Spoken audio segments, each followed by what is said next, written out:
드디어 돌아왔습니다. 2020 우리은행 LCK LCK Summer Split. This will be the opening day show joined by Victory and Lyra, our familiar family for LCK Analysts desk. But we went through a lot of changes during the off-season, and we want to introduce you guys the new faces of LCK. Pan, our new analyst, and also Subin Yoon and Junghyun Lee, the new hosts of LCK. 선수부터 가장 아무래도 시청자분들께 익숙한 얼굴이 아닐까 싶은데요. You would be the most familiar face for the LCK fans. So how do you feel right now? Hi, this is Pan joining the LCK analyst desk and also a mid laner. So I guess Pan is still aiming to return as a pro player, but what is your goal for joining LCK analyst desk? Well, I think that it will take me a bit of a time to return as a pro player, so I want to spend some joyful time with the LCK fans. Moving on, let's first have a talk with the Junghyun Lee, the new LCK reporter. Hi, this is Junghyun Lee. I've been waiting for this summer split opening, so I want to be a vitamin for the LCK fans, sharing a lot of new information with the LCK family. 그렇죠. 저는 이제 리허설을 해봤는데 저 비타민이란 말이 많이 Well, 들었는데 이제는 we went 익숙해가지고 through 저는 a 괜찮은데 lot of rehearsals, and I knew that she was gonna say the word vitamin, but well, it's a little bit cringy for the fans, right?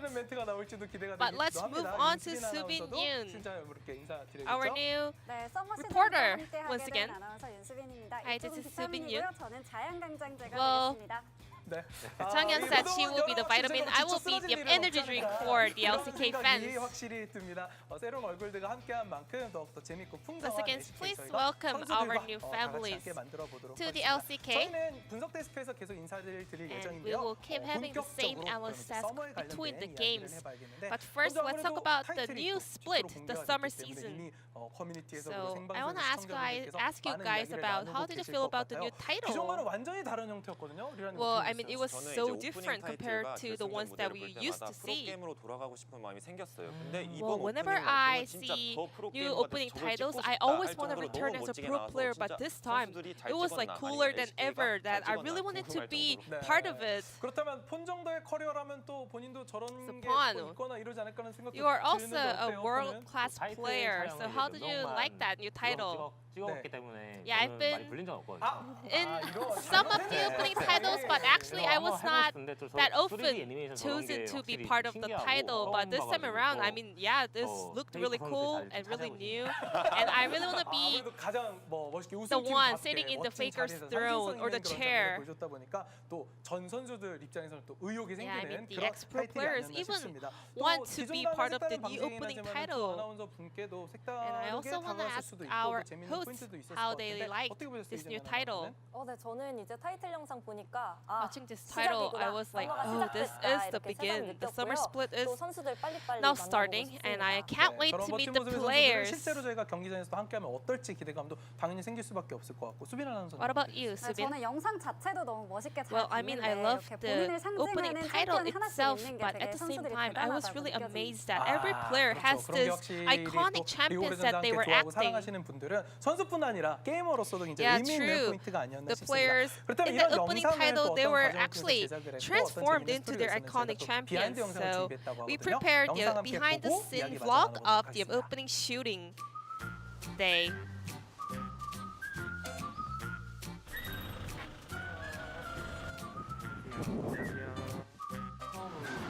오는데 저 혼자 와서 되게 떨리고 서머 타이틀 촬영을 하는데 유니폼이 필요 없다고 하더라고요.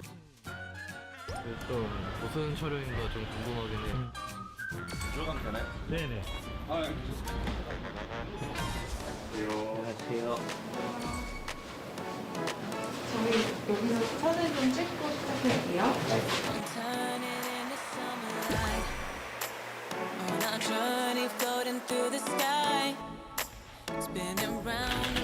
진짜 저런 오프닝 영상에 한번 나오고 싶다고 생각을 많이 했었는데 이렇게 하게 돼가지고 진짜 잘 나왔으면 좋겠어요.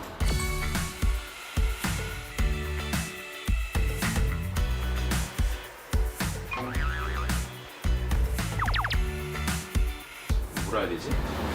그런 되게 신기했어요.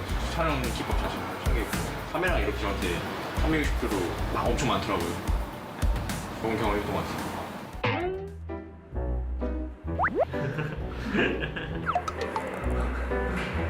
처음 써보시죠? 네. 막 예능 같은 데서 봤던 그런 거 같아요. 표정 같은 걸로만 딴다고 들어가지고 그것만 알았던 것 같아요.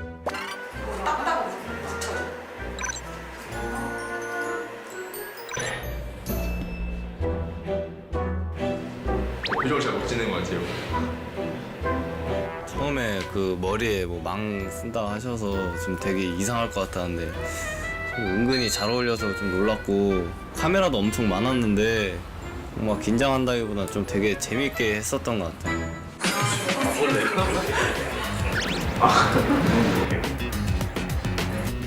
이렇게 나중에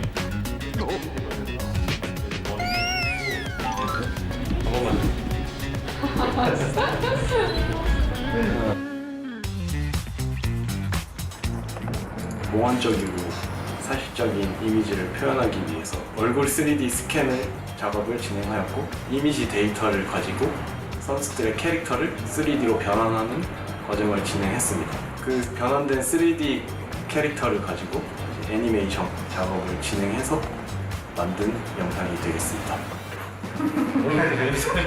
이거 엔딩컷이어서 근데 이즈리얼이 이제 챔피언 중에서 이제 꽃미남 챔피언이어가지고 이제 그 캐릭터가 되면은 정말 좋다 생각해가지고 골랐는데 돼서 정말 좋은 것 같아요. 너는 박물관에 어울리는 부석다리야. 부끄러운데. 감사합니다. 제가 최근에 피부가 너무 안 좋아져서 이번에 너무 많이 먹어요. 저희 이제 끝난 건가요? 아니면 또 다 끝난 거예요? 네. 수고하셨습니다. 고생하셨습니다.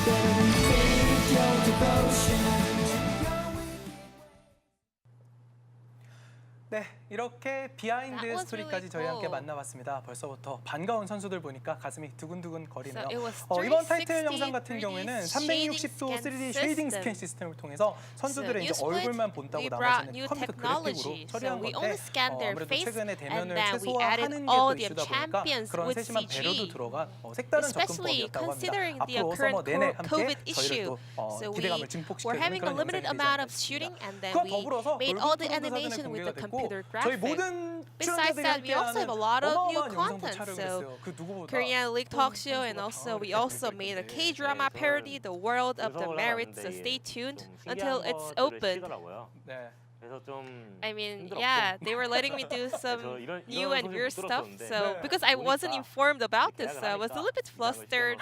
But after I just signed the paper, they just made me do this kind of parody reel. 저희가 찍었기 때문에 은수빈 아나운서는 좀 당황스러웠을 것 같기도 What 해요. about you, Subin? 이상한 거 시키셔서 좀 당황을 하긴 Yeah, me 했는데요. too. 그래도 I was 대사가 a little 많이 bit 없었고 surprised, but 주변에서 I didn't have a 많이 lot of 도와주셔서 lines to 잘 act, and I got a lot of 네, help 저희가 from the others, 구체적으로 so I 뭐라고 kind of 말씀드리지 enjoyed 않지만 it. 대충 여러분이 예상하시는 그런 재밌는 영상 나올 테니까 So 앞으로 I wouldn't 기대를 spill too many 부탁드리도록 information 하겠습니다. about it, but 그럼 there's 본격적으로 gonna be 이제 a 서머 really exciting 리그 어떻게 parody 진행되는지 저희가 of the 살펴봐야 될 K-drama, so 시간인데요. please 두 아나운서의 안내와 함께 look 저희가 forward 리그 to it. 전반적으로 And 살펴보도록 also, 하겠습니다. let's 먼저 move on to the 대회 real deal, 개요 the 함께 LCK 살펴보시죠. Summer Split. First off is the tournament overview. 2020 리그 오브 레전드 챔피언스 코리아 서머 스플릿 경기 So 방식부터 same as usual, 살펴보시죠. it's 경기 gonna be 방식은 best of 크게 3 변한 double 점은 round 없습니다. robin. 정규 시즌 라운드 There 로빈 will be 2라운드에 5 걸쳐 games for 진행되고요. first round and 플레이오프도 4 토너먼트 games 형식으로 a week 그대로 in round 진행됩니다. 2. 와일드카드전 베스트 오브 3 Moving on to the playoffs. There will be best of 3 wildcard series and then playoff round 1 and 2 with best of 5 and the finals with the best of 5 series. 네, 총 상금 And the 역시 total 3억 prize 원입니다. pool. 우승팀은 1억 원의 상금을 갖게 되고요. So we 레귤러 have 시즌 MVP는 500만 300 원의 million 상금을 Korean 갖게 won in 되는데요. total, 저번 스프링 시즌 때 BDD which 선수가 briefly MVP를 차지했고 can be 올 프로팀 250k US dollars. So 올랐습니다. the 이번 first 시즌은 어떤 place 선수가 champion 부와 will 연예를 get 가져갈지 기대해 보겠습니다. 자, 자, 그럼 이제부터는 100,000 Korean won, and also we also give a lot of prize pool to the MVPs and player of the game and the first team players and all pro team players. The participants will be T1 Genji, DRX, Damwon, KT Roaster, Africa, and Seoraeon Prince, Analysts Esports, Sandbox Gaming, and Dynamics from the promotion series.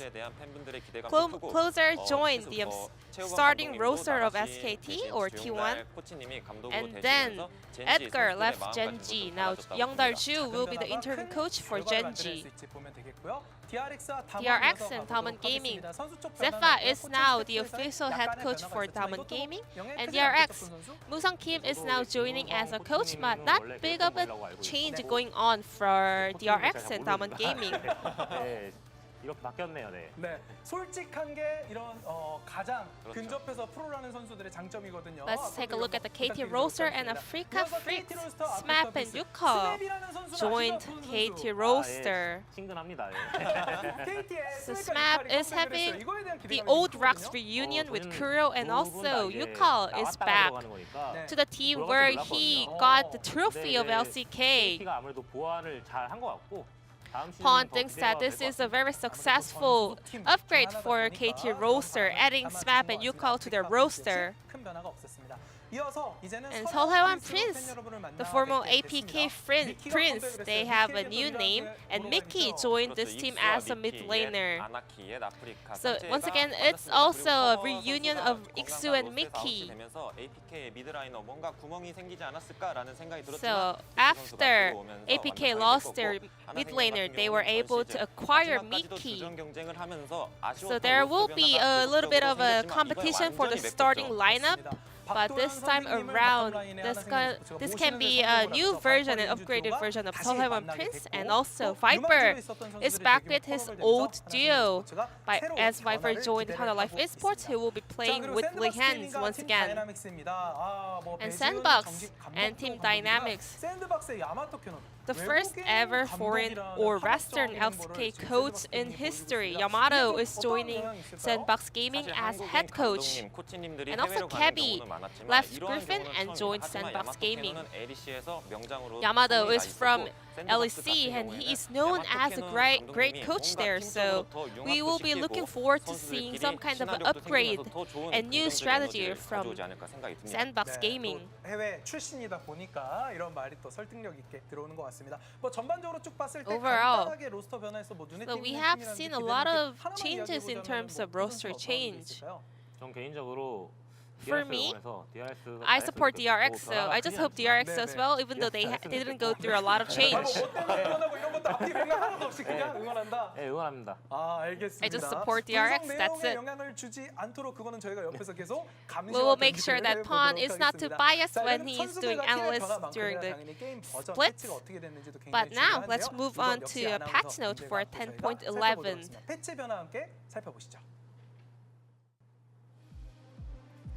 So this week's LCK will be held with 10.11 patch.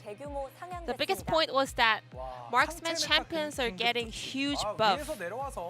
So we would like to say this is a huge adjustment to the top side OP meta. So most of the champions are having a huge buff in their base HP and also health regeneration.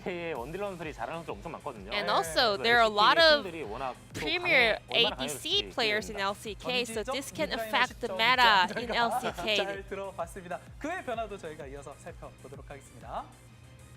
Moving on, those are the champions that are getting buffs: Fiddlesticks, Kai'Sa, Hecarim, Lux, and GP. So Fiddlesticks was a very hot issue overall in the league scene. With all the abilities getting buffed, this can be a really good flex pick even in solo lanes. And also Kai'Sa is getting a buff, which can be a good news for Ruler, and Lux is having more power as a support role, so maybe Keria would be happy with this news. Hecarim and GP is also getting buffs, and which became a very OP card in solo queue currently. But there are also some of the champions that are getting nerfed.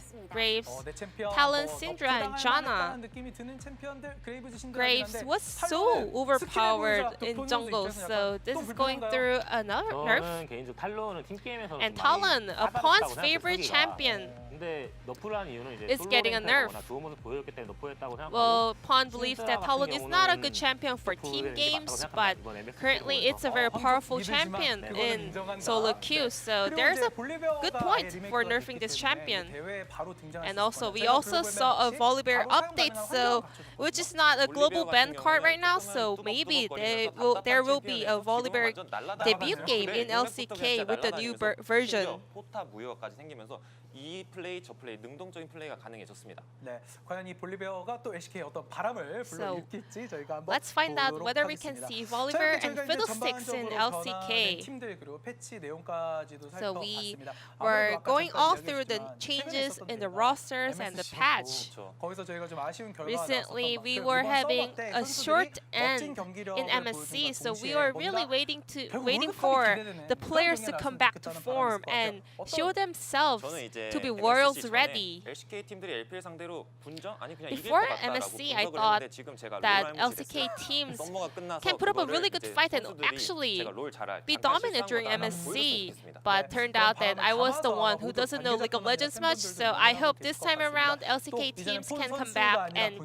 show how powerful they are.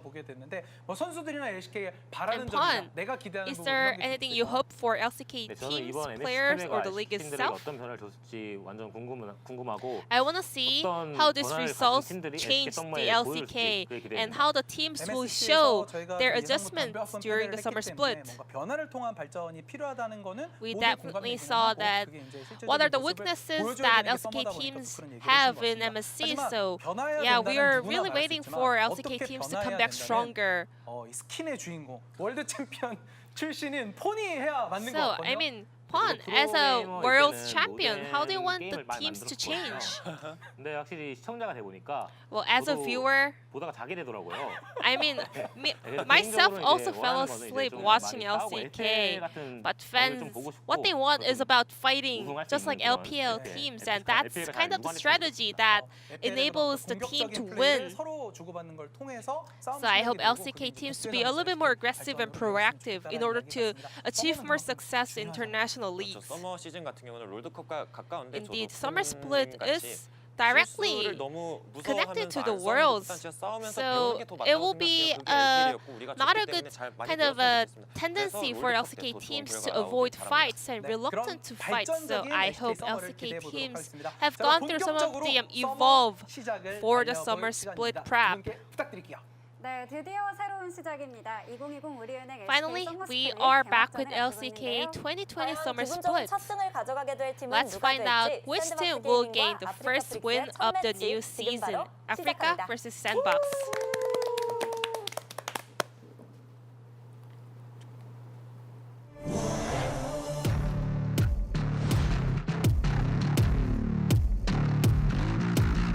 이번 썸머에서도 역시 우승을 목표로 하고 있고 또한 이제 롤드컵에 나가는 것도 목표로 하고 있습니다. 처음에 좋은 모습 보여드리다가 뒤로 갈수록 되게 안 좋게 돼가지고 그런 부분만 좀 아쉬운 것 같아요. 서머 우승하고 롤드컵 우승까지 노려보겠습니다. 1라운드 때는 좀 기세가 좋았던 것 같은데 2라운드 때 좀 내려앉아서 그게 좀 아쉬웠던 것 같아요. 스프링 때 더 올라갈 수 있었는데 올라가지 못해서 많이 아쉽기도 해요. 서머 시즌에는 그 다전제를 좀 경험해보고 싶어요. 제일 잘하는 탑블러가 되고 싶다고 약간 많이 말하고 다녔거든요. 좀 더 공격적인 그런 모습을 많이 보여주고 싶은 마음이 좀 많아요. 서머 때는 더 나아진 모습으로 뵙고 싶네요. 제 개인적인 목표는 제일 잘하는 서포터가 되고 싶어요. 마타 선수가 우상인데 이번 롤드컵에 꼭 진출해서 우승하고 세치포 소리를 듣고 싶습니다. 옛날 겨울 되살려서 한번 KT 오게 됐는데 저는 되게 만족스러운 것 같아요. 결승전까지 가볼 수 있는 그런 성적이 나왔으면 좋겠어요. 개인적인 목표는 플레이오프에 진출하는 게 목표고요. 레인저 선수랑 같이 하게 됐는데 강하는 바텀이라는 걸 보여드리고 싶고 스프링 시즌보다 훨씬 더 좋은 경기력으로 찾아뵙도록 하겠습니다. 승강전이라는 게 되게 힘들었었고 쉽지 않았던 시즌이었지 않나. 다시 LCK 무대를 밟게 돼서 너무 행복했어요. 팀이 나를 믿고 따라와 줄 수 있는 약간 그런 선수가 되고 싶어요. 신생 팀답지 않은 경기력으로 좋은 모습 보여드릴 수 있도록 하겠습니다.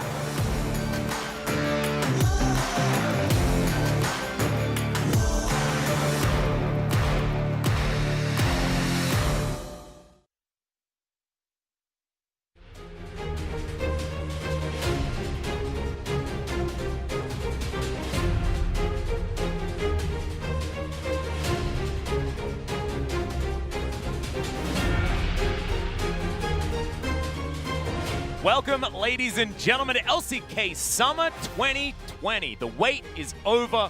Finally, you guys can enjoy the third best league in the world. I'll try not to cry. Maybe fourth. Yeah, maybe fourth. We'll have to see. They can't seem to win with Ornn, so at least we've got that. Or at least we might have that, because we haven't actually played any games yet. I'm Atlas, this is LS, of course, and our first match will be between Sandbox and the Afrika Freaks. I think we will have trash talk for this week as well, which is super exciting. Great to hear what these players have in store for one another. But I'm just looking forward to getting into what the LCK is going to be and whether we have been invigorated from the mid-season Cup. Catastrophe is the word that you were indeed looking for there, Atlas. And honestly, I'm not so sure. Not much has changed in the meta whatsoever. I mean, the AD carry thing, not really a whole lot going on there. We're not probably going to see Volibear come out or anything. So the big question for champions is obviously Fiddlesticks and Wukong. We're going to take a look at some of the points of the match. This is the opening match. Sandbox back from hell versus Afrika couldn't live up to their hype. Have they changed? And it hasn't actually been that long since spring ended. No. Because of the way that everything went. It's been about 6 weeks, right? Yeah. Roughly, so... And we had, you know, the mid-season cup. Yeah. Which is what I've decided to call it from now on. But yeah, having Yamato come in here. He's not actually here for today's games. He's currently in the sky, I think, flying over here. He will have to go into mandatory quarantine for 2 weeks. But after that, he will be here in the in Lol Park for each of the Sandbox games. So we'll be super excited to have Yamato here.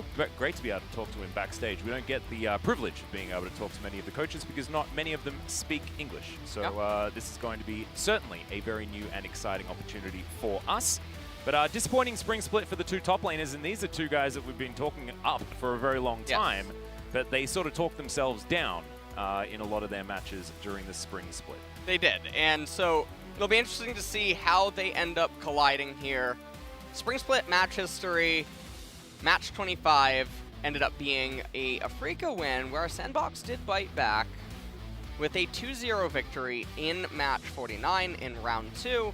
And I really do wonder how the influence of the Corona and the Super Weeks basically affected some of the teams, because the meta didn't really get any chance to accelerate. Everything was very stagnant, everything was happening all at once, and everything was very overworked.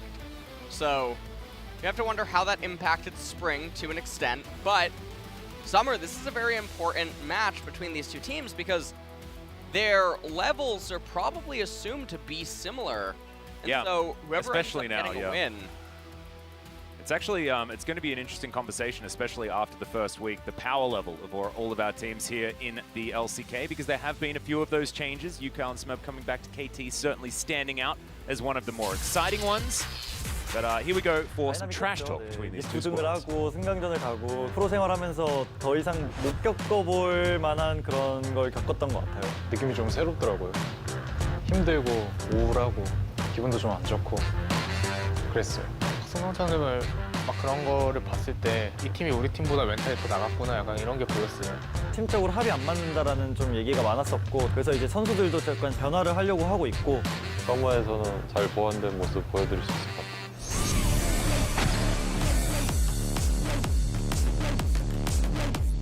LCK 최초 외국인 감독이고 이런 부분이 되게 신선하고 약간 본래 있던 틀을 깨줄 수 있는? 저보다 어리더라고요. 그래서 뭐 물론 이제 해외는 그런 이제 형 이런 문화가 없으니까 이런 변화를 저희가 추구를 한다는 것 자체가 도전이지만 좋은 선례가 될 수도 있으니까 그런 부분에서 좀 괜찮은 것 같아요. 안 되다 보면 뭐든 새롭게 시도를 하려고 하기 때문에 네. 솔직히 좀 첫 시즌에는 대화가 좀 안 통할 거라고 생각을 해서 일단 제가 영어를 굉장히 못합니다. 우태가 영어가 좀 심각한 정도는 아니고 정말 한국어를 사랑하더라고요. 네. 감독님이 한국어가 늘지 않을까요? 안녕하세요. 구독, 좋아요 하였어요.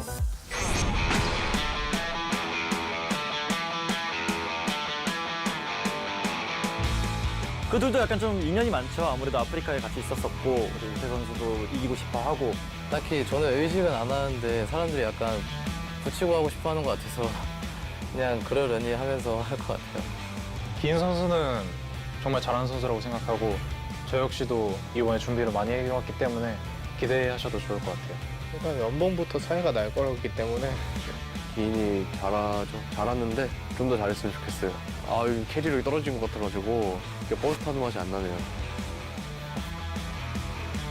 너가 뭘 못하면은 별거 없는 팀이기 때문에 내가 잘 마크를 해볼게. 서로 대회도 같이 안 해본 지 오래됐는데 오랜만에 그냥 재밌는 경기 했으면 좋겠다.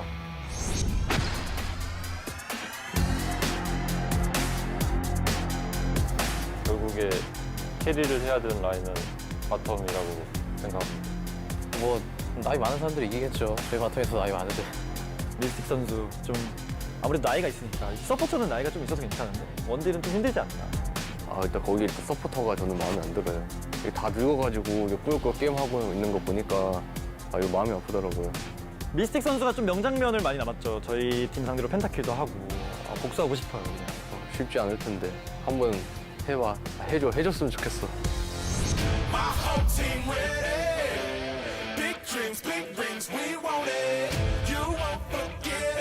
네, 이렇게 서머 시즌이 다시 개막하게 되었는데 저희가 뭐 저도 시즌에 좀 안 좋은 모습을 많이 보여드렸기 때문에 아프리카 이기고 꼭 승승장구 해보겠습니다. 저희가 심기일전에서 준비를 잘 해왔기 때문에 개막전 기대해봐도 좋으실 것 같아요. 저희 개막식 첫 경기 승점 잘 먹고 가겠습니다. 서머에는 더 높은 곳으로 올라가겠습니다. 아프리카 파이팅!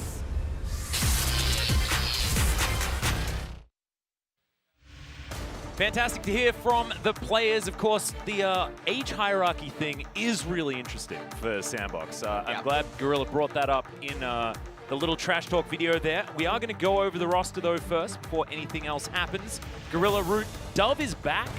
Thank goodness. In the mid lane, On Fleek and Summit will of course be rounding out the roster. Dove didn't actually play during any of the promotion tournament whatsoever. They were still able to make it back in, but I think you and I especially thought that Dove still deserved to be the starting mid laner for this. Yes, absolutely. And I think that coming into seeing how their draft and their playstyle has maybe changed at all over the last couple of weeks is going to be the real key point for Sandbox. And do they still have their tilty ways side of them? As on the side of Afrika, Keen Spirit Fly, Mystic, and Spirit has dyed his hair purple. He has. This is the trend. Mystic has gone back to blonde though, so I don't even know. Remember, it is, I believe, his wife that dyes his hair each time, and she just must get bored with hairstyles very, very quickly. He's been through about 5 this year, but that's absolutely fine. Our key player matchup, of course, is going to be Summit and Keen. Pretty sure every time Sandbox take on Afrika, this is our key matchup. That's just mostly how it's gone. But the match history is really interesting. Very, very close between these two squads. And also, in fact, looking down at the stats, things still remaining very close. As Keen certainly looking like he's got some statistics from a team that has been well and truly in Elo hell. Yeah. And, I mean, Keen and Summit, I've touted them as basically being the best and second best top laners in LCK along, sometimes joined by Nuguri. Yep, depends which day it is, yep.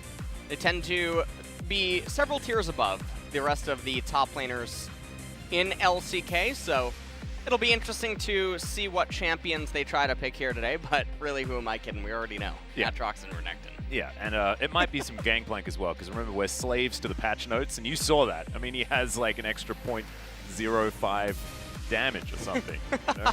Brilliant. Really good stuff. But here's On Fleek on your screen right now. He's going to be most likely playing something like the Lee Sin LS, because we've seen Lee have far more success worldwide. We loved playing it. It lost 13 times in a row here in the LCK. Love it. It didn't win until the promotion tournament, which isn't technically the LCK. So if we see another Lee Sin loss today, I may not see a co-commentator for the rest of it. So let's just hope that either he wins or he doesn't get picked. That's my preference. Well, we can hope. I want to see Fiddlesticks. I don't think we haven't seen him in LEC or LCS. Yep. Which is very surprising. Another thing that I'm curious about is, will we see Soraka in the LCK? We're not seeing her either in Europe or North America. I don't believe There's the a lot of LPL has picks. seen Twisted any Fiddlesticks either. Yeah. Hasn't been a lot of that. Very peculiar. And Twisted Fate, another champion that we could see. I know that Korea's take on it is just to play him full on AP, whereas in the West, they play him hybrid. So we've always been, honestly, I swear, Korea has never done the AD Twisted Fate thing. He was really, really good for a while, but still, we'd pick Twisted Fate and we'd be like, here we go. It's the AD Twisted Fate. No, never. Yep. It's always Rod of Ages. I don't know. I feel like the LCK players and teams just feel far more comfortable playing him AP. And it has worked out. You know, he's still basically the same champion. He can just pop towers extraordinarily quickly. Although I guess the AD does too. But here we are into ban and pick for game number 1. We've swapped the colors of the teams as well for the beginning, which is very confusing. Sandbox on our blue side for this first one. Well, show me the Aatrox. That's what I'm looking for here, Atlas, as Wukong does bite the dust. Varus banned away by Afrika. Yeah, Wukong, I think most picked top laner at the moment in the LPL. The purple champions that are busted as heck have to be banned here on Afrika's side. From what we've seen of how the meta has developed, Syndra and Varus are the 2 bans that you must do. I believe it's very close to 100% pick ban in every region at the moment, which makes some sense, as the Kalista is taken away as well, and there is the Yuumi. So Ezreal and Aphelios will be our AD carries here today, and we'll see what else is going to happen. Well, Ezreal is arguably the strongest AD carry in the meta, except for maybe Varus. Obviously, Aphelios has a lot of years behind him, but Ezreal very obnoxious with the new build that he ends up going. Yeah, the Death Stance. Death Stance, Iceborne Gauntlet, and Muramana.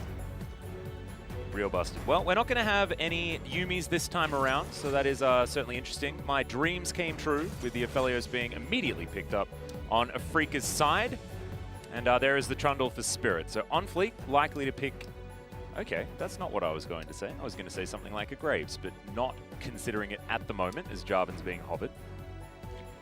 Well, the interesting thing already is that Ezreal shown on B1, and then Afrika chooses Aphelios and Trundle. Both of these champions are actually very weak versus Ezreal because of the theme that he's likely to opt into in the later stages. So already out the gate, Sandbox, if they just go for disengagey, protect, long-range team composition, it's fundamentally neutering Aphelios and Trundle out the gate, and Afrika, they've already committed to that. And if they try to pivot away, well, now you're harming Trundle, you're harming Aphelios, so...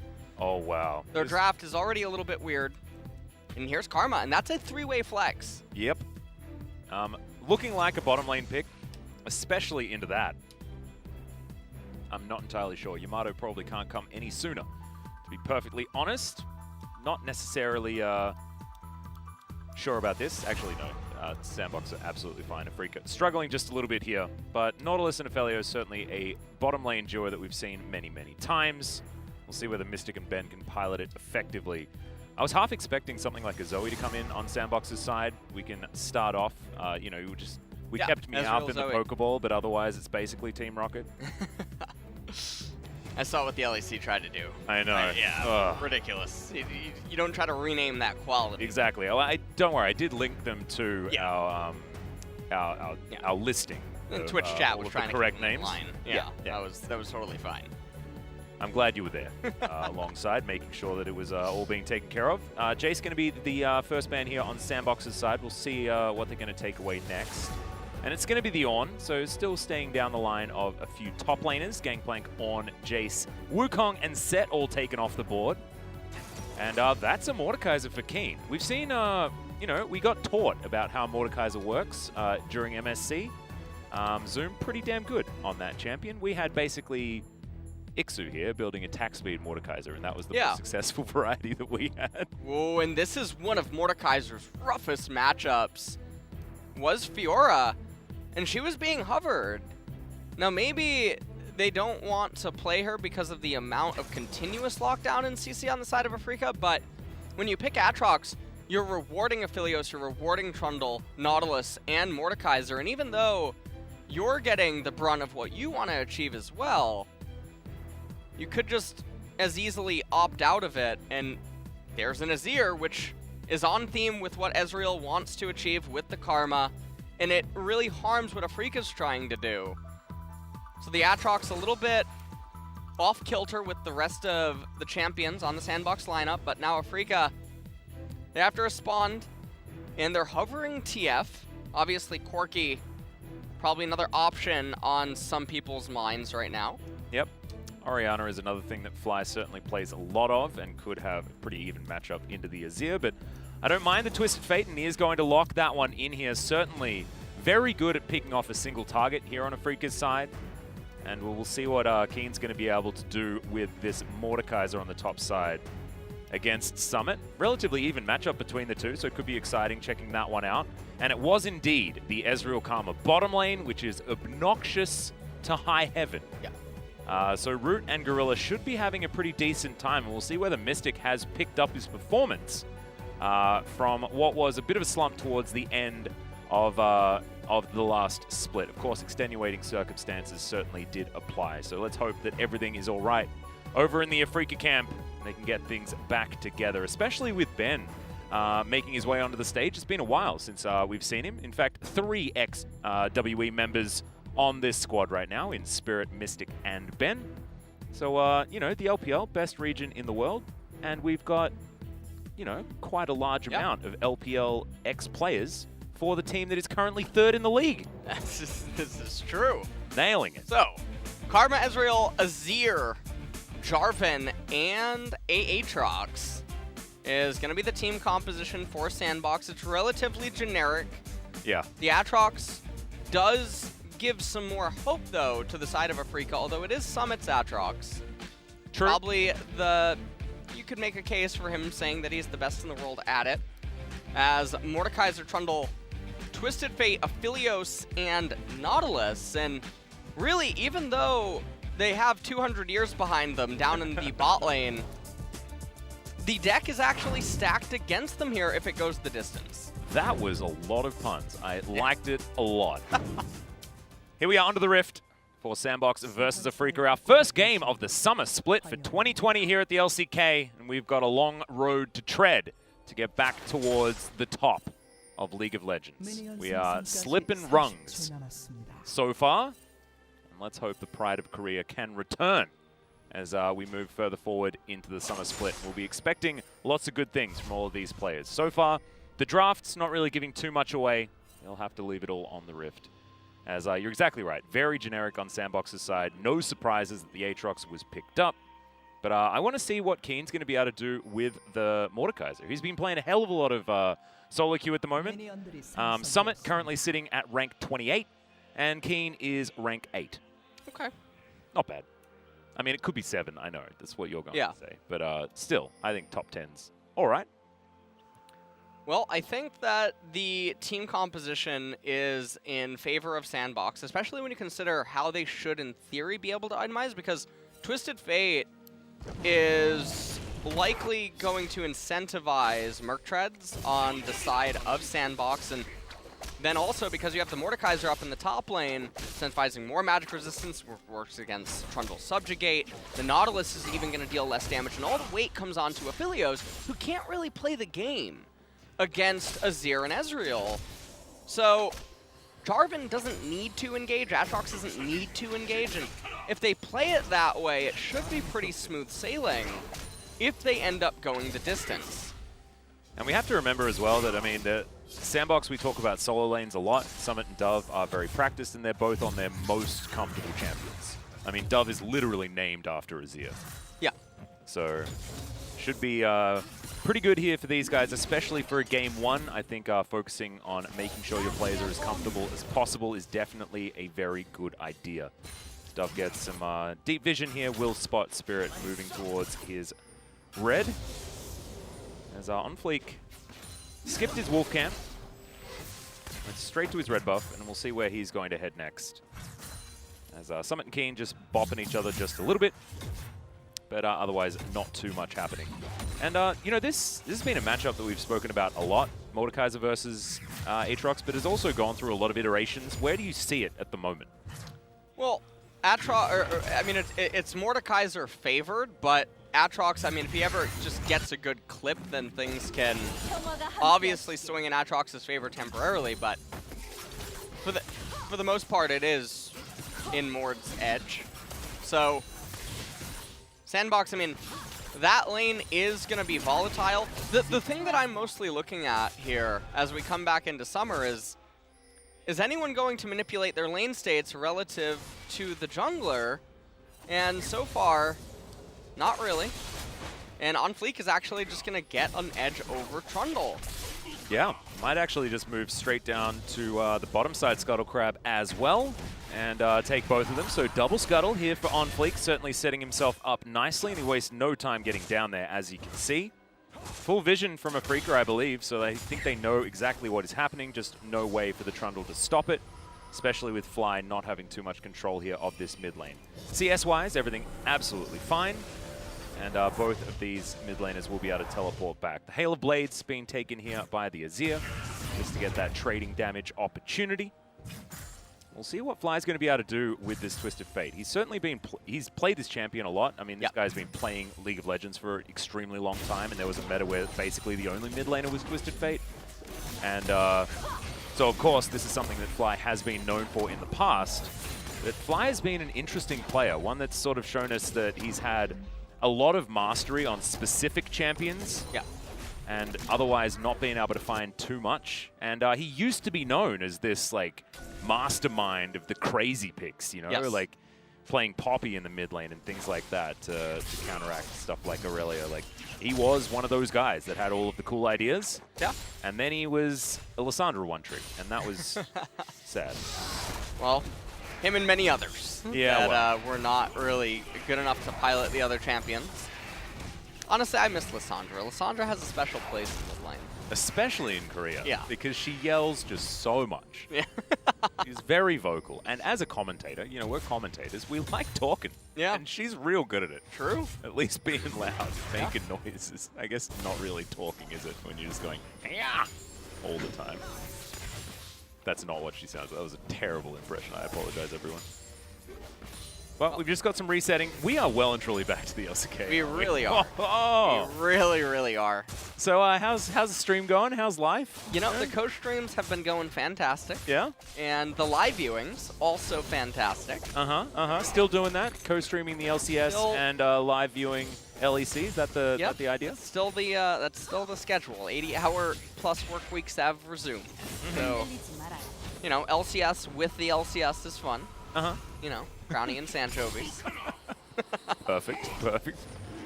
It's always good to be aptly named, as Spirit is going to be discovered here by a very angry dragon. Can go down to about 300 health, but that is the most action that we've had throughout this game, and he's just going to eat up some honey fruit. Going to be absolutely fine.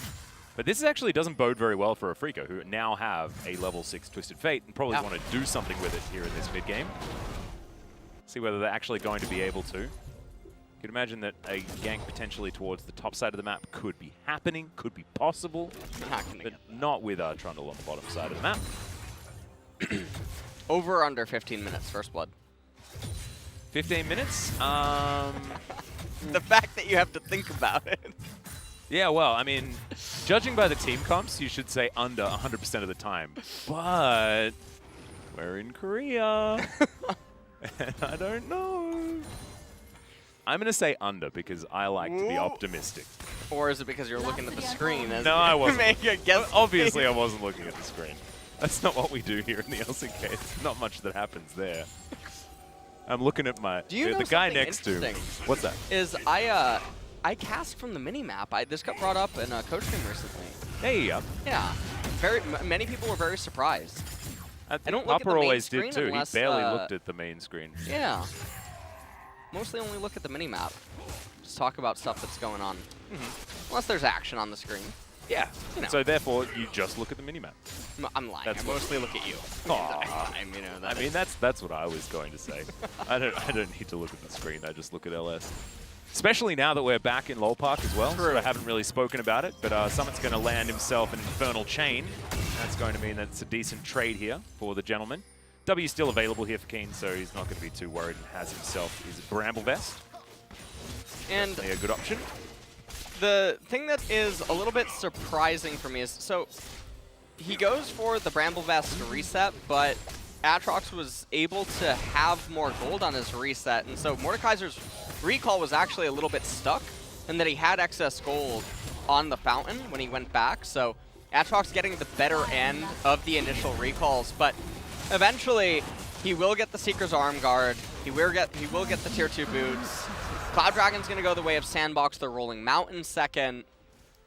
So some pretty good dragons to come through for our Dragon Soul, so that is a great start to the day. Currently the gold is entirely even, but you'd say that Sandbox probably have a little bit more control, especially given the fact that On Fleek has been absolutely everywhere on this map and taking exactly what he wants. Fly going back home, he's got the Ignite from his Unsealed Spellbook at the moment. I thought that maybe, just maybe, that was a sign of some potential aggression, but it wasn't, of course. Sorry, it's the first day back, all right? I've got to get used to it. Yeah.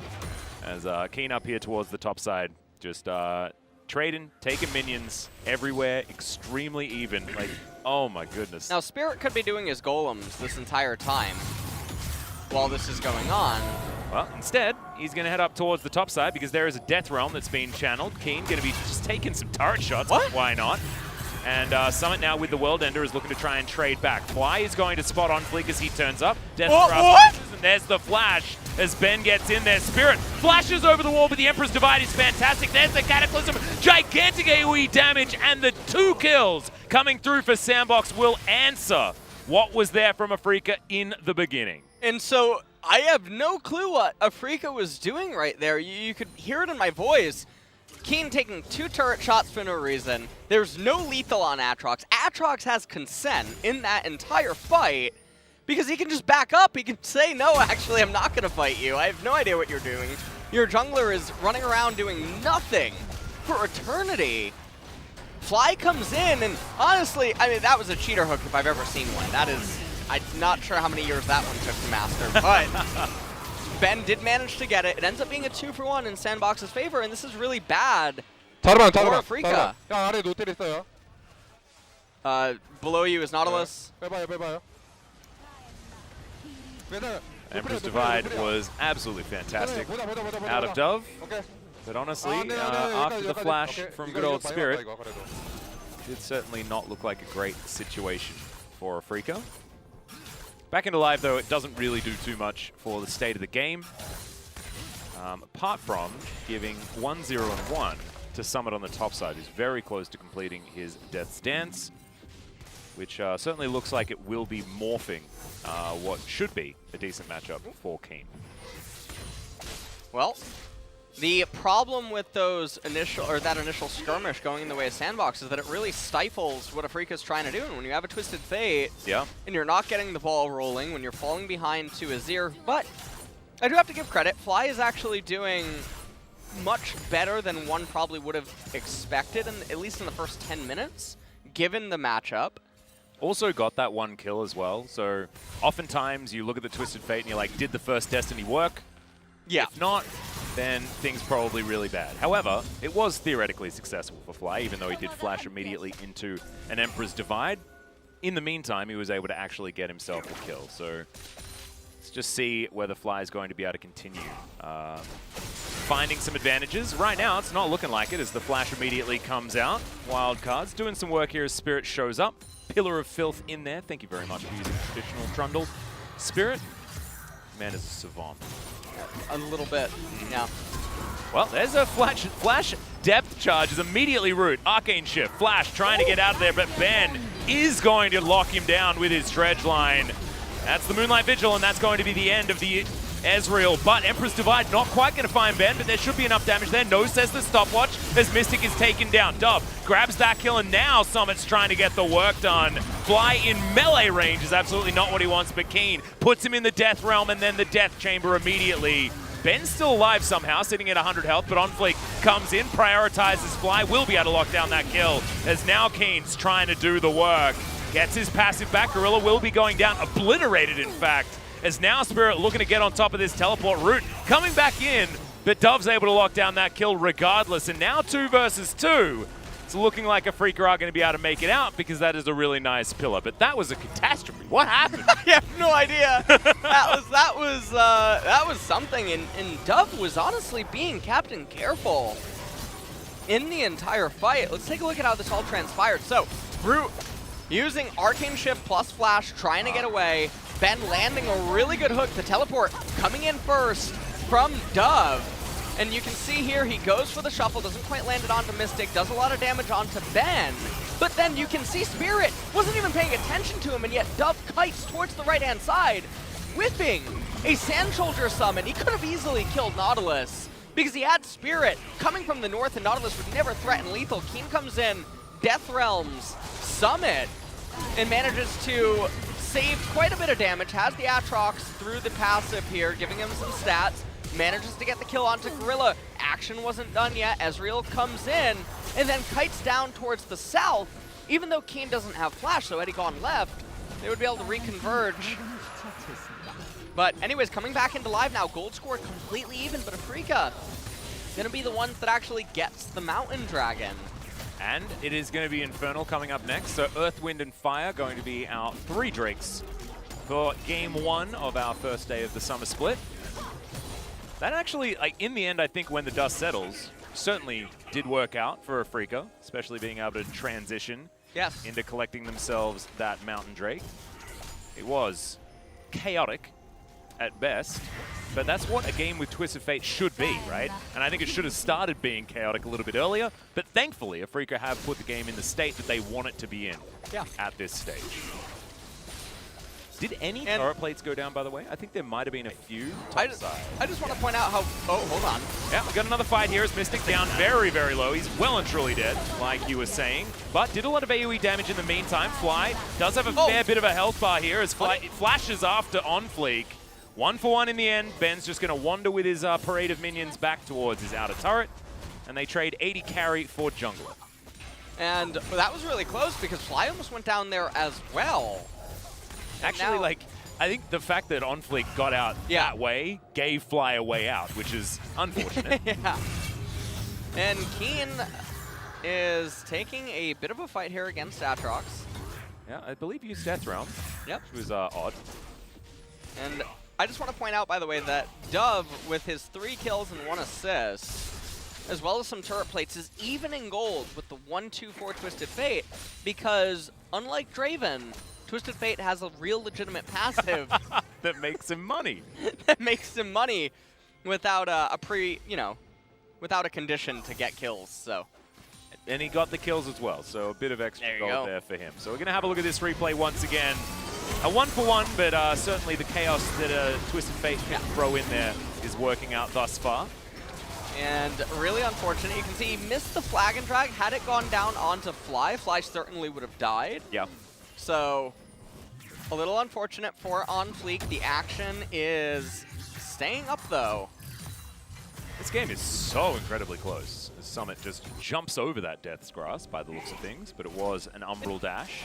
The thing is that this is the part of the game where it should be close, and Afrika should actually have a leg to stand on. Once Ezreal gets to the Death's Dance, once Aatrox starts getting to 3 items, Azir 3 items, etc., everything's going to be really, really, really problematic on the side of Afrika.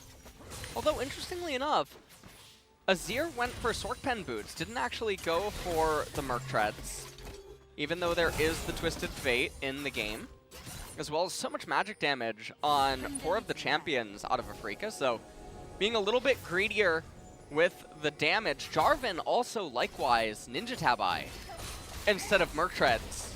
Yeah, that's very, very strange considering double magic damage solo lanes.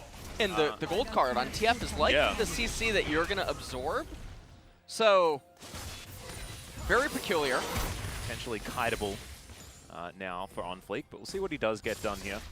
As Sun Turret is erected, Dove makes it a very short lane in mid as Gorilla going to get dredge line. Mystic comes in. He's got the short range weaponry like we like to talk about. And that is going to be a very dead Karma. Just better positioning here for Afrika, and they didn't even need to use the Destiny Gate combo. This might be their opportunity to break down their first turret of the game.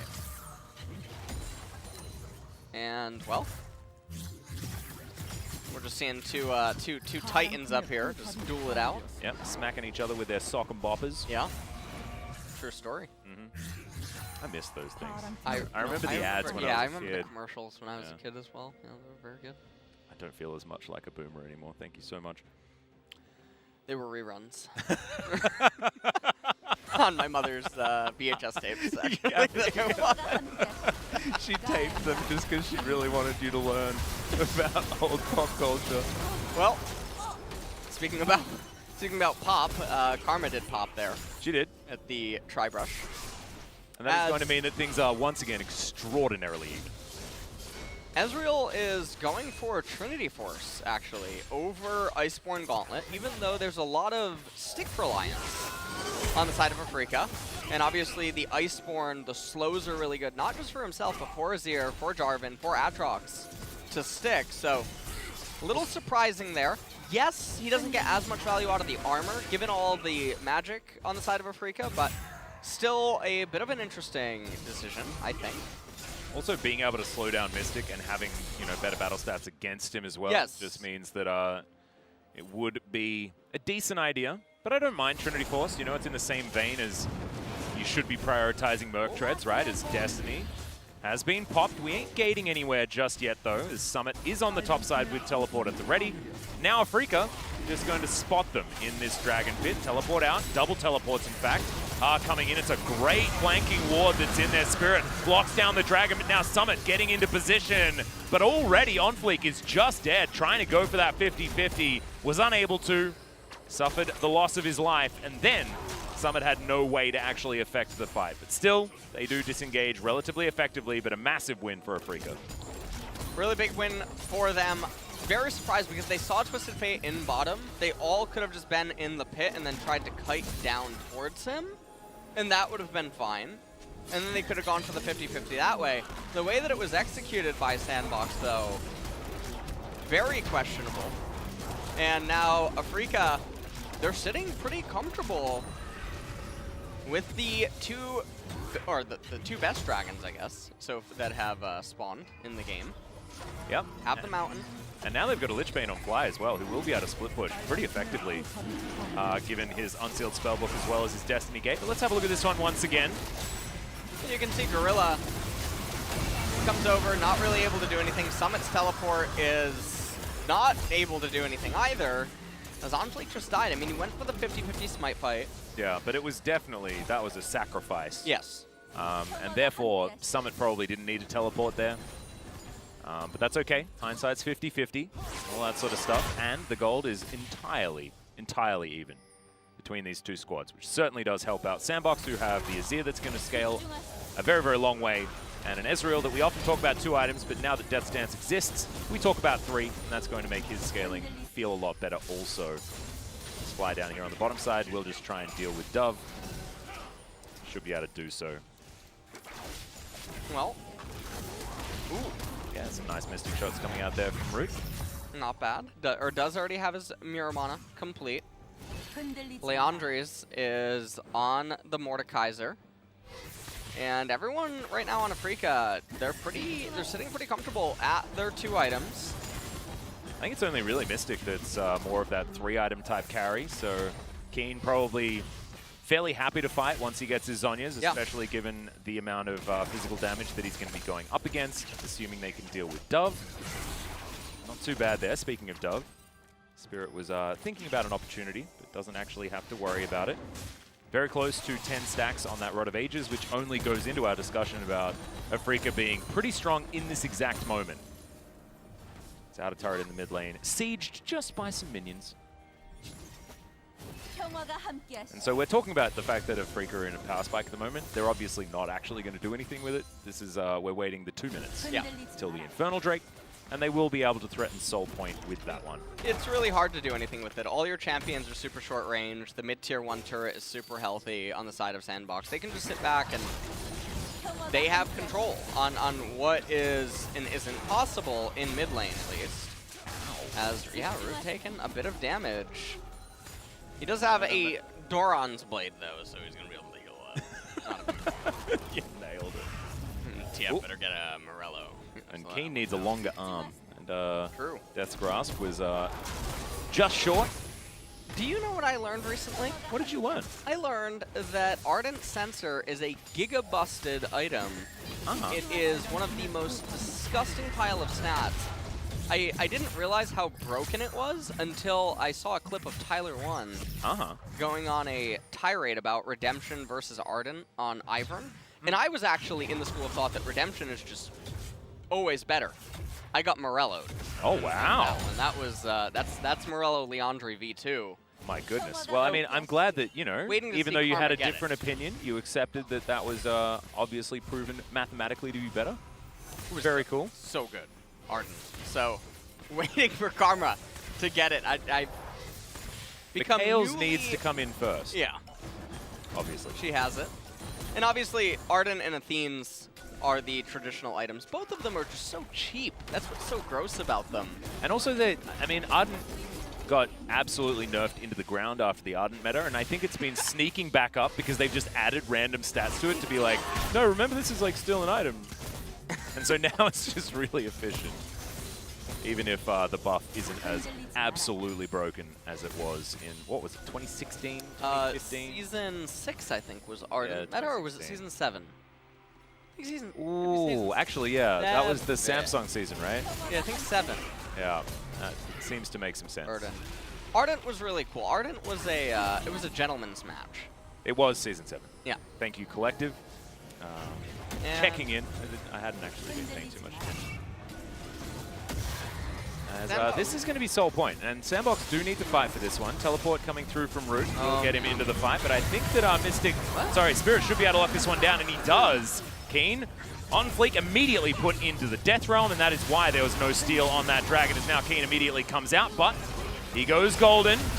Currently fired up, as you can see, and that is going to be Mystic locking down that kill. Flashing forward, but on fleek going to get that Mikhails and get himself out as Gorilla sacrifices himself. And his last act is keeping his jungler alive.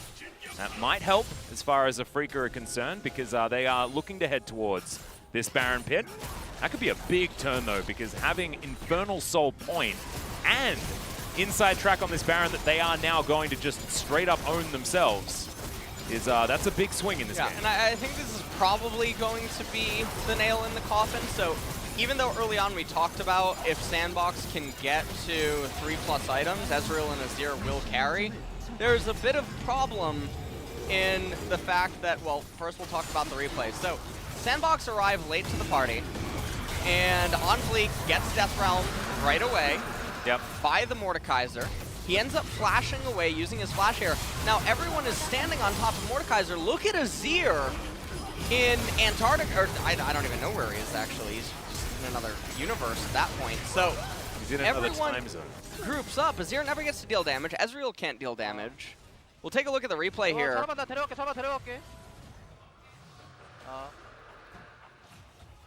I really love the gameplay of Mordekaiser. Armin, no like, flash.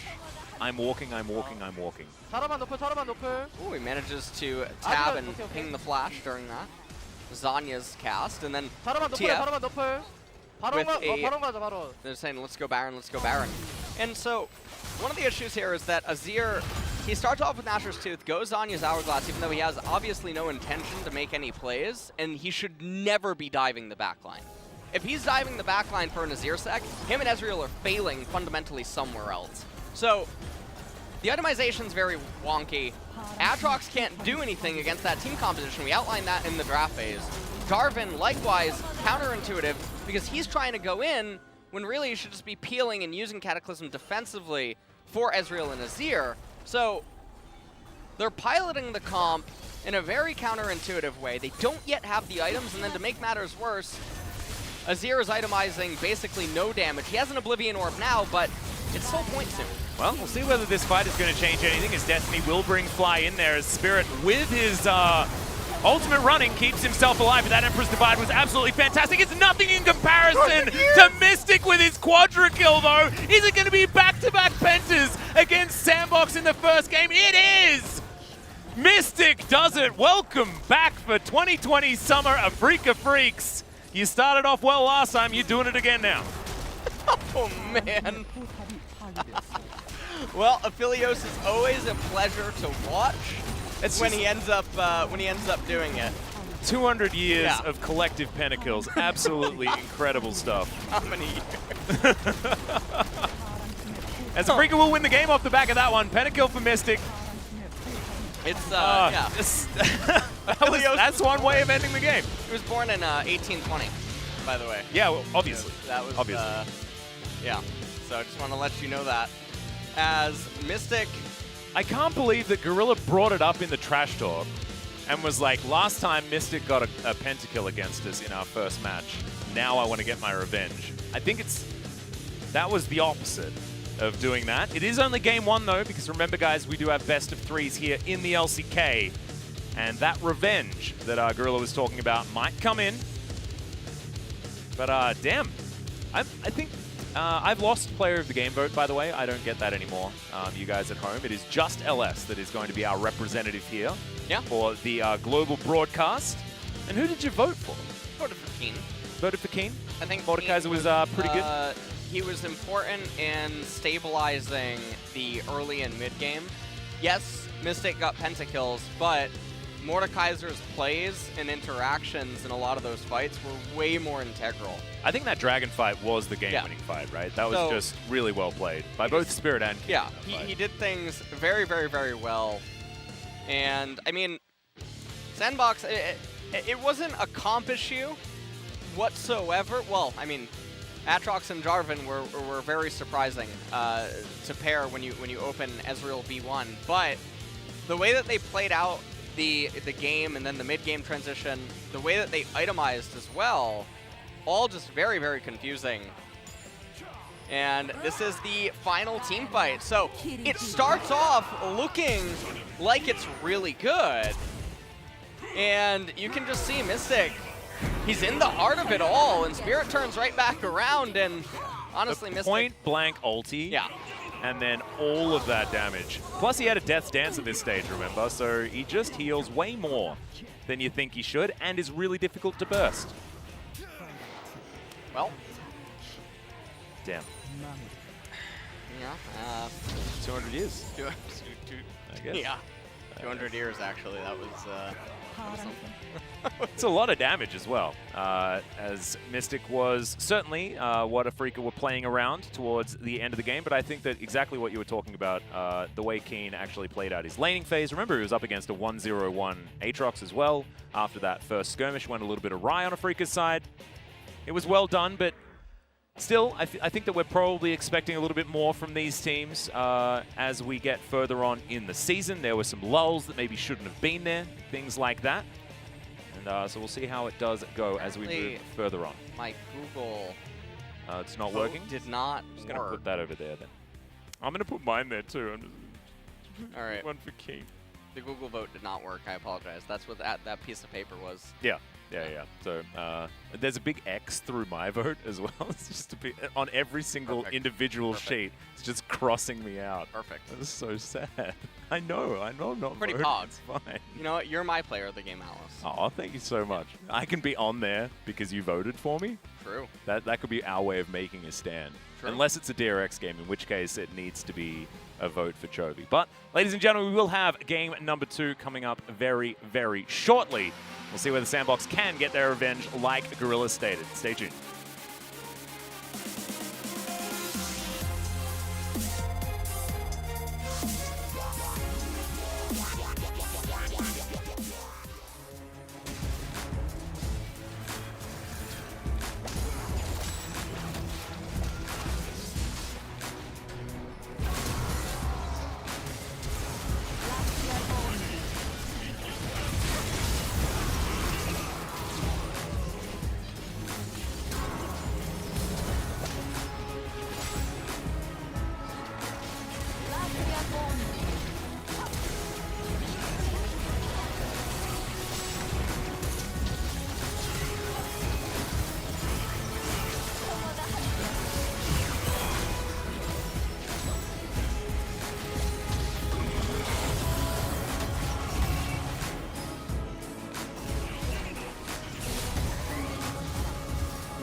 머리들 다 조심해 My Congo rappers 너희들의 존중한 coming for you My Congo rappers ready set 조종은 이미 결정난 승부 나는 아무도 필요 없어 yeah 언제나 내 자신을 믿어 yeah All I need in this life for sin is me and my girlfriend 너는 절대로 날 이기지 못해 You can keep up last one down you know you can keep up I'ma let you count 2, 3, 2, 1 You a little shit dumb dumb dumb dumb You can keep up last one down you know you can keep up I'ma let you count 2, 3, 2, 1 You a little shit dumb dumb dumb dumb We gon' play 조준해 Get on my way 날 마주친 순간 We gon' slay now we are made 내 손에 쥐어진 순간 내 맘대로 해 넌 어딜 대표 우린 그냥 하던 대로 새거운 지청구를 대표 우린 no replay 당겨진 하나의 방아쇠 네 머리 위 지지지 우리를 이기지 못해 걔네는 다 시스템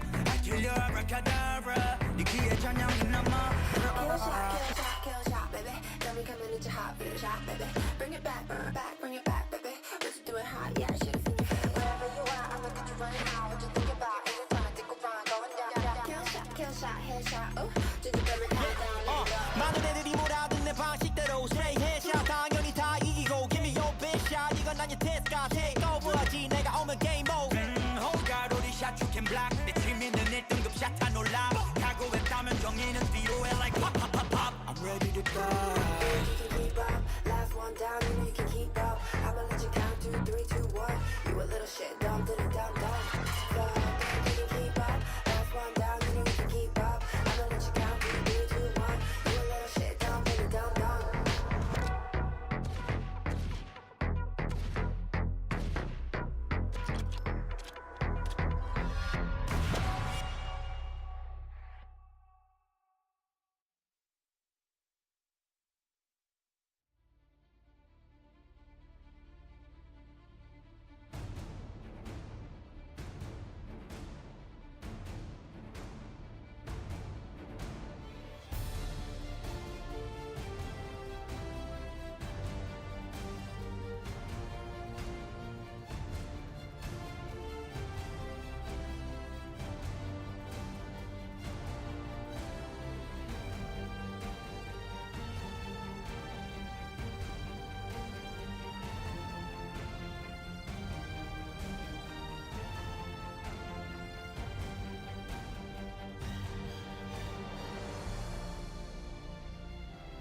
2020 우리은행 LCK Welcome Summer to Split 2020 개막전으로 LCK 인사드립니다. Summer Split. 안녕하세요, The 이정현이고요. first 오늘의 analyst 분석 test for the 테스트는 first 미란님, match will be 빗돌님 joined 함께합니다. by 안녕하세요. Victory and Lyra for today's 네, analyst 안녕하세요. test. 반갑습니다. 리라 남팀입니다.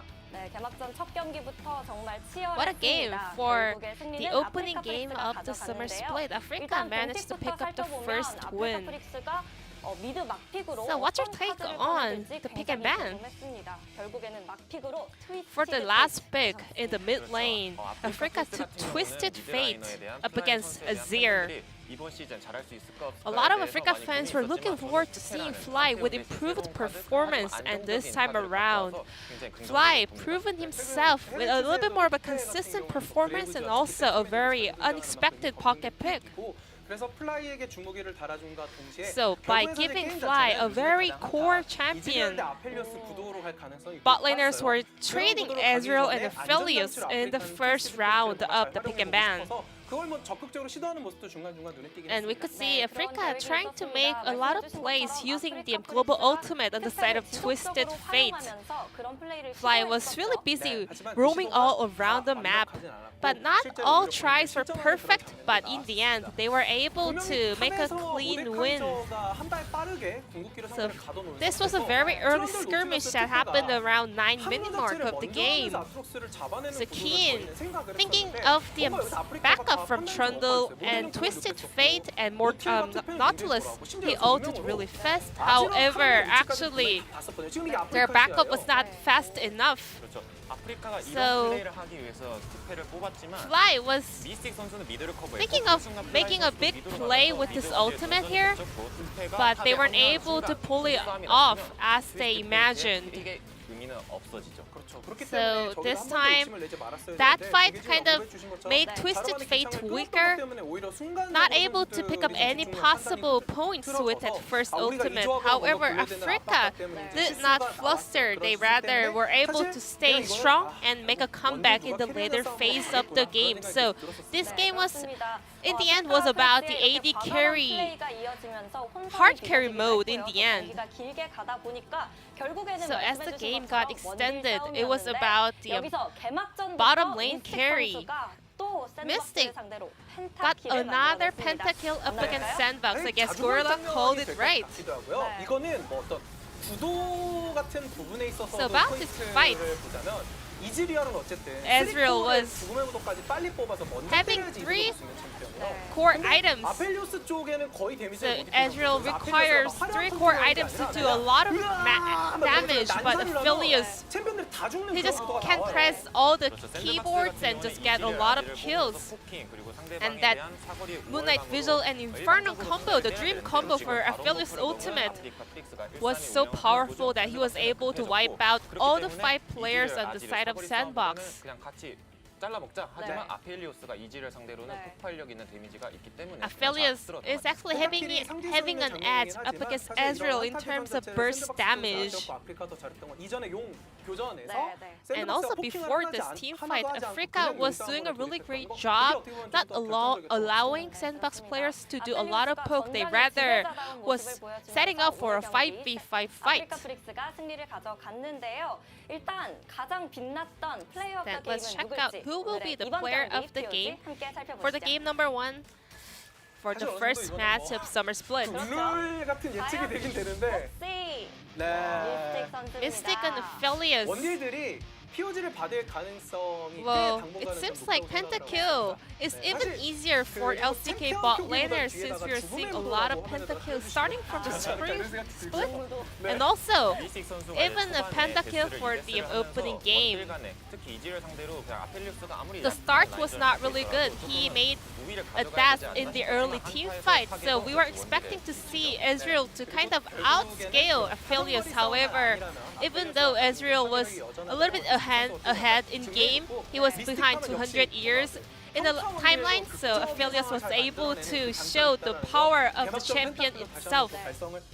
Once again, congratulations on getting the first pentakill of the first game.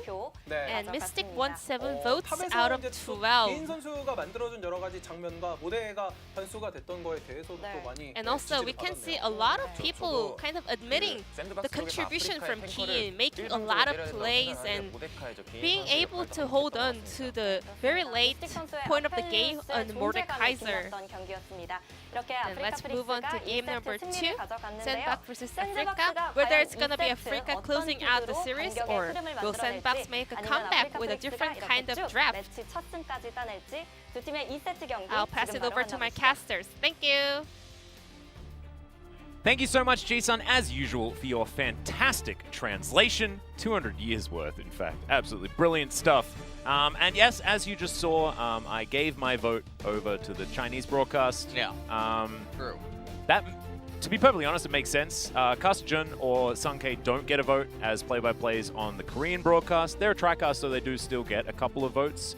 But still, it is something that I think is probably okay, because the two biggest outside of Korean broadcasts are, of course, China and the of course, English broadcast. So it is absolutely fine. But thank you for everyone who made comments about giving me back my POG vote. It's all right.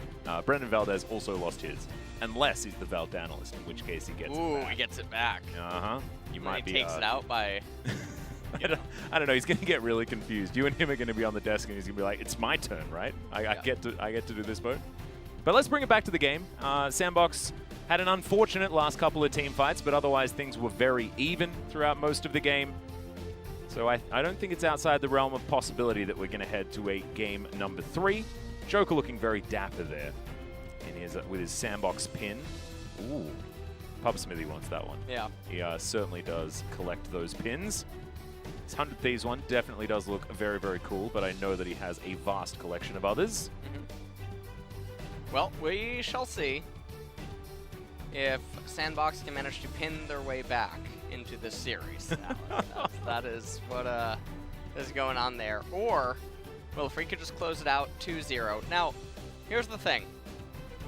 I think Sandbox legitimately had the better draft, but I think that as the way that they play did not work out all that well.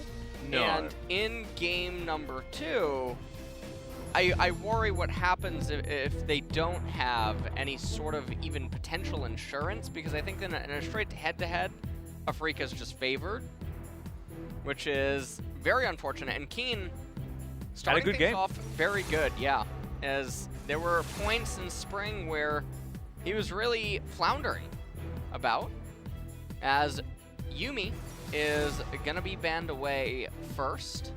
Ooh, Syndra banned on blue is very interesting, though, as that would have been the expected second ban out of Sandbox. Gives them a little bit more flexibility with their next couple of bans. We'll see what Afrika's aiming for as far as their first pick. It might mean that something like the Aphelios is going to be prioritized, as Afrika could theoretically get rid of Ezreal here. But Kalista also still available, as Aphelios is going to be taken back to the bench. I think 200 seats down on the bench. As Afrika now with their final ban. We'll see what they do decide to take away, as the bottom lane certainly does seem to be where the focus is majoritively. Set, though, going to be removed. And we'll see what Sandbox ends up banning as their final champion. Could just be something like Ezreal, even. Go for the triple bot lane ban. Otherwise, Afrika might just open B1 Ezreal. I think it's either Ezreal or Kalista, right? And now Afrika Yeah, they might take should consider Alistar. it. Yeah, the old Kali Star. Flex pick still, of course. As was mentioned in our pre-show, if you missed it. Still very strong in the solo lane. Likely to be heading towards Mystic. Mystic and Ben with a lot of experience together, actually. Of course, laning together over in China in the LPL. For WE, way back when. Sandbox, Summit, see what he decides to do here. There's a couple of picks now available. Sandbox certainly are a team that do benefit from red side, As, ooh, are we going to have the Gorilla Tom Kench? Because this is certainly the way that you get it. Well, that could easily be Senna Tom coming in. Senna is very underappreciated with everything that she can actually fast. And remember, though, the Kalista being able to be flexed is what makes her still relatively scary. Trundle does come in. That is good for Sandbox against Kalista in isolation, but we'll see how the rest of the draft lines up. Ooh, this could be a Gragas support. But could also be a Gragas going into that jungle as well. Spirit could be taking that one into the Trundle. Yet to see what is going to happen there. Final pick for the first round here for the Afrika Freaks. Whenever I see Gragas, I do like the idea of Yasuo, assuming it's played mid and jungle. Not in the bottom lane. Not a huge fan of that. No. But that's going to be the Taric. So we are making sure that Sandbox knows exactly where these champions are going. Unless the Kalista is flexed, like you were talking about. The Kalista Taric is the bottom lane of choice for a lot of our teams. Well, Sandbox is now handed back over to them. Nautilus is going to be hover. And Wukong now. Yeah, banned in game number 1. Yeah. Doesn't seem like it would be the most fun for a Kalista to go up against a Wukong. That being said, in the early stages of the lane, she'd have a very, very good time. It's the all-in from that Wukong that can be a little bit disruptive. Now we'll see where Sandbox do deliver their bans, likely to be solo lanes, because that's the only ones that we're looking for at this stage. Yeah. And a Lee Song is going to be banned away. So they... there's a... Are they assuming it's the Keen top Gragas? Is that really what they're thinking? That seems so... Remember, Sandbox don't have their coach. Yamato is still in the air. He is still in the air. I'm not totally sure what that Lee Song is, but he's a jungler. Okay. Azir also banned away by Afrika. And honestly, all of Sandbox's champions right now are trying to go in on Afrika, and so the Taric does have insane value, as does the Gragas. Corki now being banned, so they're really limiting Sandbox's options. The cherry on top here would be something like a LeBlanc, okay? That would be the the perfect champion to sin with.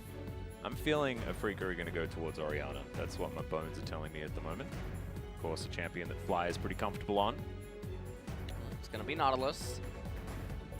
And so that will put Trundle in the jungle. Wukong going to likely be up in top lane. And Afrika, now they're the ones that just have to dial back and choose champions that continue to punish this hard-on engage that Sandbox is trying to do. They just have to go for a protection comp. And if you want to throw the Kalista top lane, you could even pick Kog'Maw.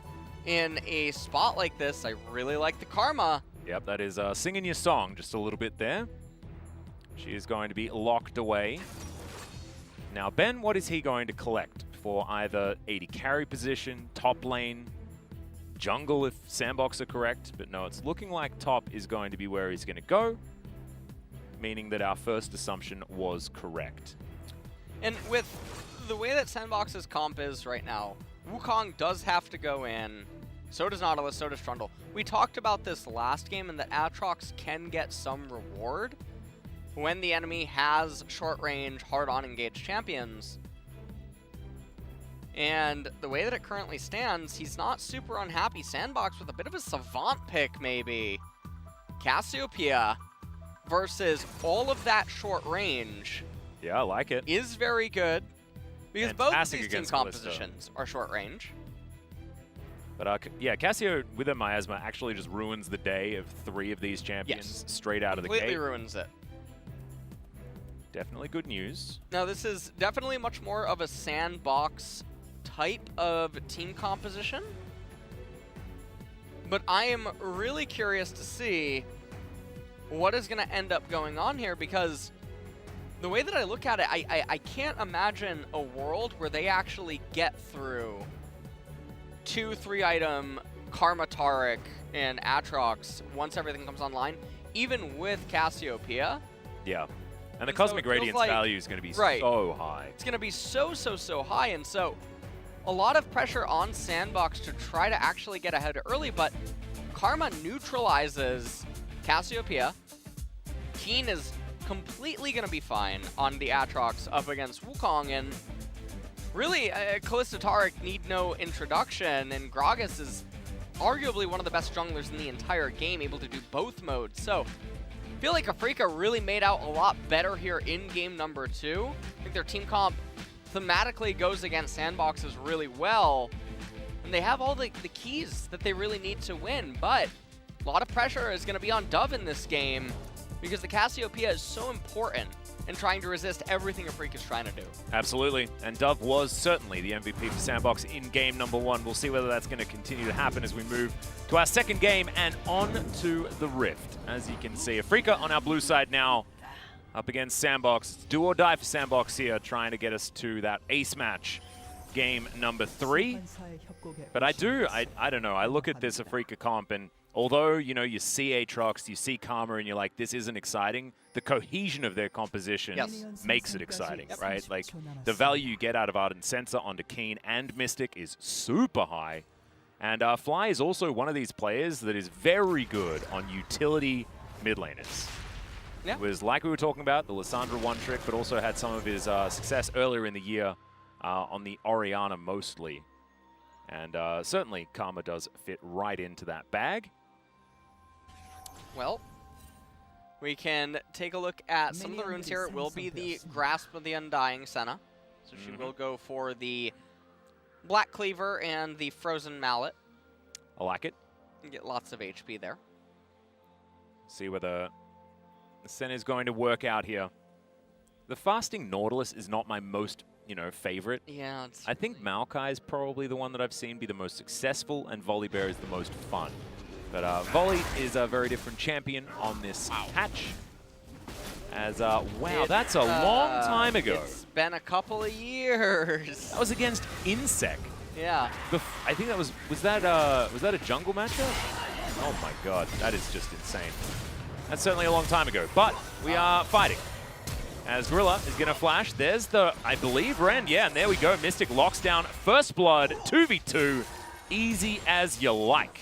And I just don't even know how something like this happens right off the get-go at level 1, but that's going to be really nice for Afrika. They get the First Blood on the Kalista, and I'm curious to actually see what she's going to end up going this early on. Will Mystic just pick up a call? Yeah, he will, actually, so... Beautiful stuff. That is very good for him.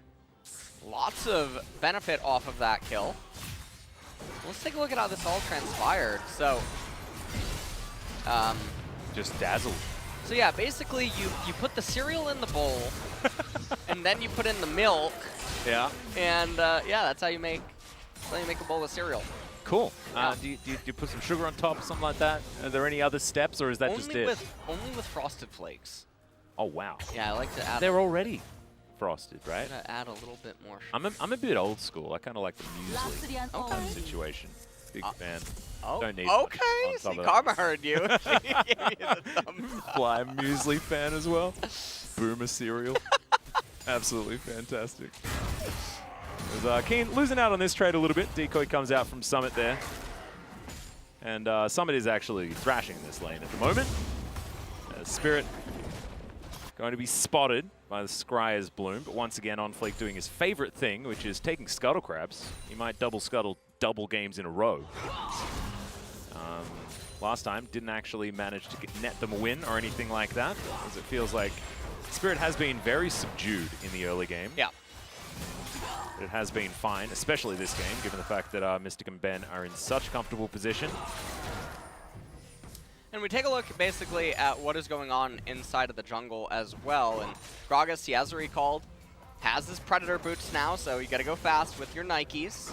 And interestingly, Summit's actually doing a pretty good job up in top lane. Not totally sure exactly what the CS deficit is entirely, because I'm unsure what the minion wave is in front of his turret, but elsewhere, you can see, okay. Yeah, Kane actually looks for it, but Summit, the decoy, pretty strong at interrupting the Infernal Chains. I believe you can also do it with Nimbus Strike as well. The clones actually can soak projectiles, which is crazy. I've never been able to actually do it myself, so I'm not entirely sure. But certainly Summit with a few tools against the Aatrox. And, well, we see the jungle camps on the left-hand side are up by Spirit, but he comes in, he places a ward on the right-hand side, and this could be a bait. Yeah, maybe.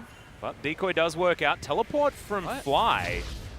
And then he walks straight back mid, so a bit of a whoopsie. Yeah. As Spirit says, thank you very much. Yeah, Spirit is there to pick up the CS, so it's not like it goes totally to the void. And right now, Mystic and Ben, they could actually just recall again. But electing into staying in the lane.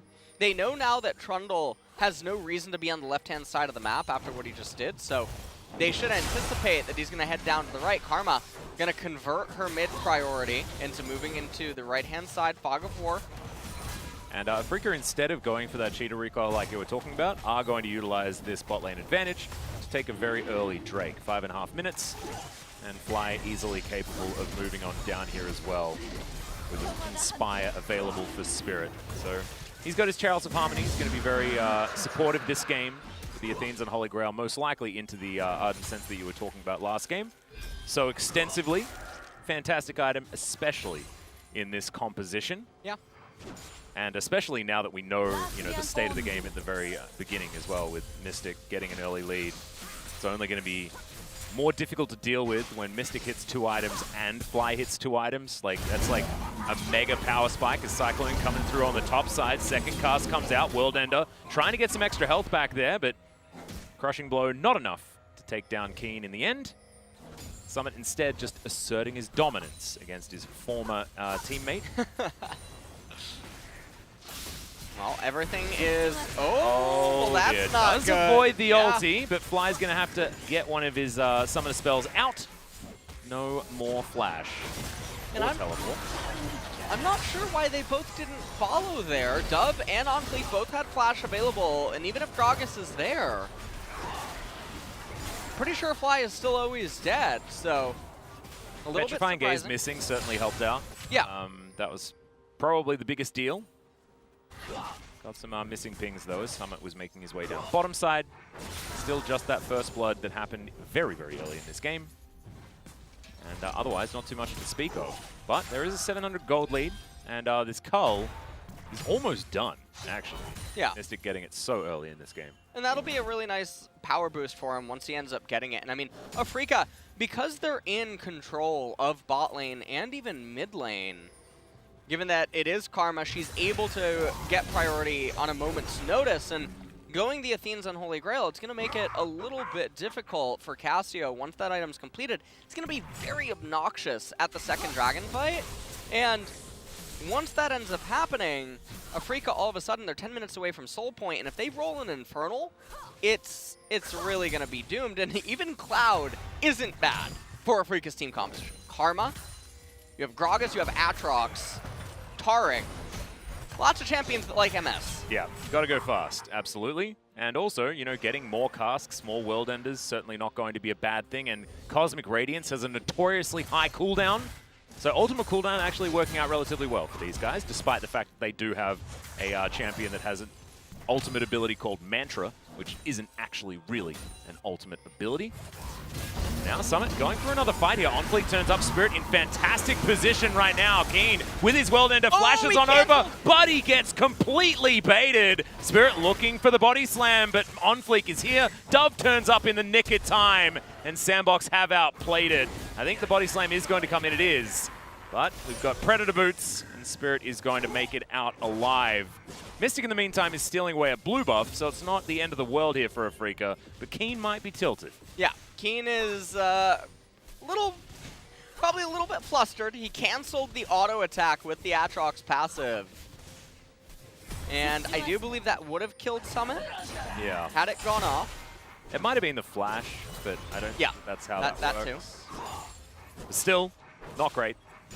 And got himself killed there. Might have been an opportunity to go on fleek as well, but we've spoken about this already today. Hindsight is in fact 20/20.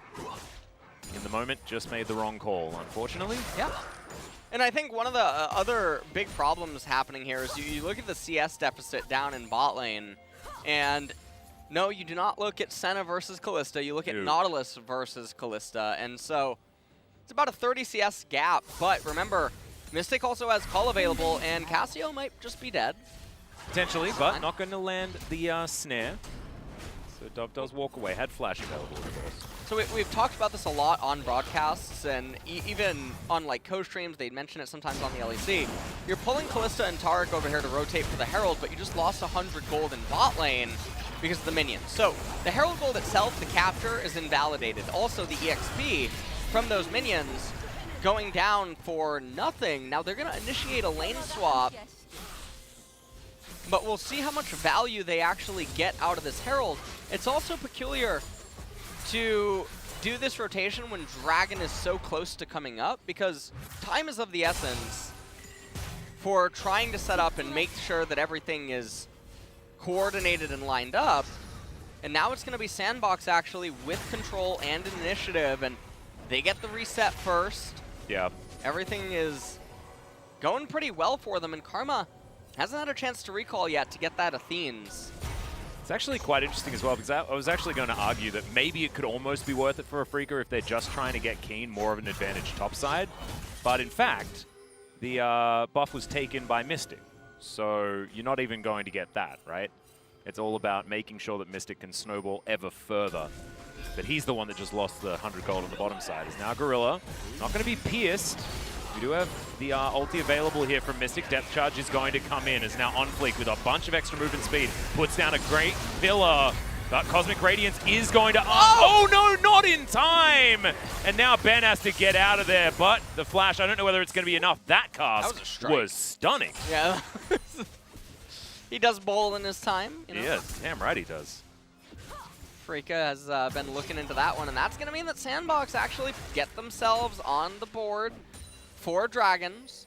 There's probably no way that Gragas is ever going to entertain a attempted steal here. As you can see, he's a little bit preoccupied right now, pushing the bottom lane. And that kill onto Kalista is really big for a bunch of reasons even. It also stunts the Cull purchase, which means that she's not coming back this time with Blade of the Rune King. Yeah, so, and also unable to put down the Herald as well, so it does alleviate a bit of extra pressure on Sandbox's side. Now with the purple hands, Mystic thinking about maybe dropping it here in this mid lane, certainly the highest priority turret. But you're right, definitely a more high value kill than any other on the map at the moment here for Sandbox. Take down Mystic. And I really like what Mystic's actually doing. He's summoning the Rift Herald in... No. No. Serious? You got the money, right? Did he? I hope so. I don't know. I'm not sure if he did, actually. I believe the tether range is 2,000, but only if you entered into the range initially, or if you... I'm not totally sure how that works. Yeah, and I don't 100%, but maybe the collective knows. They do have at least 200 years of combined experience. Well, hopefully they did end up getting it, as he gets you see the initial harpoon did miss. Oh yeah, he gets it anyway because he's the one that summoned it, so it's fine. Yeah, easy peasy. We're going to watch Mystic go down though, as Cosmic Radiance just a little bit too late. I actually thought it was going to arm, as you may have heard. But this cast certainly saving Ben's life, and also was very cathartic to those watching at home. Afrika's still in the lead though. This is still certainly their game to lose at the current juncture. And Fly is racing towards that Athenes. Blade of the Rune King is done for Mystic. That Cull has already been cashed in. And now looking for even more. They move back down towards the bottom side with 30 seconds left on these turret plates. I don't think Mystic's going to be getting any more. It has been accelerated relatively well. On fleek, does spot the bottom lane, and that is a great dredge line to come out onto Ben. Fate's Call is going to be available though, and that's going to keep him alive. Mystic playing aggressively, Ben not at all. Gets under the safety of his turret. Yep. And everything is just basically going blow for blow everywhere. Afrika currently has a 1,000 gold lead. Remember, they have the Mountain Dragon as well, so that is very valuable for some of their champions. Yeah, on Fleek actually trapping himself a little bit there, as that's another fantastic barrel. Ulti comes out though from Root, trying to get at least the health bars back, but Fly can't quite figure out where to throw his Q. Does eventually find 3 members, and now Spirit comes in. The Cosmic Radiance that we were talking about, very high value in this particular fight, and Root's gonna have to flash to get himself out of the way. Mystic now trying to go 1 versus 3, and a double kill comes through for Fly. Spirit goes golden to keep himself alive. The tether not enough onto Root there. Fly not wanting to go too far forward, and now Afrika set up to push out these lanes and keep pursuing this advantage. Well, that was a very big victory for Afrika. And meanwhile, up here in top lane, I mean, Keen, he's holding down the fort. We're going to take a look at it one more time. So, on Fleek, deciding that it was now or never to get this control ward. Root and Gorilla coming from the right-hand side in the river. He tries to flash out. Take a look at Summit. Manages to cancel the Aatrox teleport. And then look at the heal on Taric that keeps him alive for the Cosmic Radiance. And Spirit, had he landed the stun onto Cassiopeia too, none of this follow-up would have transpired. So close. Almost getting Mystic. And then take a look at this. Spirit misaims his Q a little bit, so he's not able to have it set up. And then Fly, interestingly, I think he broke the tether. Yeah, I actually think that I think the reason he backed off is because he expected Spirit was going to be able to land the slow and had already decided to flash, and then once the slow didn't connect, he just believed that he wasn't going to be able to lock down that kill. I could sort of see what his brain was doing, but it looked a little bit silly. There's the Ardent Sensor. There it is. This is now exactly where Afrika want to be, and maybe a little bit earlier than they were expecting to get there as well. So very scary times ahead here for Sandbox. Thankfully for them, it is only a Cloud Soul, but we already iterated that Cloud Drake, not too bad here for this squad. Yeah. And that would be 30% to whoever ends up getting it. On the ultimates, as Keen and Summit are... Oh, not quite there. Huh? Infernal Chain is going to land, and now Keen thinking about going for a little bit more of a trade while the World Ender is still available. The Executioner's Calling is already there for Summit, so not exactly the greatest of times here for Keen. Topside, doesn't matter though, everything's absolutely even, and Keen's going to be trying to team fight this game. Total Gold, Mystic and Fly, the 2 champions that are going to be carrying here for Afrika. Certainly in the lead. And it's feeling like smooth sailing here for these guys. Summit moving on down. We'll find Shirley being taken down here by Spirit. Not going to be opting in for contesting this one whatsoever. Sandbox do steal away a Drake, as Mystic was on a reset. Now Fly thinking about trying to defend Shirley as well. And everything is pretty fine right now, though, for Afrika. They have Bork on the Callista. She's going to get her second item probably relatively soon. Predator coming in. Yep. Slowed down by the pillar. Spares. Onfleek does have a 1-level edge over Spirit right now, but not the end of the world by any means. And Aatrox has the Black Cleaver over Wukong, but there's probably not going to be a very big team fight. The second Rift Herald should be used to crack the mid-tier 1 of Sandbox. And the side lanes are all still very, very healthy.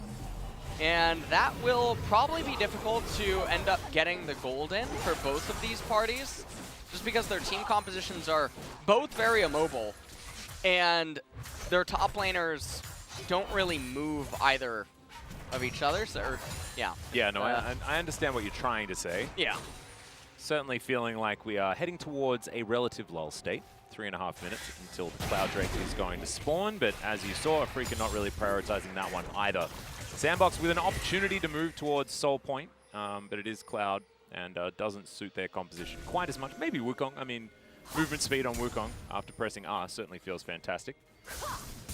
But otherwise, not exactly the greatest. Now Gorilla, a little bit behind enemy lines, but does keep himself alive here, as Mystic is just looking for that Runan's Hurricane as best he can. And, well, Looks like Afrika are now rotating towards mid. They're probably going to summon the Rift Herald there and then capture it. As right now, I mean, Frozen Mallet almost going to be completed by Root, but they're still ways away from being able to do anything. Honestly, I can't. Oh no, believe, Shirley doesn't know where to go. Yeah, she is so confused right now. Oh. She woke up in between a pillar, a oversized snake woman, and a troll from the mountains, and she's just wondering. Troll King, Troll King. Yeah, that's As, Spirit is going to put a barrel down on top of where Dove and Summit are both coming in. That's a great cast to come down as well, but the flash out from Dove was brilliant. Cosmic Radiance might just ruin their day, though, as all 5 go completely invincible, and Summit has to flash to get himself out.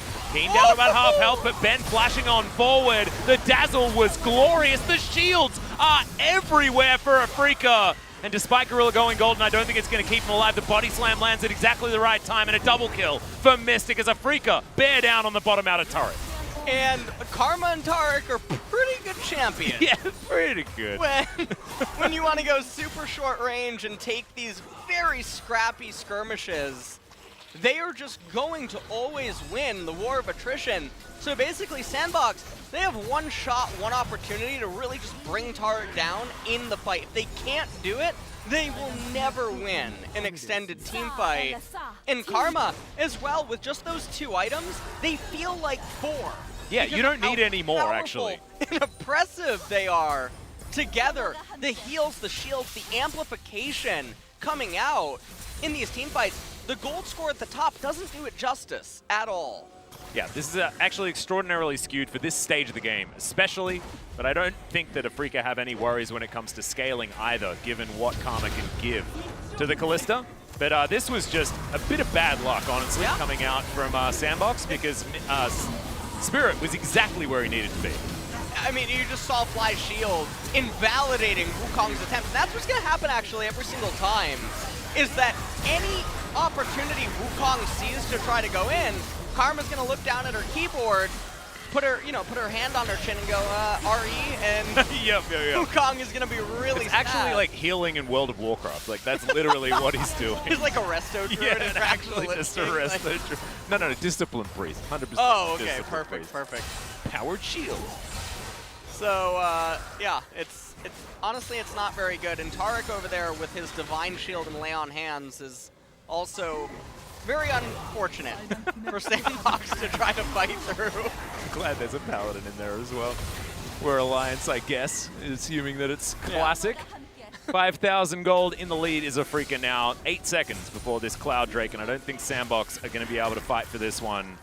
This time of the game just too good for Afrika. And their composition has just achieved what it wants to.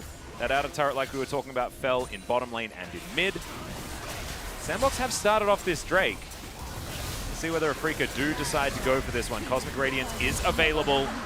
Now they're looking for the fight. Ben, gigantic shields coming in, but will get snared up. Yeah, and this is big, though, for Sandbox. They do manage to get the second Cloud Drake. And that is really nice because it brings the game to Soul's point. And getting that movement speed, while it might not matter a whole lot, it's still going to be pretty good. Yep. Because whether you're going into Afrika slow or fast doesn't really change what Taric and Karma are going to try to do, so. Yeah, that one's relatively binary. Mystic close to picking up his third item as well. His Aegis of the Legion complete. Death Dance going to be on the way very soon as Spirit just slams his way through the pillar. And Sandbox they have somewhat stabilized, which isn't too bad. Yeah. Spirit. Okay. He's just gonna die. He's dead. And that could be actually really big. They might just do a Desperation Baron. Spirit he's definitely a big part of the Afrika comp, but that is a fantastic Dredgeline Cyclone coming down as well as now Ben. Fate's Call, Cosmic Radiance, and now 2 versus 4.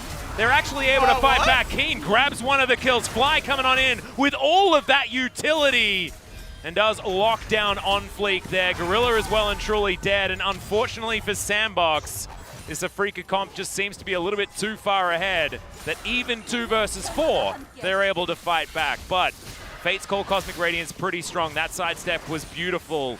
Now ulti off cooldown here for Dove. Zonfleek does at least smite the red buff. It really looked like that was just going to be Callista and Taric going down. I legitimately thought that they had them there. And unfortunately for them, they got a really nice little edge and then they threw it right away. Although it looked like it was really close. So you're going to take a look at Spirit. There's no reason to be getting this kind of vision right now because Baron's not really on your mind. And Gorilla, he lands a fantastic hook. Kong immediately follows up with the engage, and it looks like they were just going to die, but the Cosmic Radiance comes out. Ben dies, but not before Keen can get here and then fly. I mean, look at the shield and the heals. It's honestly it's really not really balanced at all. No. World Ender plus Ardent Sensor on an Aatrox is actually just obscene. Not really what you want. He's got a Death Stance now completed. Mystic would like his. I think he can probably purchase it relatively soon. But the Fate's Radiance combo is actually just real silly. With the fact that it arms even after Ben has gone untargetable, means that if you do focus the Taric, I mean, it's going to go off anyway, assuming Mystic has his wits about him, which he certainly did in that last moment. Certainly why this Kalista Taric combo did find so much headway here in Korea especially, largely Genji. The thing that's so surprising to me, by the way, is Trundle went for Spirit Visage, second item, and sure, Subjugate and Trundle's healing is, well, I guess there's a Senna too, actually, you know what, maybe? Yeah. Okay. Sort of Sure. helps. Actually, you know what? Not a whole lot of magic damage you need to worry about, but I Yeah. guess you can respect Gragas and You can just the, rely on the Ninja armor. Tabi, the passive rune, and then the Chain Vest, actually. You know what? It's actually a good buy. Yeah. doing all I was kind of molding, but now I actually... You have to remember, he's the hard carry of Sandbox right now with 100% of their kills. Which is absolutely not what you want, to be perfectly honest. Trundle is not going to be the character that's going to be doing that. Speaking of Fly, though, 2-0-3, having a good game so far. And looking for his Rabbidan's Death Cap for item number 3. Fantastic. Always build flat AP if you're a utility champion. Helps you with your heals, your shields, and your damages. Just great news. And the other thing that is going on in this game is that, like, 40 seconds until the Cloud Dragon, but this one, it really does look like Afrika will be ready to fight. However, Karma is gated a little bit as she's waiting for the Rabbidan's Death Cap. Yeah, might be, you know, the best opportunity that Sandbox have. Yeah, this is going to be their last stand. From after this point forward, everything just starts getting so much worse because Trundle, I mean, is the same champion. Yeah. No matter what item he completes, he's going to basically cast the same amount of Qs, auto about the same amount of time.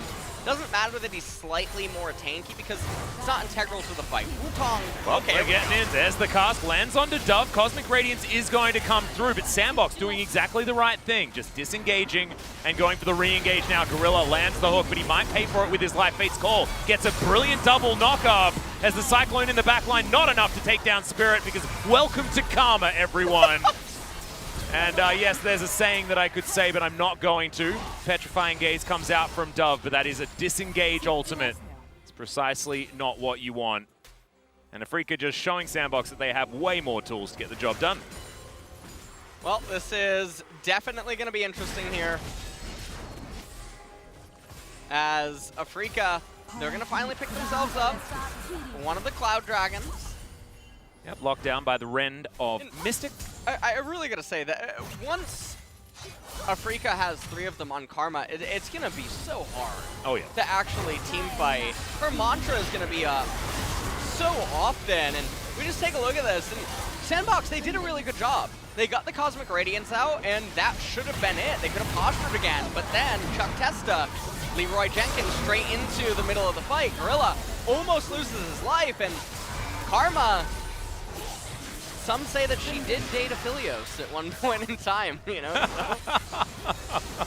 200 years of Karma? Damn, that is a lot of pent-up Sometime Karma, in the that's all I'm 18th saying. century, it was when that happened. Well. Well. And now she's got a death cap, by the way, guys. Didn't have that one for the last fight, so it's gonna get worse. Just so you know. It's like how everyone talks about summer here in Korea. I'm like, it's really hot, everyone. They're like, ha ha ha. No, Max. It gets way hotter than this. Well, that's it's precisely what everyone's saying to Sandbox now. As the third item does come in for Fly. And now can probably like build whatever the heck he wants. Maybe defensive items. I don't know whether he'd ever want to get a Void Staff because it's not about his damage. It's about how much he augments the rest of his team. But right now he's got exactly the items that he wants. Well, at this point, I think Afrika, they're up 6,000 gold.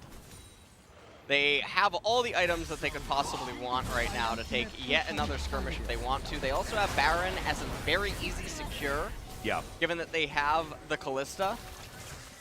And honestly, I'm just really keen to see them start this. As the spirit of them, it's really living on. And I think they're going to fly to victory here. I think they almost have a mystical nature about them. Oh, Don't they, Ben? They have been very mystical. Oh, no, that's mispronunciation. Come on. I will not allow it, but I'll allow this team fight as Summit gets into the back line, but the Cosmic Radiance once again is going to be there. Fate's Call looking for the re-engage. Good double knock-up. As Gorilla's going to go down low, but the Petrifying Gaze working out this time. Flash forward from Keen, but the Snake Lady does get rid of the Taric. I just don't know whether it's going to be enough as double kill comes in for Mystic, looking for his third. As goodbye, Wukong comes back from his Guardian Angel, immediately enters the Death Chamber. And now Afrika go back towards this Baron, and then continue to look for their 2-0 to start off today. Yeah. And with the Baron, this is going to persist at least into the next Dragon, even if they don't manage to end the game there. But Sinbox is all out of fuel, I think, here. I think that they are absolutely... I hope they're not. They need fuel to keep Yamato's plane in the air, okay? So don't be talking about fuel. Need Yamato to get here safe and sound. Took a long time gathering that visa together, but thankfully he does now have it. And might need to get to work pretty early here as Sandbox looking like they're staring down the barrel of a 0-2 to start this one off. Well, we see that Sandbox, they try to take a last stand. It comes off a little bit premature for the start of the fight, and there's just no answer. You can't beat Karma's shields and Taric bolstering the Callista and the Aatrox. The Trundle doesn't do anything. We've already seen what Wukong does. Senna is literally full tank. Yeah. And your Cassiopeia built Rod of Ages. So there's no Leandries going on there. There's not a lot of damage. There's no death cap. Do you know, I think there's a change. What Rod of Ages needs to stack to 200. It needs to. The Rod. That makes sense now. That actually makes a lot of sense. Collective, get on it. We need to figure out a way of doing this. I need to see 200 I need stacks to down go there. to Mark Yetter's Twitter 2 weeks from now and see the balance change. 200 weeks from now. No, we don't even need to talk about that because Aphelios isn't in the game. We've got Karma, his sister, who built the item that really I thought it was done. Ardent Sense of being ridiculous was done. 2017 was a year that happened, but not one that we really want to remember. For anything other than the fact that the LCK won. And Summit now looking for Keen, down to about half health as the decoy does come out. But Sandbox, of course, not actually looking for any engage, especially with Afrika all there to back up their teammates. And we are finally looking at that 10,000 gold lead that Afrika have been threatening for a very long time. As Mystic just feeling like he has no care in the world walking up to this turret, just getting auto attacks off. Summit just trying to trade where he can, trying to cling on to some form of relevance as this Wukong. And it looks like, I mean, they're just sieging the bot turret. They're up almost 10,000 gold. And, I mean, that turret in bottom is on its last leg, although the cannon is very attracted to Trundle. It is. So, Pillar was good for defense as well, so that's going to keep it alive for at least another minion wave. Feels like only a matter of time. Bloodthirster, Death Stance, Blade of the Rune King, by the way, for Mystic. And he has Ardent Sensor on a Karma. That is the most healing possible. You'd need 17 Morellan Omicons to deal with that. Instead, they only have a couple of Executioner's Callings. Yeah, they do have the Executioners, which I do think is very good. We need to make Morellos and Executioners like stack. That's what we need. Grievous Wounds needs to stack. Interestingly enough, though, the person that's going to be able to apply it the most would be Cassio. Yeah, precisely. So with the Miasma and the Petrifying Gaze, that would be very big in the team fight if you could hit multiple members and just apply it. Oh no, on fleek just hand-delivered to the Afrika Freaks, and Gorilla also going to get knocked up.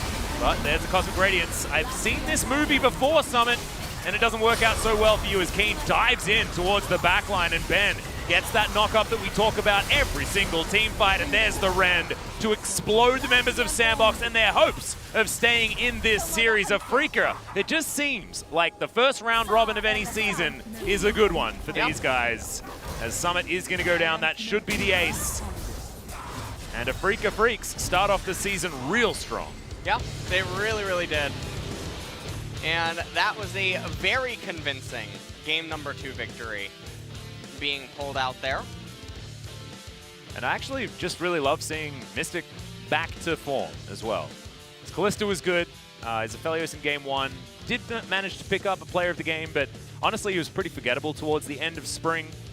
And now feels like Afrika have certainly done their homework, put in the work, and got their team together. Because that was what we were talking about in a lot of spring, is the fact that we had gigantic changes to rosters. And so you do really have to get used to who you're playing with.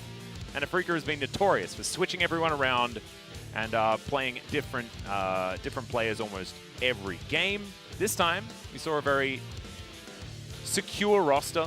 And the only real change was the fact that Ben was back down towards the bottom side. And you can have as many things to say about Ben as you want, but his last 4 Cosmic Radiances, I think, were absolutely perfect. Yeah, I actually was having a lot of trouble deciding on who I would give the player of the game vote to.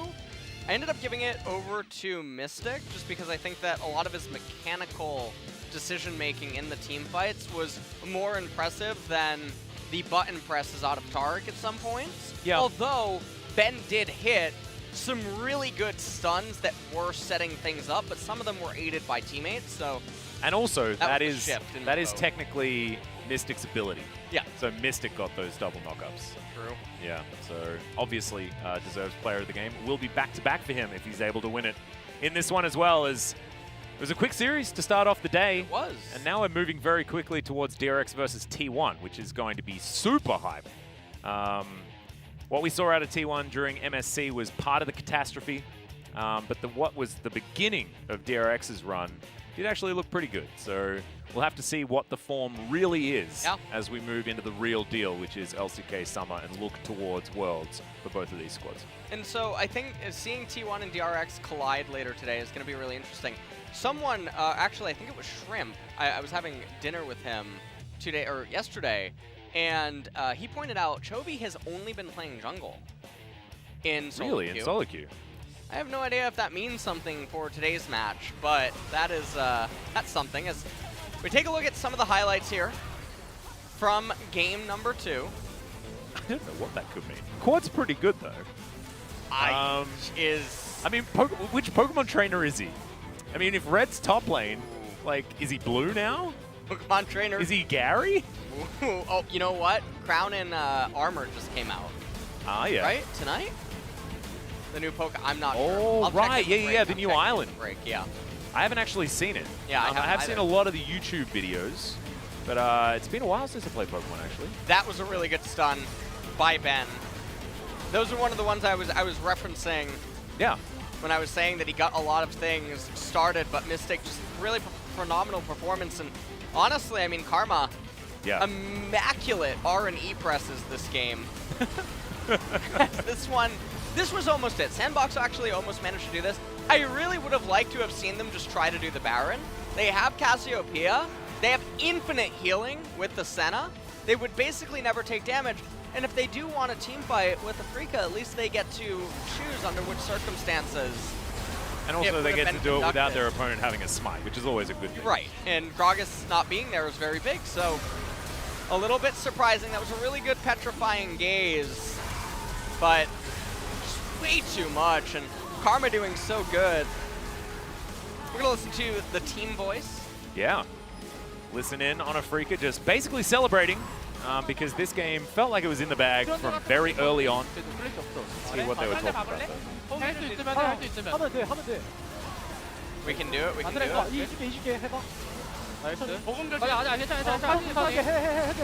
okay. It's okay. We can do this. Ian, 1 second. Look at Cassiopeia. Look at Cassiopeia. Okay, I'll pay attention. Got her. Yeah, take Wukong.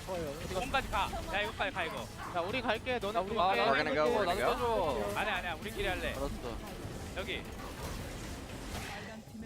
Can you wait a second? Just want to get a kill towards the end. And Classic Spirit being very happy as per usual. Was interesting, actually, listening to both Ben and Spirit sort of being the main shot callers in team fights like that, even if they were on different fronts. But seems to be working, as you can see. Pretty linear graph there, moving towards a pretty comfortable victory for Afrika. Yeah. Overall, a very clean game. And Sandbox, they definitely drafted more towards their theme as a team in game number 2, but it just did not end up mattering. This time they found themselves in a massive draft deficit. Yeah. So very unfortunate there. And you could just see inside of the team fights, even though there was a couple of close calls, there was really no hope in extended ones. It was impossible to get through Karma and Tariq, and that's why she's actually been receiving a lot of attention globally, getting banned, getting even picked sometimes, and her flexible nature as well, because we've got these enchanted supports really coming back towards the bottom lane. It means that it's so much easier to pick the Karma, much like Doinby loved to do. But Mystic is going to get those back-to-back Pog points. 8, 1, and 6 on his Kalista. This time around, I am absolutely 100% for this choice, so I'm glad. You can just assume that the global caster vote is just me. I got it back for this one. True. My name is just CM, and that's fine. Caster name. It's an acronym. It's fine. Just, don't even worry about it, guys. Yeah, you just played really, really well. The Fates calls were on point, but I think this was all about Afrika drafting way better than their opponents and being able to put together a comp that's just super cohesive and felt like it was something that Sandbox had no answer to, even with 2 Executioners callings. And you really gotta hope that this doesn't eventually turn into yet another split of the Summit show, where if Summit's just not able to do anything, then they just fall apart. And that's obviously going to be one of the concerns. So we'll see. Yeah, it's only 1 series. Exactly, and I think that Sandbox do have a lot of adjusting to do, especially with the fact that their coach still, has a little bit of time. Is going to be here, I believe, starting with the team to work with the team. He will be in quarantine, but he can start working in the next couple of days. I believe he tweeted that he was only going to miss game 1, so I wonder if he has the quarantine exemption thingy. No, he doesn't. He has to go into... I spoke to him yesterday. Oh, okay. Yeah, so going to need to still do it. Everyone, we recently had a couple of commentators come back here to the country, and they had to do the quarantine thing as well. It's just the smart way of doing it, guys. Don't want to bring the corona from overseas. It's bad news. Yeah. Well.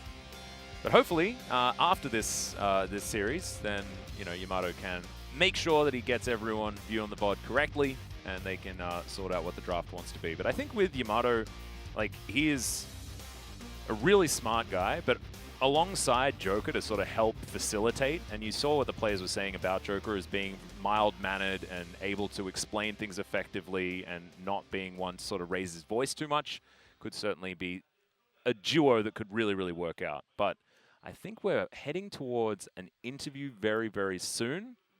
It's almost ready. That's why we turned the music off. It's a bit eerie. It is, actually. It's a little, it's fine. Okay, we got the music starting up again. And I think this is going to mean it's G sometime. So here we go. Interview with Mystic.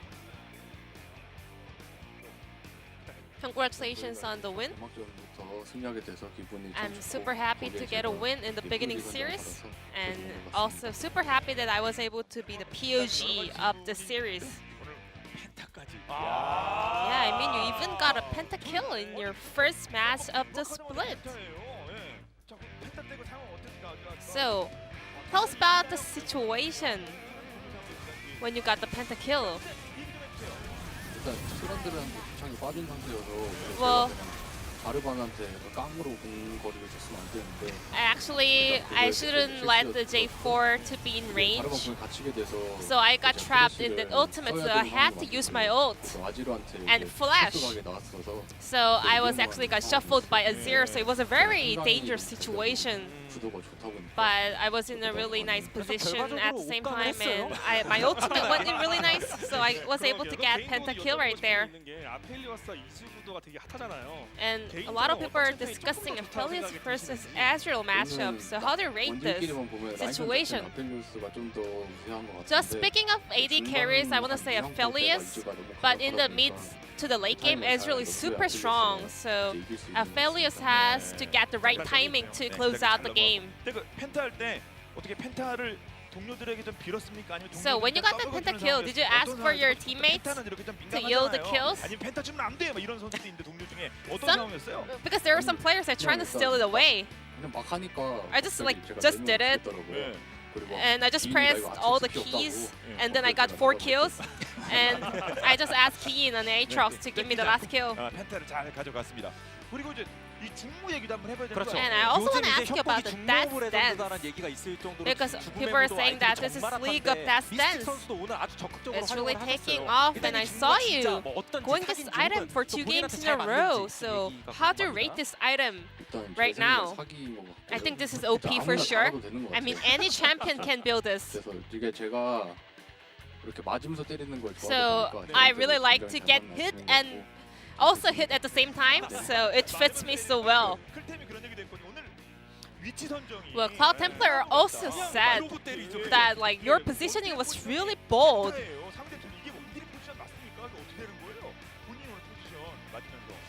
일단 상대방이 So, 상대방한테 굉장히 위협적인 스킬이 없다 보니까 because there was no intimidating skills on the opponent's side, so I was able to stand in the front line.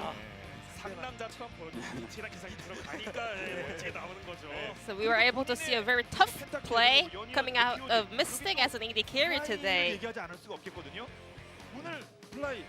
And I also want to ask you about Fly today because he was taking the supporting role. Well, Fly is really good at some of the supported picks like Twisted Fate and Karma, and he was able to execute it really well. So I want to really share my compliments over to Fly today. Yeah, he's like the Doinbi of your team, right? Well, Fly, I mean, he's a great player. Yeah, that's all I can say. He's great.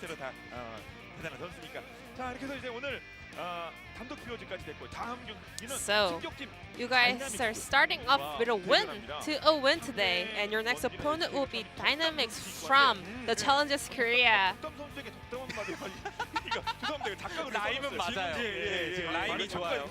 So, how are you going to prepare for that series? As an old player with a pentakill, yeah, I want to give them an advice. It's going to be your first LCK match, and I hope you guys learn a lesson from us.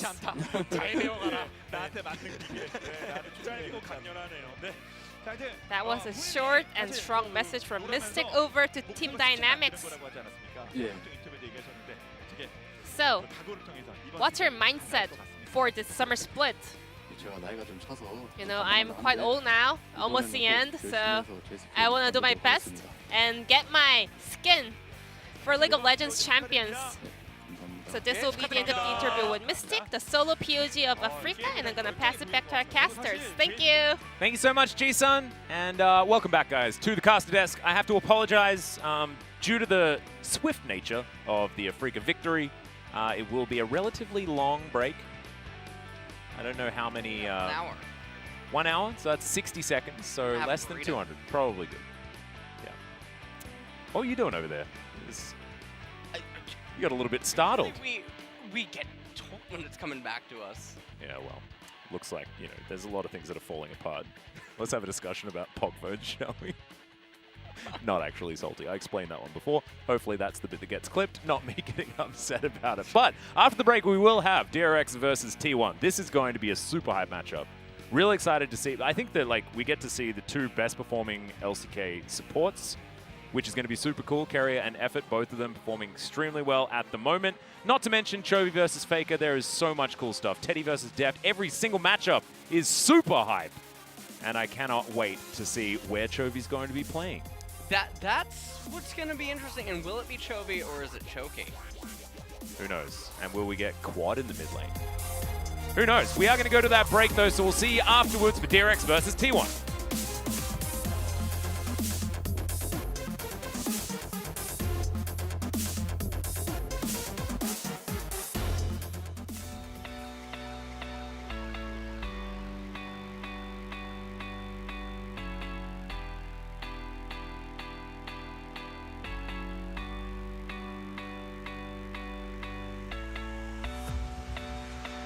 Night eyes in the summer heat. We took our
썸머에서도 역시 우승을 목표로 하고 있고 또한 이제 롤드컵에 나가는 것도 목표로 하고 있습니다.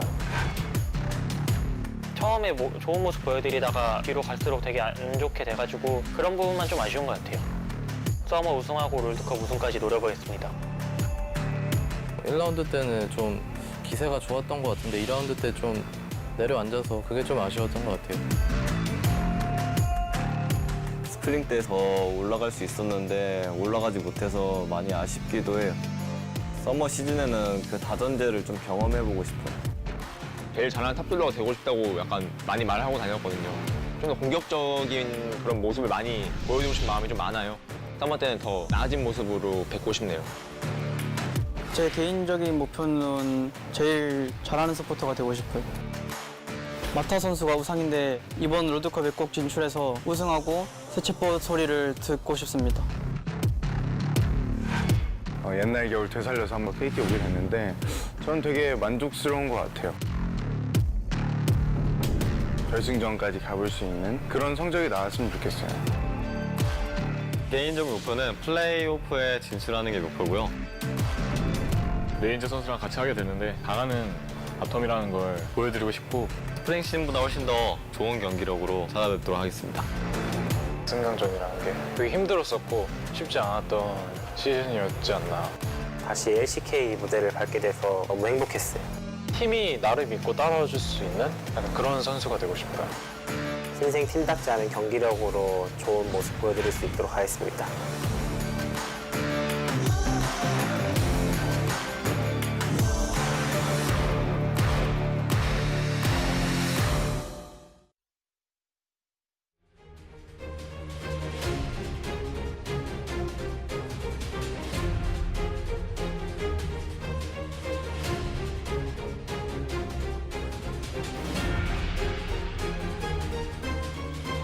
Welcome back, ladies and gentlemen. LCK Summer 2020. I'm Atlas, joined by LS, and we have wasted absolutely no time this time. We're getting straight into the hype matches. DRX versus T1 will be our first huge matchup. I mean, I think Sandbox versus Afrika is a good one, but it's not necessarily the title match. And DRX versus T1, this is the big one. Yeah, this is absolutely going to be the big one. And there's probably not a better second series to kick off day one in the LCK Summer kickoff than this matchup, because DRX, they can bring a lot of action. And then T1, obviously the returning champions from spring, and we'll see how they manage to actually fare here in this series against DRX. And again, both of these teams just played in Mid-Season Cup. They've been very active throughout the month of May. And Mid-Season Cup wasn't too long ago, Atlas. So no, it wasn't. Don't everything's remind me. probably still fresh for them in terms of the meta. That the wounds are still open. Is that what you're saying? But yeah, certainly these are the teams that have had more experience. I'm glad we skipped over that. I'm sorry for bringing it up once again, like we did in the previous series. But yeah, we're going to go through the points of the match here to start this one up. And could you turn on the lights? Need to watch the LCK big match on the first day. Stay tuned. Certainly is a big match to close out our first day. But DRX have to face T1 and then Gen G. So if they can be successful in these first two matches, momentum for DRX in round one will be gigantic.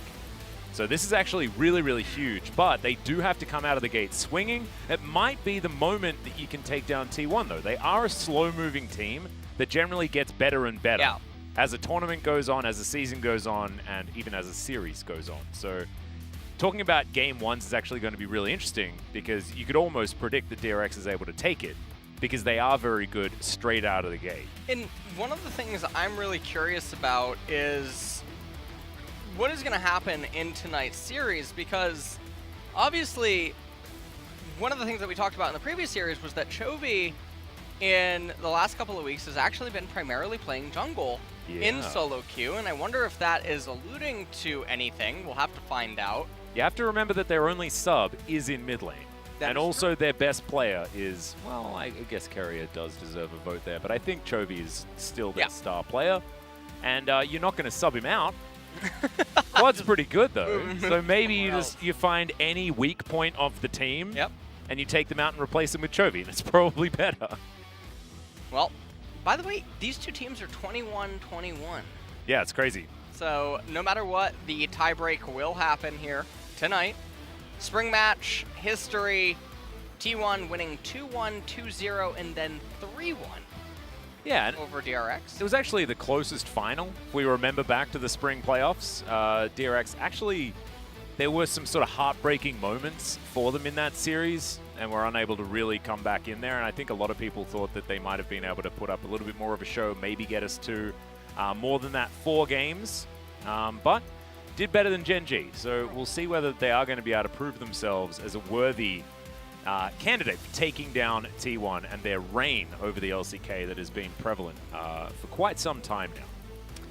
Well, we shall see indeed what is going to end up happening here in tonight's series. DRX is going to be starting on the blue side, T1 on red, and the scary thing for me is 이번 MSC에서 저희가 아쉽게 떨어졌는데 MSC 경험을 바탕으로 열심히 준비하고 있는 것 같습니다. MSC 떨어지고 나서 위원들에 대한 생각을 좀 더 하게 됐고 MSC는 MSC고 다음 LCK를 준비하는 방향으로 열심히 하자 대만점. 대진 짬본이 좀 믿긴 한데 그래도 LCK 강팀 연속 만나는 게 재밌을 것 같아요.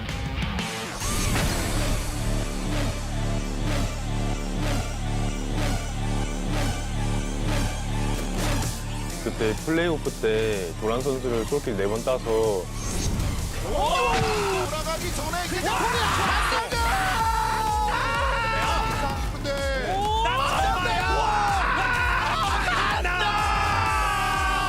그때부터 심리적으로나 멘탈적으로 좀 많이 흔들리면서 게임한 것 같아요. 저희가 시즌 끝나고 한번 회식을 했었는데 그때 너무 미안하다고 그게 진짜 정말 진심으로 다 전달이 돼서 감독님 숙제 받고 솔랭 열심히 했거든요. 그래서 솔킬 딸만 하지 않을까.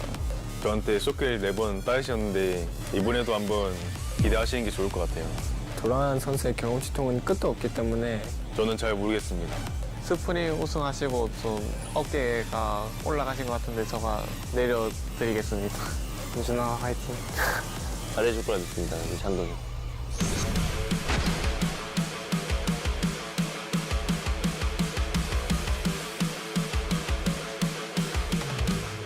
핵심 라인은 미드 원딜인 것 같습니다. 딱히 그 지방에는 좀 관심이 없어서 미드가 페이커고 미드가 톱인데 당연히 관심이 있어야지. 조비 선수가 굉장히 라인전도 탄탄하게 하면서 딜링도 되게 잘하기 때문에 잘 묶어둬야지 게임을 쉽게 승리할 수 있지 않을까 생각하고 있어요. 해포트 선수가 미드 가지도 못할 것 같아요. 저한테 맡겨서. 저랑 조비 선수랑 스타일이 다르기 때문에 재밌는 구도가 될 것 같아요. 저도 뭐 한두 번 붙는 것도 아니니까 이제 저는 딱히 큰 상관없는 것 같아요. 승부처가 된다면은 미드 정글 싸움을 이기거나 바텀의 후반 캐리인데 헤이 선수가 LCK에서 저는 진짜 최고로 잘하는 원거리라고 생각하고 데프트 선수 상대로도 매번 좋은 모습 보여줘서 저희 형이 모델링 모델링이래. 딜링 뭐지? 뭐 딜링? 뭐 딜링. 숨 안 쉬고 게임하면 저희 데프 선수가 더 잘할 것 같습니다.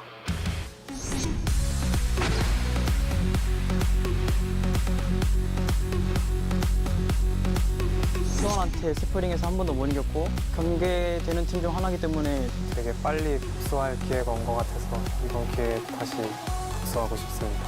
계속 만났을 때 저희가 계속 이겼으니까 이번에도 한번 이기고 싶네요. 첫 경기인 만큼 반드시 이겨야겠다는 생각을 가지고 있고요. 지난 스프링처럼 이번에도 강팀들 상대로 많이 이길 수 있게 열심히 준비하겠습니다.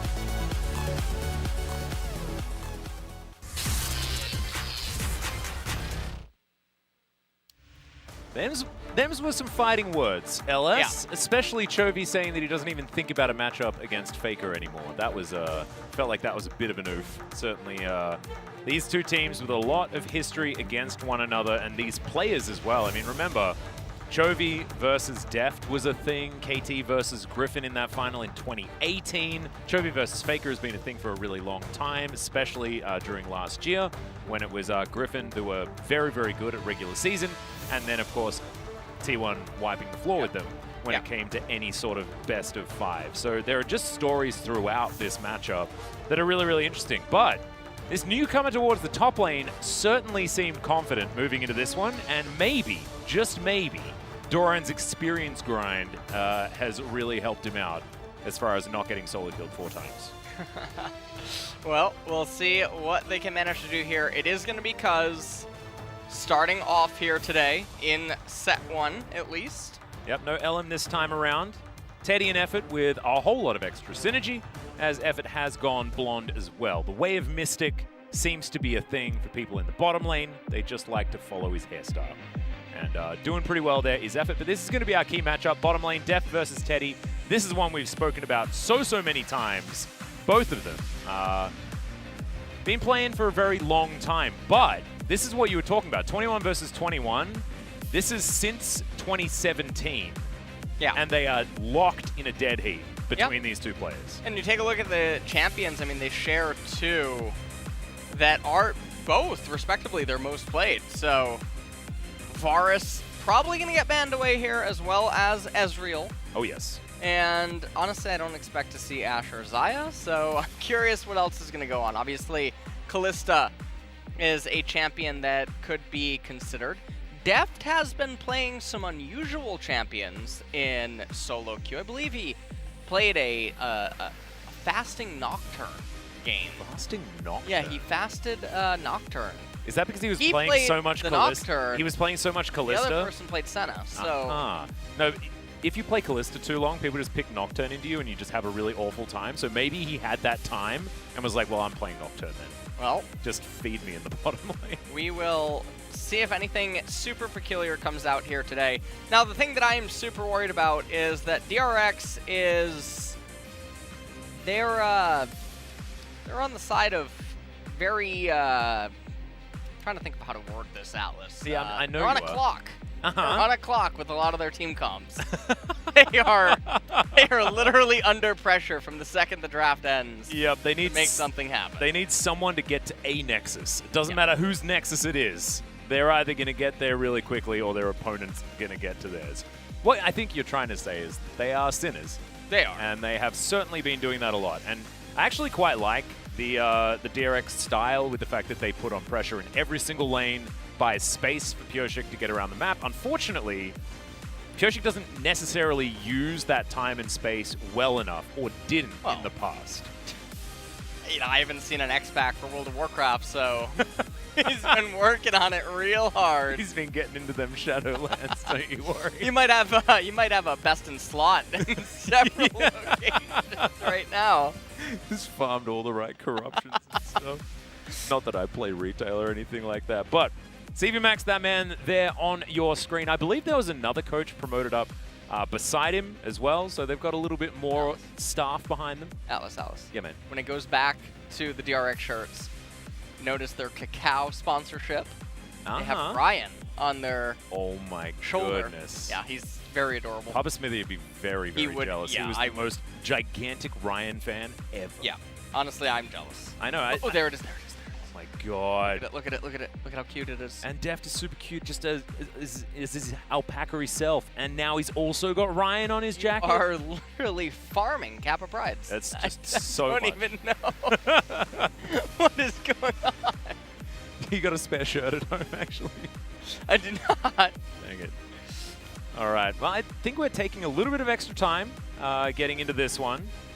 There's some conversations to be had, but I have a feeling that Champion Select is just around the corner, as Teddy's looking pretty angry at the moment.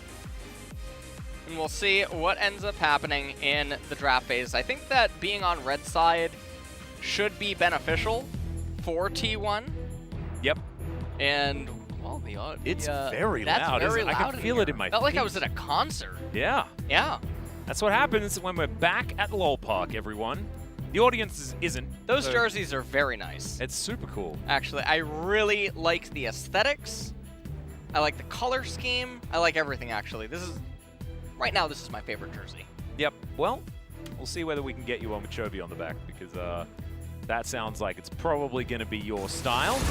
As Kalista, the champion that we were talking about for a little bit of time is going to be the first ban here on blue side by DRX. T1 are going to ban Varus and Syndra, but then we'll see what interesting ban comes in after that. We'll see probably Ezreal and maybe even Aladios banned away on red side. Pretty standard stuff here as the set does get removed as well. Flex ban. It's Ezreal taken off the board. So Felios, his stock is rising. And see what DRX are going to elect to do.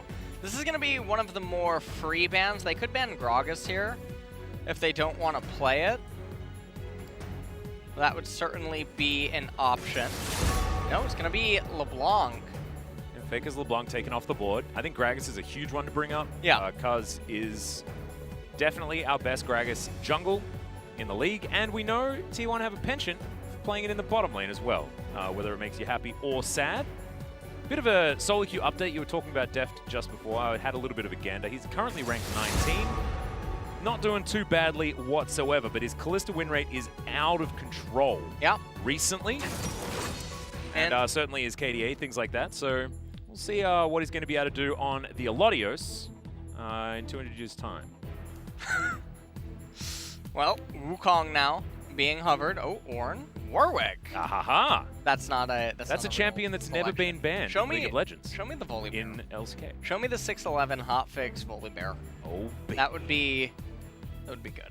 But no, we're not going to get it. What about the Fiddlesticks? Randomly get a Trundle by T1. Trundle blind, and Yummy is probably what T1's thinking as they manage to get their hands on Yuumi. So that is already pretty scary. And there are so many different options that Teddy can go towards as well, and Yuumi just makes it more difficult to deal with. But with Ezreal not there, certainly are some other options, as Nidalee's going to be locked in. And DRX now with a lot of range behind them. We saw Nidalee absolutely pop off in the mid-season cup. And it's going to be really interesting to see if Pioshek's going to manage to pilot it. Nidalee feels like a bit of a trap. We've seen it, actually, in other regions already in 2020. And she is so hard to pilot and make work. You have to really be on top of your game in order to reap the benefits that she offers as a champion when you are playing her at a high enough level. And I want to say the last player that played her in LCK was Kuz, actually. Yeah, I think it might have been. I think it was. It's hard because we do have like promotion tournaments, mid-season cups, things like that, but I think in the LCK you might be right. It's Misfortune. Next cab off the rank is going to be paired with Yuumi. The final time, or the bullet chapter. Bullet chapter's probably better, right? The Lost Bullet? Lost Bullet. It sounds like a Pirate of the Caribbean. Yeah. Speaking of Pirates of the Caribbean, Pirate's going to be banned here. Is Pyke taken away from Keria? So Pyke is taken off the table. And the interesting thing here is that DRX, so they opened with B1 Aphelios. T1 potentially punt it away with a Trundle, but then they pick it up with a Yuumi. And now DRX is pretty mobile with their champions. They have the split push power as well with the Twisted Fate. Nidalee, we're going to have to see how Pioshek manages to pilot it in this game. But as we move into the second ban phase, Azir does get taken away. It is a very good champion against Twisted Fate. True. And Syndra is already removed from the table. Do we want... What do you think would be better? If Faker played Diana or Fizz? I want to see one of those. Fizz and Yuumi? Oh my god. I don't even know what that's like. Sounds awful. Sounds like a lot of untargetableness. Interestingly enough, Fizz is actually pretty good against Nidalee, TF, and Aphelios. Yeah. Just in general, although I am very doubtful that we would see her here. Well, we'll see what Teddy's going to lock away. Might just be a comfortable top laner for Canna and then save Faker's pick for last. But instead, I'm thinking about locking away mid lane. Of course, with TF already shown, it does make some sense. Allow Canna to get a better matchup, as this is an old Faker favorite. Might be Lulu mid. I think some Faker. Oh, no, it's not going to be, but certainly is another legacy Faker champion in the Orianna. This is something that he made people very, very scared of years back. I believe 2015 and 2013 was certainly years of Faker destroying people with Orianna. Carrier thinking about going towards the Bard, but instead, boring might be the case, and it is. Nautilus is locked away there. Nautilus, Felios. We saw Gorilla have some decent times, but honestly, it was relatively forgettable. Still, it's just going to be solid down there towards the bottom side and allow them to have some sort of peel and frontline. And there surprise, it is. Surprise, everyone. There's the Sin. Finally coming in at the very bottom. And so DRX, yet again, with a team composition that really needs to get ahead of its opponents. It's on a clock. It's on a timer. They do this pretty much every time. And it's happened too consistently over so many months and years that it obviously is a philosophy approach to the game. But every time they collide with top-tier teams, it ends up not being enough. Just having Lane Kingdom does not always equate to closing out the game. There's a lot more to the game than just laning phase, but also you can simultaneously win laning phase and outscale your opponent, which is what T1's actually going to do in top lane with the Ornn. Yeah, that's the sad thing. And on top of that, Faker on the Orianna, same exact thing against the Twisted Fate. All of the pressure right now on DRX is actually on Pyosik to try to somehow finagle advantages for his teammates or create enough pressure and give them the freedom in order to get ahead, because otherwise, T1, the responsibility isn't on them. T1 have a bomb building that is their team composition at 2+ items forward. They'll very easily win team fights, and that's just really, really scary. This does go back to what we were talking about in our first series tonight, where Fly was playing the Twisted Fate. I think that the first Destiny is going to be even more important than that one was. Chovy needs to utilize that to get this team ahead and allow them to snowball, exactly like you were talking about. But it is just extraordinarily pivotal, and I don't even know whether it's going to be enough, because the teamfight composition out of T1 is just obscene. Ridiculous amounts of utility, CC, and AoE damage coming out of this squad. We'll see whether DRX can pull themselves together. That's exactly the comp we were expecting. Whether it's good, we'll have to find out right now as we are onto the rift for game number 1, DRX versus T1. And the one thing that I will point out is that Atrox is using the Prestige Edition skin. Ooh, that's definitely some points. So yeah, even in defeat, he will still be able to at least console himself by knowing that his skin was better than his opponent's. Yep, that's very true. Very, very true.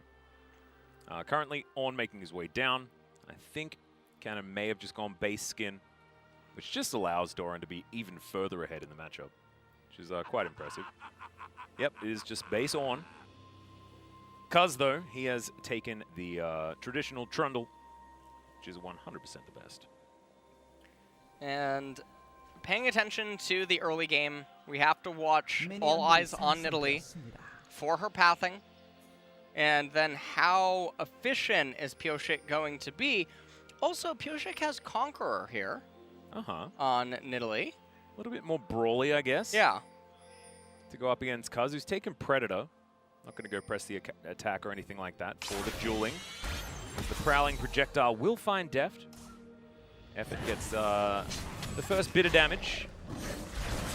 A bit of a leash here. Doran just to help out with Pyosik's jungle at the very beginning. I wonder whether that means he's going to start moving in to the enemy jungle a little bit faster. You saw Canna just doing his best to get in a position to see whether there is any early invade. Wasn't happening, and both top laners are just going to meet in lane as Deft fighting against Teddy here, but it is going to be relatively rough. That's an immediate exhaust, though, as the concussive blows come out. Another exhausting answer there as Deft trying to kite this one back, and I don't know whether that was worth it. DRX? That was... Oh, and it's also sustain versus not sustain. It's just bad. Yeah, I'm a little bit confused. but it seems like they consider the exhaust trade worth it at this point in time. So as it stands, Deft and Carrier, they're piling up 3 waves. Now, they could actually go for a cheater recall here if they wanted. Teddy and Effort already missing some HP and some mana. And so if they just hard shove in this 3rd wave, they get 19 CS, Aphelios backs up, he recalls, he gets a call, and Carrier can recall, get a control ward. And at that point, they're just in a really, really good position, but you can see they're not actually hard shoving this wave, so they're going to lose the opportunity to do so. And now, the only difference that ends up happening is you stay for wave 4, and you get chip damage onto the turret. But had you cheatered, you pull wave 4, wave 5, wave 6, you have autonomy and control of the lane, you have superior sustain, better items, better trade potency, and the opponent's options are restricted. But it seems like what they want to do is convert the mid pressure into an attempted dive down here, but Cuz is reading it. Yeah, he's waiting, lying in wait. Is the troll. Spear is going to go wide, but Chovy's now making his way in. Picking that card, Cuz eventually shows himself, and the pillar not going to be quite enough there. Make It Rain comes down, Carrier not going to take the double up damage, but I don't know how Carrier threaded that one, as Teddy takes a lot, but is going to survive for now. Well, this sets DRX a little bit behind, because you can see Chovy actually misses some minions, some EXP in mid, and this came at a cost. Now, yes, Teddy likewise did miss some CS, but he was getting the EXP. Yep. Koshik is now up 2 camps on the Trundle. Double scuttles as well. Yeah, double Koshik. But, you know, you expect that in this matchup. You're not going to have Cuz bullying around Nidalee in the earlier levels. The other thing is that Nidalee, the way that you want to assess this matchup is if she's not permanently ahead by about a level and a half, she's doing something wrong. Okay. And Deft and Carrier, I mean, they continue to do this pattern where if you play through all the lines, it's just not as ideal. They keep slow pushing the waves, crashing them into the turret, and not really achieving a whole bunch. And so if you're Misfortune, if you're Yuumi, you're happy. You feel completely fine with what's happening. Right now behind just a little bit as far as the farm is concerned. That's why when you look up top, DRX are ahead by about 500. Like you say, LS, like this is all about the slow burn. This is very T1. It doesn't really matter unless they fall catastrophically behind what happens in this early game, because they're very confident in their team fighting and the way that this match is going to go. I think this man here in the mid lane is going to be very, very important for how this is going to go. Faker with the teleport in hand at the moment, so it doesn't quite have cleanse or anything like that if Chovy was going to set up some sort of kill, which you can do. There's a lot of damage that comes out in burst between Nidalee and Twisted Fate. Not something that DRX are going for at the moment, but should be something that's on the minds of T1. And T1 are sitting pretty much everywhere, although top lane Kana is having a bit of a rough time. Didn't totally see how the early levels went, but nonetheless. Certainly seems like something that is working out okay for DRX, though. I feel like the practice that Doran put in is working, because I believe he'd been solo killed by now last time we saw this particular matchup between the two. I believe it was Aatrox. It was Aatrox versus Ornn. Exactly the same. This time around, Doran doing a better job, so shout out to him. Faker here in the mid lane. As Faker generally does, he has the lane in a very nice position. Yep. And Chovy's cycling to try and get his teleport back available again. Does so.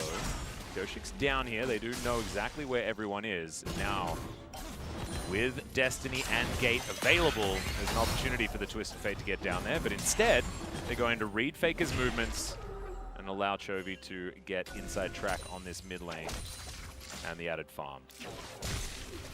And well, bit of a trade coming in from Teddy and Effort, and all that they're doing here is they're trying to utilize Cuz. They're going on 2 versus 3 at the moment. Yeah, there it is. Chovy's going to make his way down. That's a great stun, and First Blood goes over to Chovy. Faker now teleporting in exactly the wrong position and whiffs the ultimate. Deft picks up that kill, and DRX are off to a roaring start. Well, DRX now with that kind of a kill. I mean, MF is losing all of the CS down here in bottom. They're going to manage to also get themselves The Dragon and Kana is getting clapped up here. That's what in happens, top man. lane. All of that practice, the XP farming, as Chovy called it. And now they're 3,000 gold ahead. This is exactly the kind of lead that we were saying DRX needed. They need to keep going. They need to keep pushing, but this is a great sign. Yeah, it is. And the jungle gap is definitely present so far in this game. Nidalee almost at her jungle item, which is going to be really big. And now Chovy, Merktreads, and Rod of Ages. And it seemed like T1 actually anticipated this play was coming, because they had Faker ready to do the TP, but just not really in a good position. Very easy to lock up, and then Faker uncharacteristically whiffing his ult, but even if he landed it, nothing would happen. No, it does a bit of damage onto Def, that's about it. Might deny him the kill. Having a look at what Chovy was doing.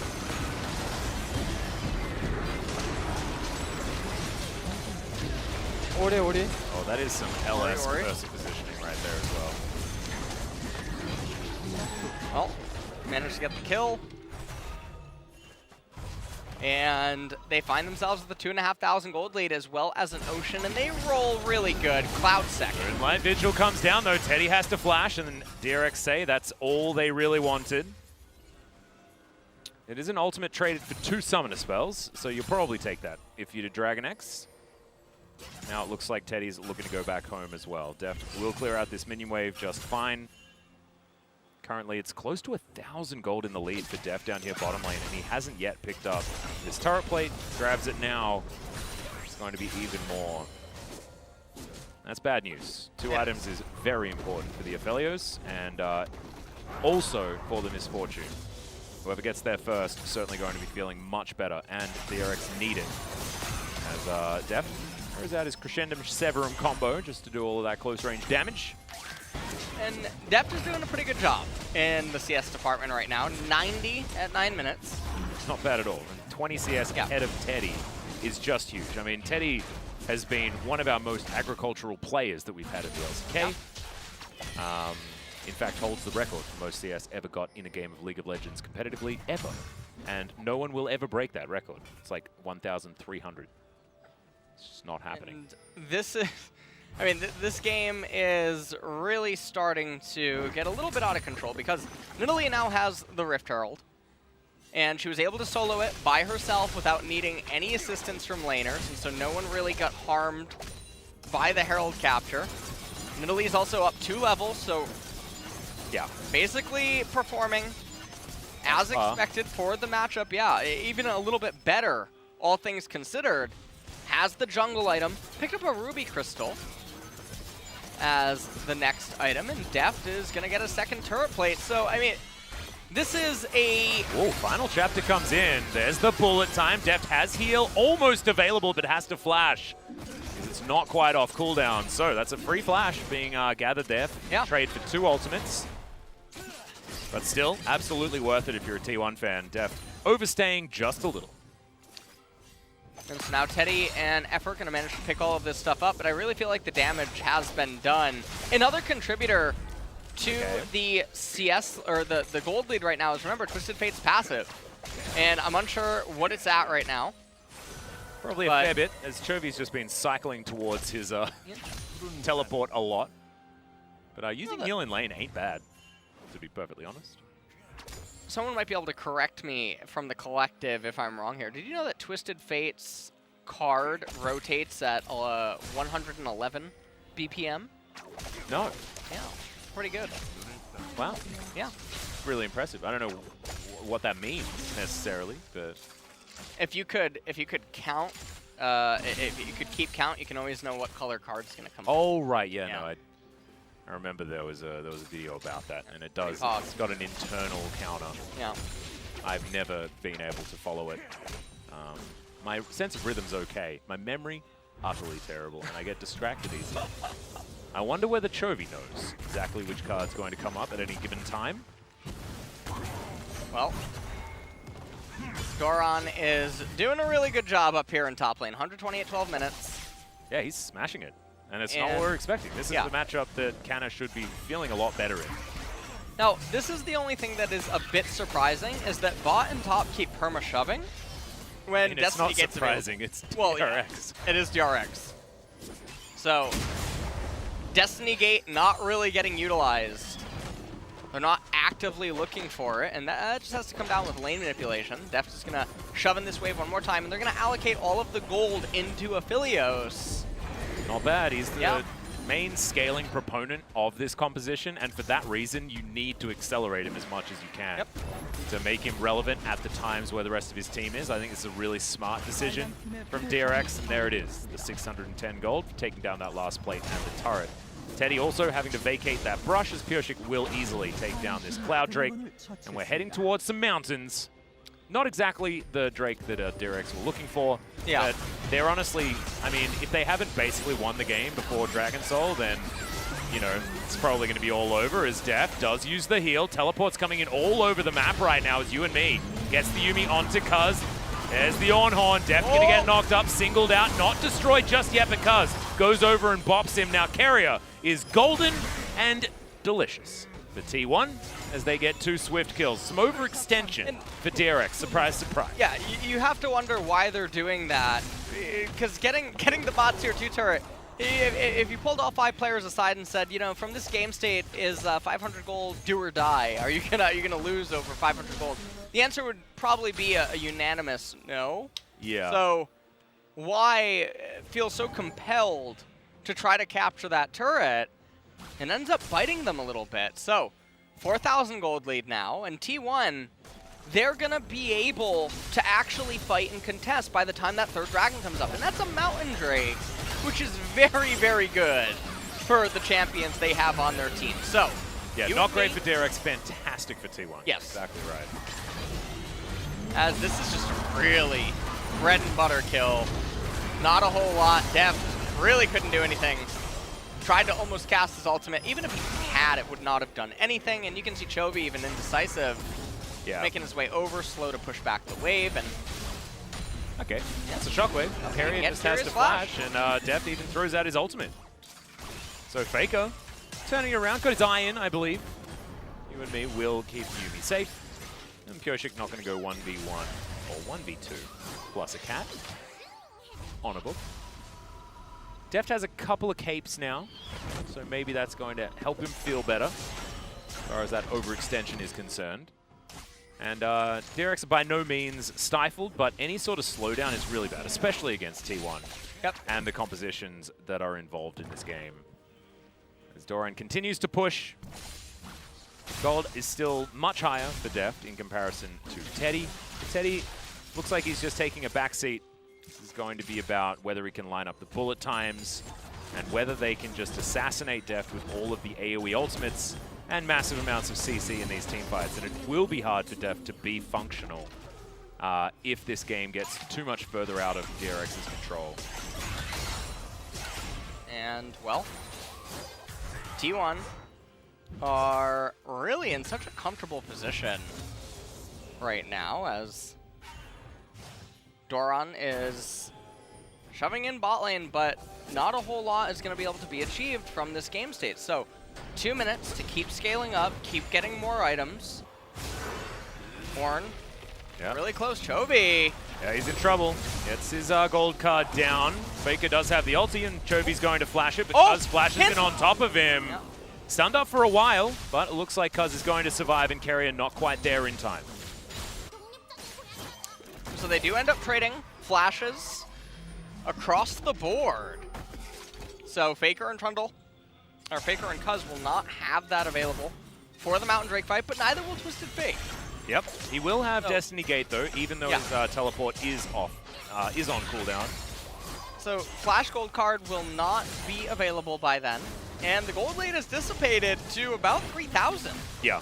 And so DRX at one point, they had it at 5K, but this is really where the Sinner comp starts to slow down, and it is so important for them to win the Mountain Drake fight and get that Mountain Dragon to threaten Soul Point, Because if they lose this, it's not just that they lose one Mountain Dragon. It's also that, well, now they're still 2 dragons away from Soul Point, which is an extra 10 minutes T1 would have to scale up, get ornaments. Oh, absolutely. And get more and more items. And we take a look at this replay here. Pillar comes out.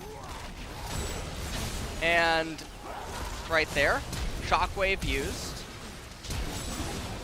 Kaz cancels the auto attack, but actually it doesn't really matter. As Fake is going to take down the top outer turret, but they'll trade it for the outer in mid lane. Definitely an incredibly highly valued turret for a Twisted Fate Italy composition. You can understand why they just let Shirley go ballistic on the top side of the map. And right now, Faker, he actually picks up Morello. And normally, I would be pretty against Morello this early on, even though there's an Aatrox, even though there's an Italy. And the reason is because obviously Aatrox has active healing, but he's not super, super strong yet. There's no death stance, etc. However, this is the most power Faker can get right now. What the hell? That was scouting. That was a scouting ultimate from Canna. Just try to get his ram in the brush. He was calling his ram. What was that? To be perfectly honest, I'm not a wizard. I can't read his mind. The Mountain Drake has been started. Should be a 50-50 here as Kaz has made his way into the pit. Canna getting stunned up there for a moment as Doran gets himself around the side. Zoomies do heal up Kaz quite a lot. Now the rest of DRX looking for their opportunity. Final chapter comes down, but very defensively. And it looks like DRX are just happy to poke. They've got wild cards, and they do have the long-range Q out of this Calibrum. But bullet time comes down. Perry's not going to find it. Oh no, it's a disaster for DRX. Thought that he might be able to thread the needle on it. But Chovy going to use his stopwatch, and it is taken. So Soul Point does belong to DRX, but they lose Chovy. And now Canna is on the chase. That's a fantastic interruption there as Moonlight Vigil comes down. Death with gigantic damage! Double kill out of nowhere, and now DRX find themselves in a 3v3, but not quite able to settle the score with an ace or anything, but evening out that trade is brilliant on top of getting the Drake. And, oh man, if T1 had the Ornn ultimate at that team fight, this would have been a really easy win for them. However, Keria, even though he seemed like he was playing for T1 there, it didn't seem to matter in the end. Chovy goes golden. He eventually gets brought down, but he bought enough time. How much time you're asking? About 200 years. Yeah. So, Dev,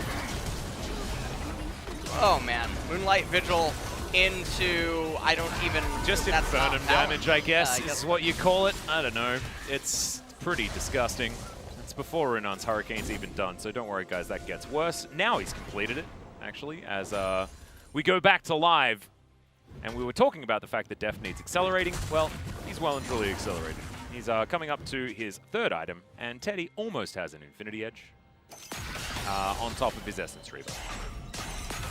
Well, this is definitely very sad because it really looked like T1 was just about to swing the game back into absolute control.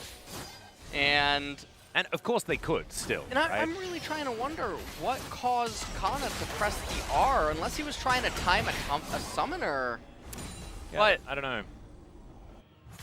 The R key in Korean is Gyok, so I'm not even sure what he would be typing with that letter. I can understand flashing, because that on the Korean keyboard, it's...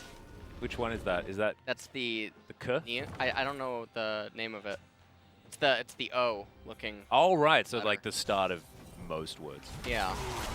Well, actually, well, the O one, and that one's confusing, guys, if you're playing it's at home, silent because if it doesn't make a NG noise. Yeah. if it's at the last. Yeah, it's a lot of different things. Yeah. Not actually confusing. You can learn how the Korean The alphabet's letter very easy. You system can learn it in actually, about 30 minutes. It is very smart. Yeah. The way it works, it's logical. Something that we haven't really figured out with the English language. Not a lot of logic in this one. Sass Aatrox. I mean Aatrox. Yeah, there we go. You mean... Yes. Right? Yes. Yeah. Okay, good. Honestly, that is my favorite pronunciation. I know. of his name. It just takes a lot of nuance. And also, you yeah, know? your accent really brings it out. Thanks, man. It's in fact the best thing I can say with my accent, I think. Yeah, I definitely agree. All right, well, we're checking out some of the stats here, and Deft is having a good game so far. Close to 50% of his team's damage is not bad as an Aphelios at around the 20-minute mark, because generally you come online a little bit later. But things have been working out here for DRX, and you can see that this is where things get serious. I mean, Deft's only goal is to win Worlds before he retires, and he's been playing for a long time. Like, yeah. This guy... 2013. Yeah. He debuted in LCK, I believe, though, in 2014. 2014 on Samsung Blue, yeah. But he's been so close to the top his entire career, whether he's in Korea or in China. Yeah, yeah.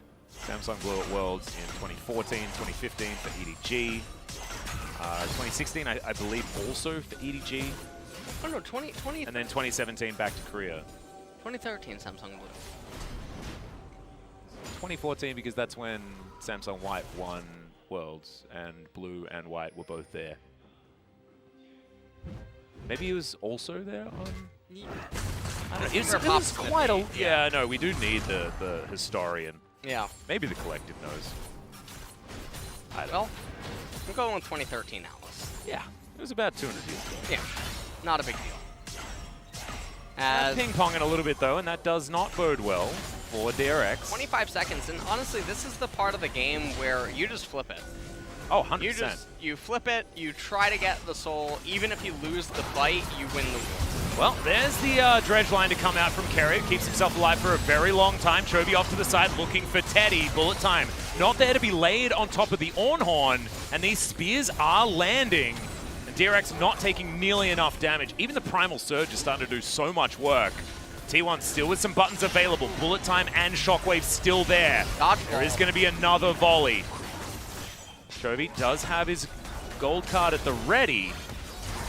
Deft has Moonlight Vigil. They are all stacked up and ready to take that damage as Crescendum Calibrum is so much from a long distance for the Aphelios. You can see Cuz bearing the brunt of that one. Shockwave completely whiffs. And there's the dredge line. It's going to land onto Faker, who cleanses, flashes, gets himself the heck out of there, and T1 have to give up the Mountain Soul.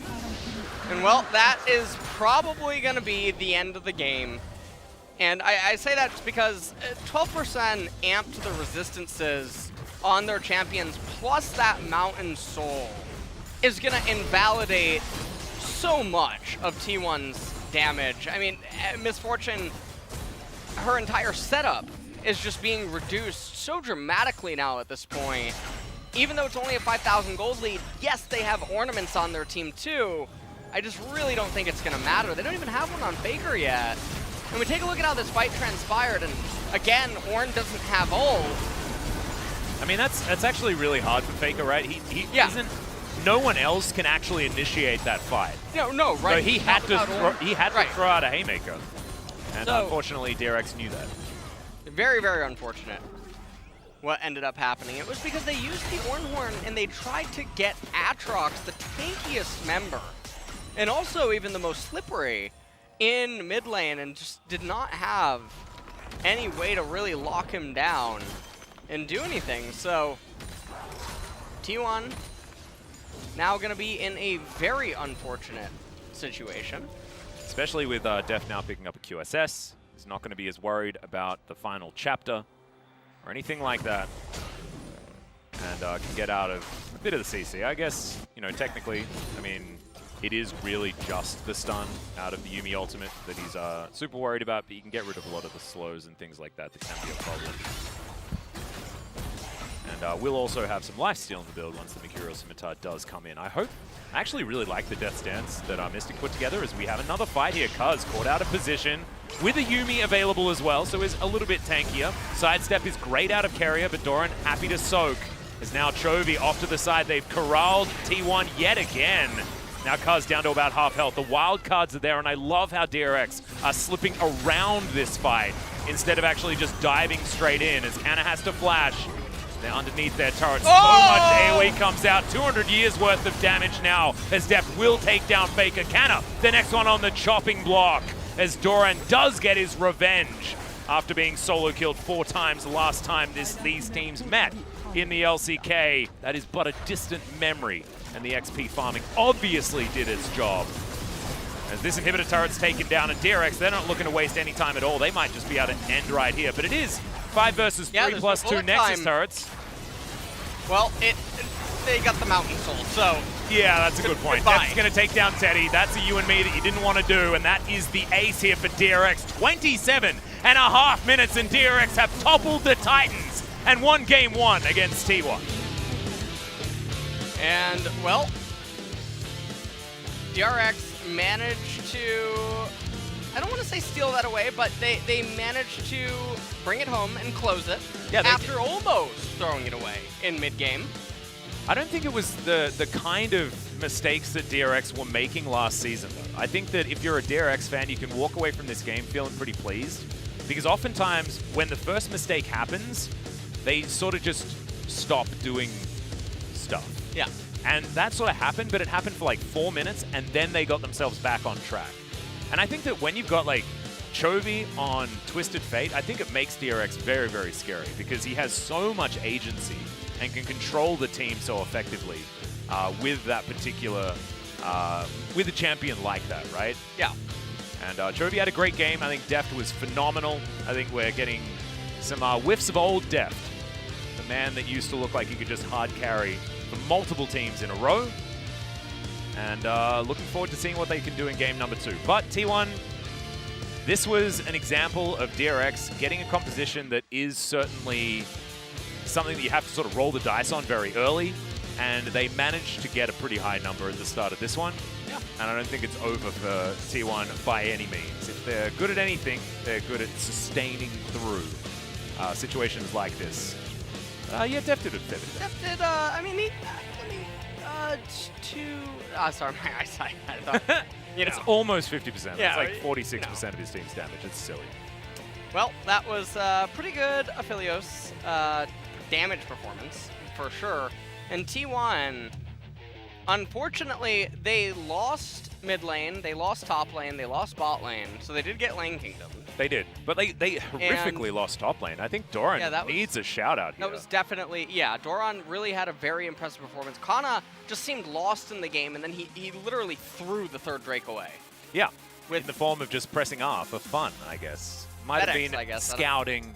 Yeah, I'm not entirely sure. Maybe the Ram just wants to go where the Ram wants to go. Yeah. But we want to go to a short break, and when we come back, we'll see whether T1 can tie it all up, because I have a feeling that it might happen. 3 games, the dream. We'll see you after the break.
투작 when it looks like I was the stronger one 저리 비켜 약한 애들은 상대가 안돼 모든 걸 걸지 않으면 방심을 할 때 넌 내 머리 들다 조심해 My Congo rap pops 너희들의 존중한 coming for you My Congo rap pop ready set 조준 이미 결정난 승부 나는 아무도 필요 없어 yeah 언제나 내 자신을 믿어 yeah All I need in this life for sin is me and my girlfriend 너는 절대로 날 이기지 못해 Last one down, you know you can keep up. I'ma let you count 2, 3, 2, 1. You a little shit dumb, did it dumb, dumb.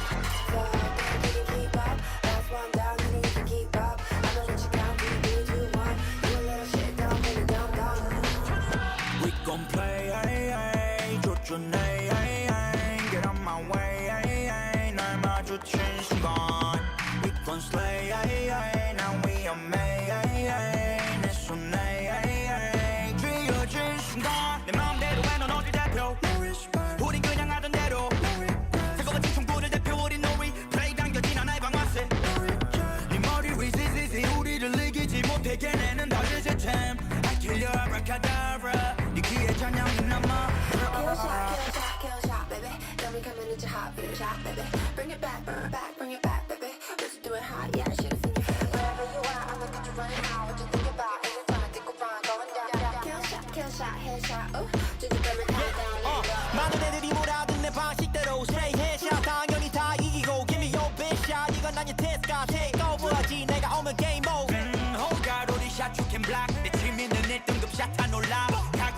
없이 분석 데스크 시작합니다. DRX와 T1이 만났는데요. 이 경기는 아니 대중표전 사람이 누구냐? 라는 말이 나올 정도로 경기 전부터 꿀잼 매치로 참 많은 기대를 모았습니다. DRX가 기선제압에 성공했는데요. DRX was able to start off with a W here, so let's check out the draft to start off. T1 was going for a teamfight comp and a very solid comp. However, DRX brought a counter comp into this. Up against Yuumi, they locked in Twisted Fate and Nautilus to give a lot of pressure to Yuumi. 결국 T1이 이즈리얼과 바루스를 나란히 T1, after they banned out Varus and Azrael, they were opening affiliates to DRX and seemed like they were able to go into affiliates with Trundle, Yuumi and Misfortune, but their plan was not able to be executed exactly as they dreamed. With Twisted Fate and Nidalee, they were able to have the rotation they wanted, and also Pyosik on Nidalee was actually able to compensate the heal from Yuumi, a Nidalee champion. So we are having two Twisted Fate games in a row. So let's check out some of the highlights in Game 1. So this was the moment where DRX was putting so much pressure on Yuumi and MF bot lane. So this is a very typical DRX style. They put Daft on the lane by himself, and Keria finds this space to roam around and base. So at this moment, as soon as Keria is disappeared from their vision, Orianna came to the bot side to kind of support them. So this actually allowed Twisted Fate to have his space to roam down there. Once again, as Chovy was out of the map, T1 bot laners had to feel the pressure. So with the supported champion on mid lane rotating to the bot side, we were having an early 4v4 fight in this game. So because the lane situation was so bad on the side of T1, Trundle was forced to be in that position to help them push lane, and then DRX was having a huge favor for this fight. So people can say that TP from Orianna was not a best position, but before that happened, DRX was setting up the perfect situation and angle for themselves based on their comp. However, outside of Twisted Fate, Aphelios also showing up an amazing performance in this fight. Before watching this team fight, we have to make sure to keep in mind that the item difference between the two bot laners was really huge. MF only had one core item and upgraded boots. However, Aphelios already had IE and Zil and also tier 2 boots. So DRX was able to hold on to for such a long time, even though they were getting attacked by the dragon. And also Keria did make a mistake over here, and DRX was not in the perfect position. They still had a lot of lead due to the missing ult from Ornn and also the scaling difference. For Daft right here, some of the intimidating skills such as Shockwave and also the Trundle's E was already used on other champions, so Daft was able to do damage really freely. And we also want to talk about double Road of the Ages build from the DRX player, Chovy and Pyosik. Both built this item. This kind of indicates that DRX was actually considering the potential late game. And you can see this stat over here that Pyosik actually recovered more health compared to Yuumi from effort. Pyosik, he used to be so defensive in the end of the spring split, but this time around it was really impressive to see Pyosik countering because with a very aggressive champion. Let's check out the player of the game for this game number 1.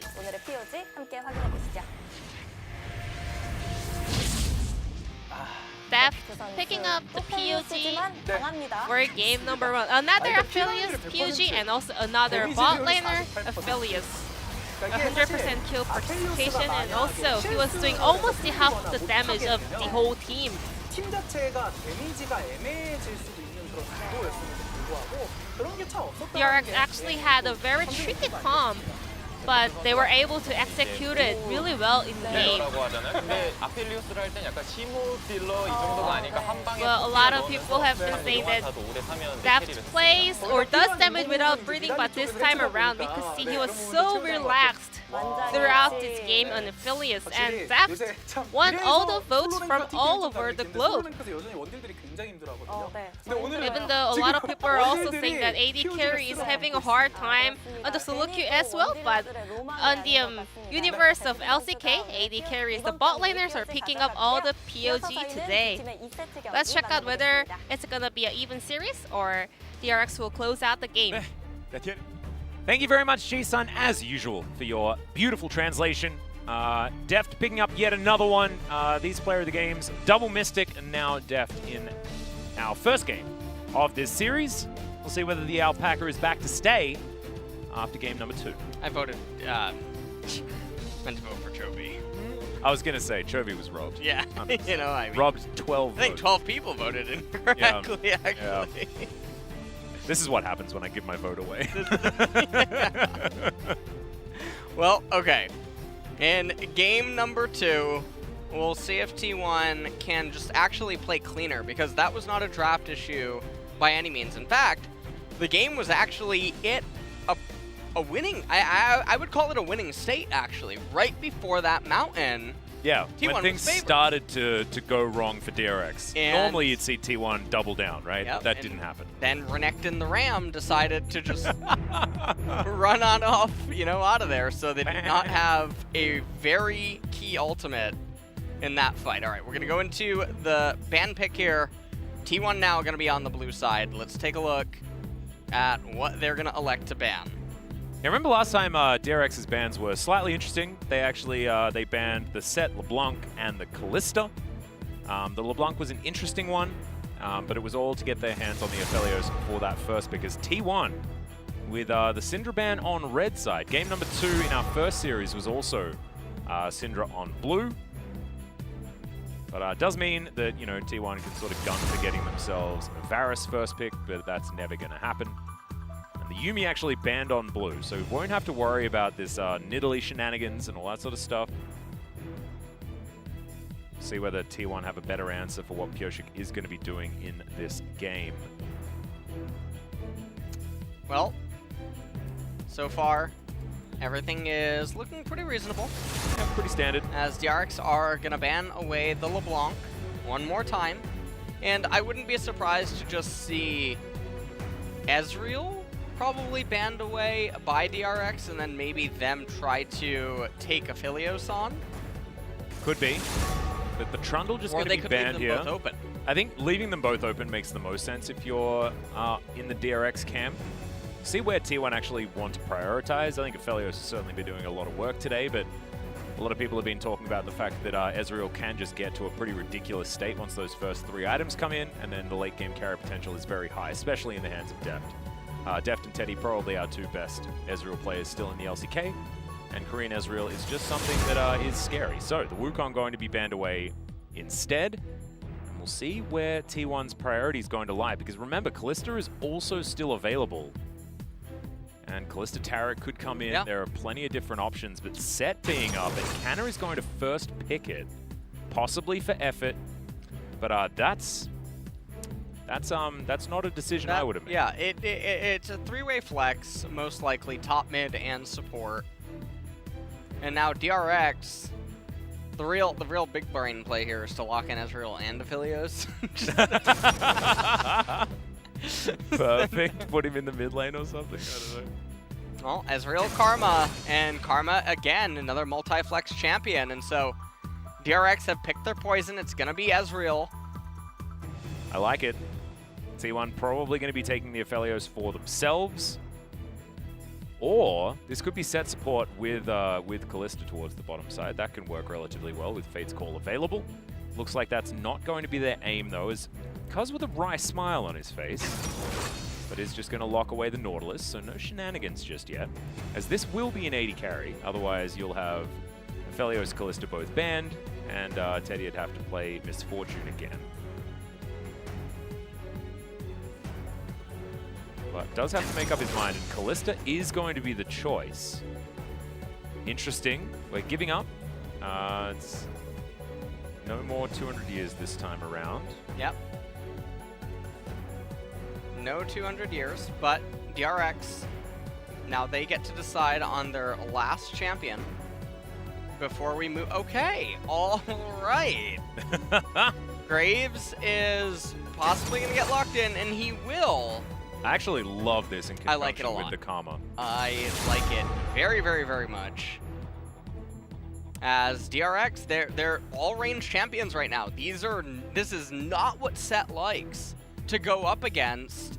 And the other thing is that with the way T1's drafted right now, physical damage, they do have some magic coming in from Nautilus, but Ezreal is sitting pretty happy.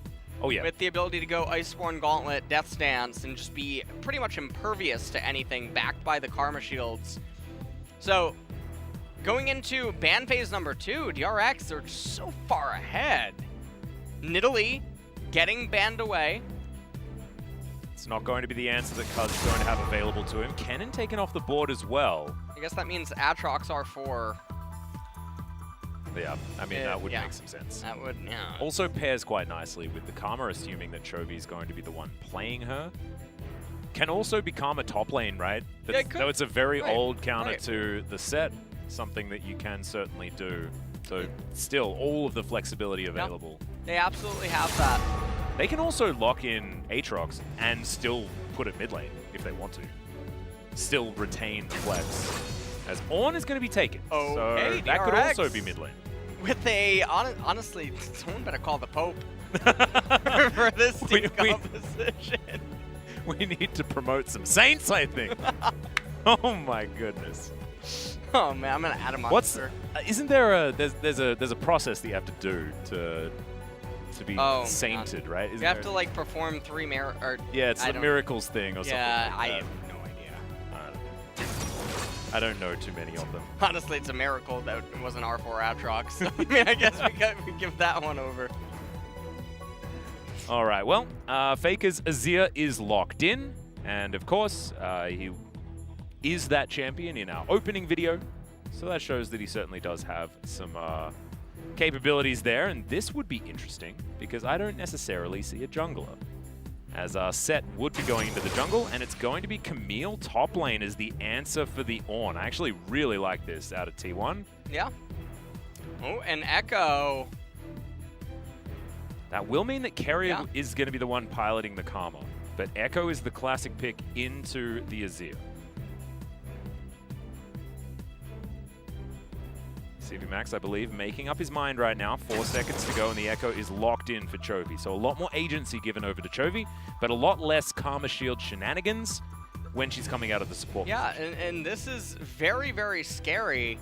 Now, the question for me is that we have 25 seconds remaining. Is this going to be a Camille going into the jungle and full Sin mode, or are we really going to see Set put on life support as... What ends up happening with him is that he has about 10 minutes to pop off, and if he doesn't, what you end up getting is come mid-game, a level 10 Set while all the solo laners are 14, and he has components of a Deadman and a Cinder Hulk. So yeah, he ends up basically being a pile of rocks, pretty much. And that's Ornn's job. His Wait, it's transition. Malphite's job. That's true. But I mean, there are tools on the side of T1, and this time around, it's not going to be the Fast and the Furious type game that DRX are so used to playing, right? They will have to change up their playstyle just a little bit as they move into this game. However, their composition, as far as ease of use, is like just outstanding. Yes. DRX, I think, have really decimated this draft phase, and I really feel like all of the pressure is actually on Kana and top lane on the Camille, Because that's the one champion where they can maybe find victory from. It's going to be all about Doran being able to play back, being able to keep himself alive. In the earlier levels, of course, it's actually fine for the Ornn, but when the later game hits and counter gets a couple of items, even just getting a Trinity Force does really help you out. He's not going to buy any items just yet, though. He's just going to chill in base. But decides to go for the Doran shield. And I hope he spoke to Doran before that, before buying his shield.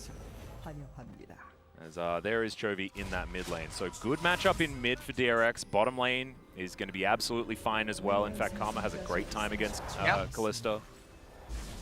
It's just the top lane that the question marks are going to lie. And the jungle feels good for DRX also.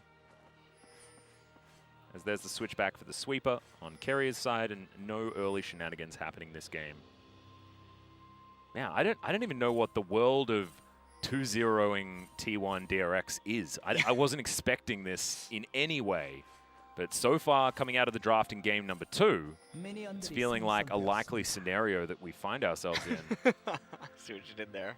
Likely scenario. I like it, Alice. You're my likely scenario. I saw the schedule, so I guess I was aware of that. Yeah.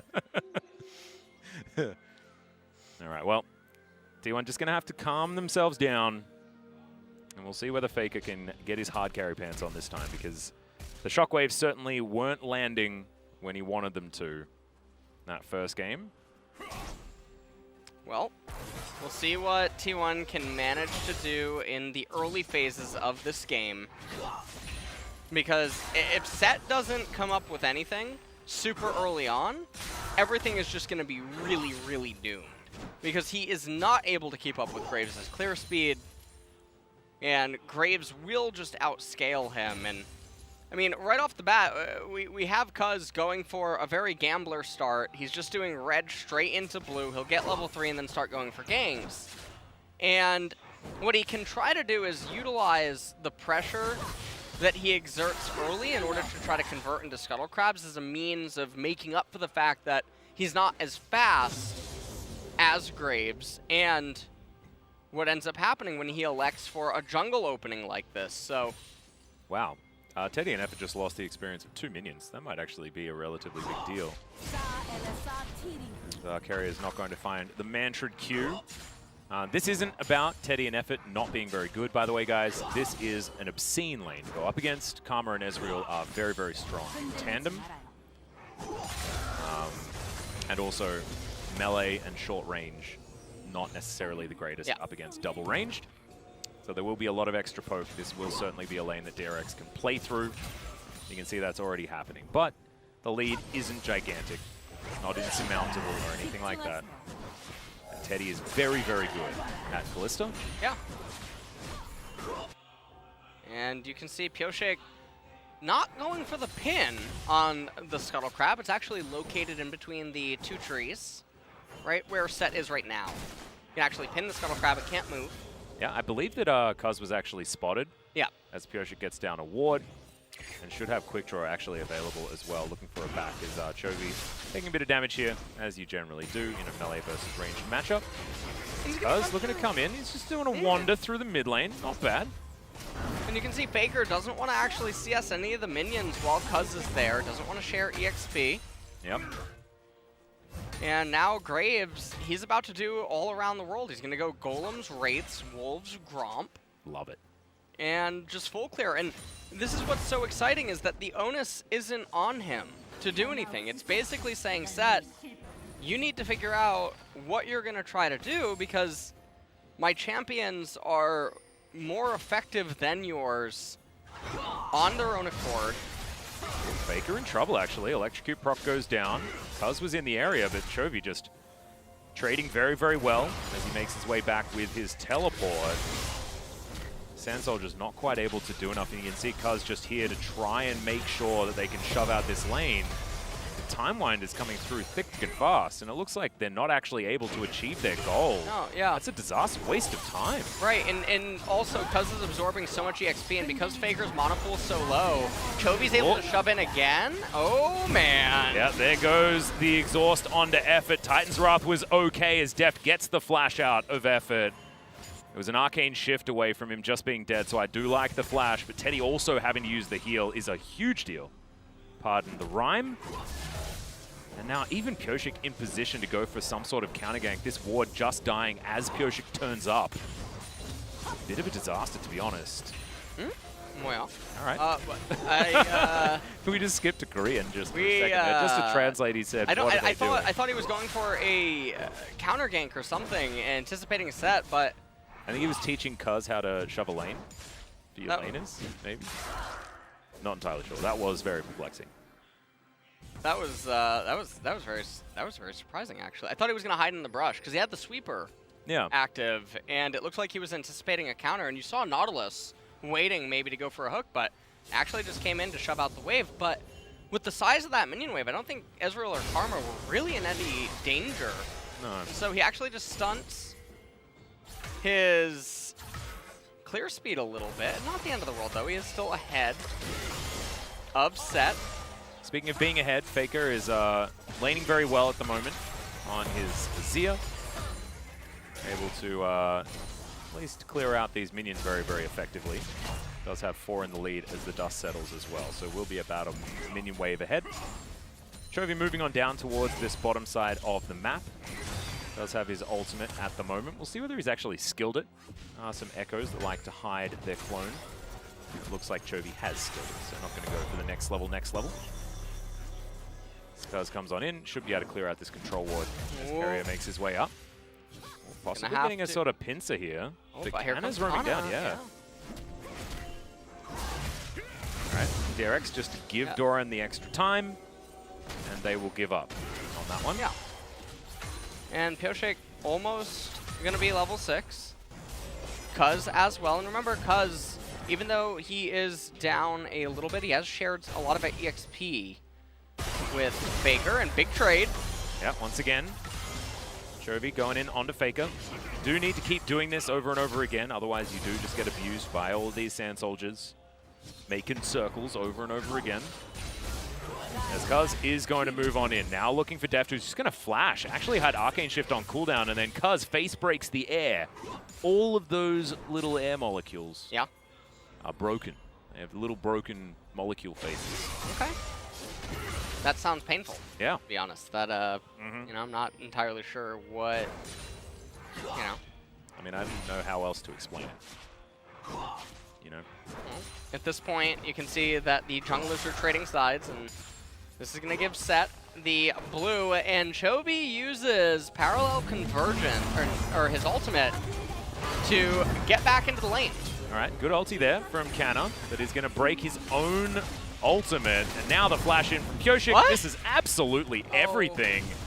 Some yikesy stuff happening all over the place by the looks, as Cuz is now just going to dive on top of Deft, and he is going to die. So, Canna survives. Deft is dead on the bottom side. Some whoopsies happening across the board.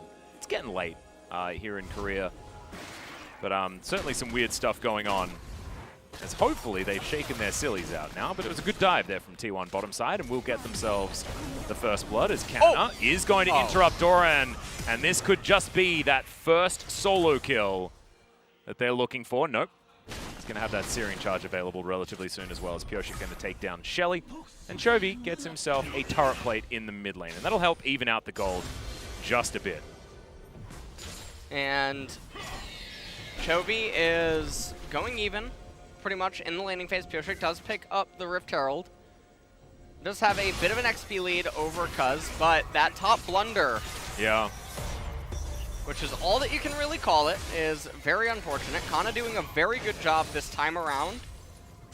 It's actually just, it's huge how much that means, though. Yeah. You know, this is just a gigantic advantage for T1 when it should have been a trade, right? But yes. Instead, it was just T1 getting everything and losing priority of the jungle as well, given the fact that they do give away the position of Pyosik as well, and his flash. So a lot of things that are going wrong. Cinderhawk not quite done here for Cuz. T1 are going to be able to take down this first Ocean Drake. But Warrior Enchant's up here for Pyosik. He's very strong, but not if he doesn't hit any of his buttons. Let's have a look at this fight once again. Yep. So he gets knocked up, uses Hextech Ultimatum, doesn't have his potion going until near the end, and flashes away, but given that 살았다. he said I lived. But given that someone said good job, I couldn't make out who that was. But given that Doran was tanking the turret, Graves doesn't need to press R. Yeah. He could just keep walking and auto-attacking, and then you save your ultimate. And so definitely Pioshik really dropping the ball there. Now Doran looking to try and keep himself alive against Cuz and Canuck. Searing charge is good, but the face breaker comes down. There's the showstopper, but the Bellows Breath is too good. And Doran survives. Still 0-0-0. As Chovy here in the mid lane will push out this wave, and Faker, unable to help his top lane, will now just clean up all of this farm. That was pretty sick out of Doran, actually. Yeah, it was. Very nice outplay, and DRX are back with the gold lead after after getting this turret plate. Oh, I'm still down 100, but they're about to get it back. Yeah, there we go. Right, and the dredge line is also on cooldown. Is now Shelly is going to park her skull inside this one, and all of that crockery is going to go over to Deft and Carrier. Crucial Barrage also landing onto Teddy here as they're looking to shove this wave out. And the Ezreal, this is scary, man. Assuming he's going to be going for the Iceborne Gauntlet build, which why would you not? It's a very good idea this game. He's going to be very close to getting those 2 items that he's looking for. Yeah. And that's where things do start to become scary. Teddy and Effort are just going to clear out a ward in the alcove. As Pioshik back to farming his jungle, as yeah, mid lane is really good. And honestly, I think Chovy and Faker are really working on their ping pong game. Yeah, they really are. And all that yoga Faker's been doing probably coming in handy. Yep. Just really like the fact that they're able to be so consistent with their rallies. It's certainly something that they can be very proud of. True. As now looking for a back timing is the bottom lane. 2.5 minutes until the Infernal Drake. It's going to be our second of the game. Mountain or a Cloud going to be the next one. Is Chovy going to ult just to get himself to safety. Phase dive also gets him out there as ultimate's traded here in the mid lane.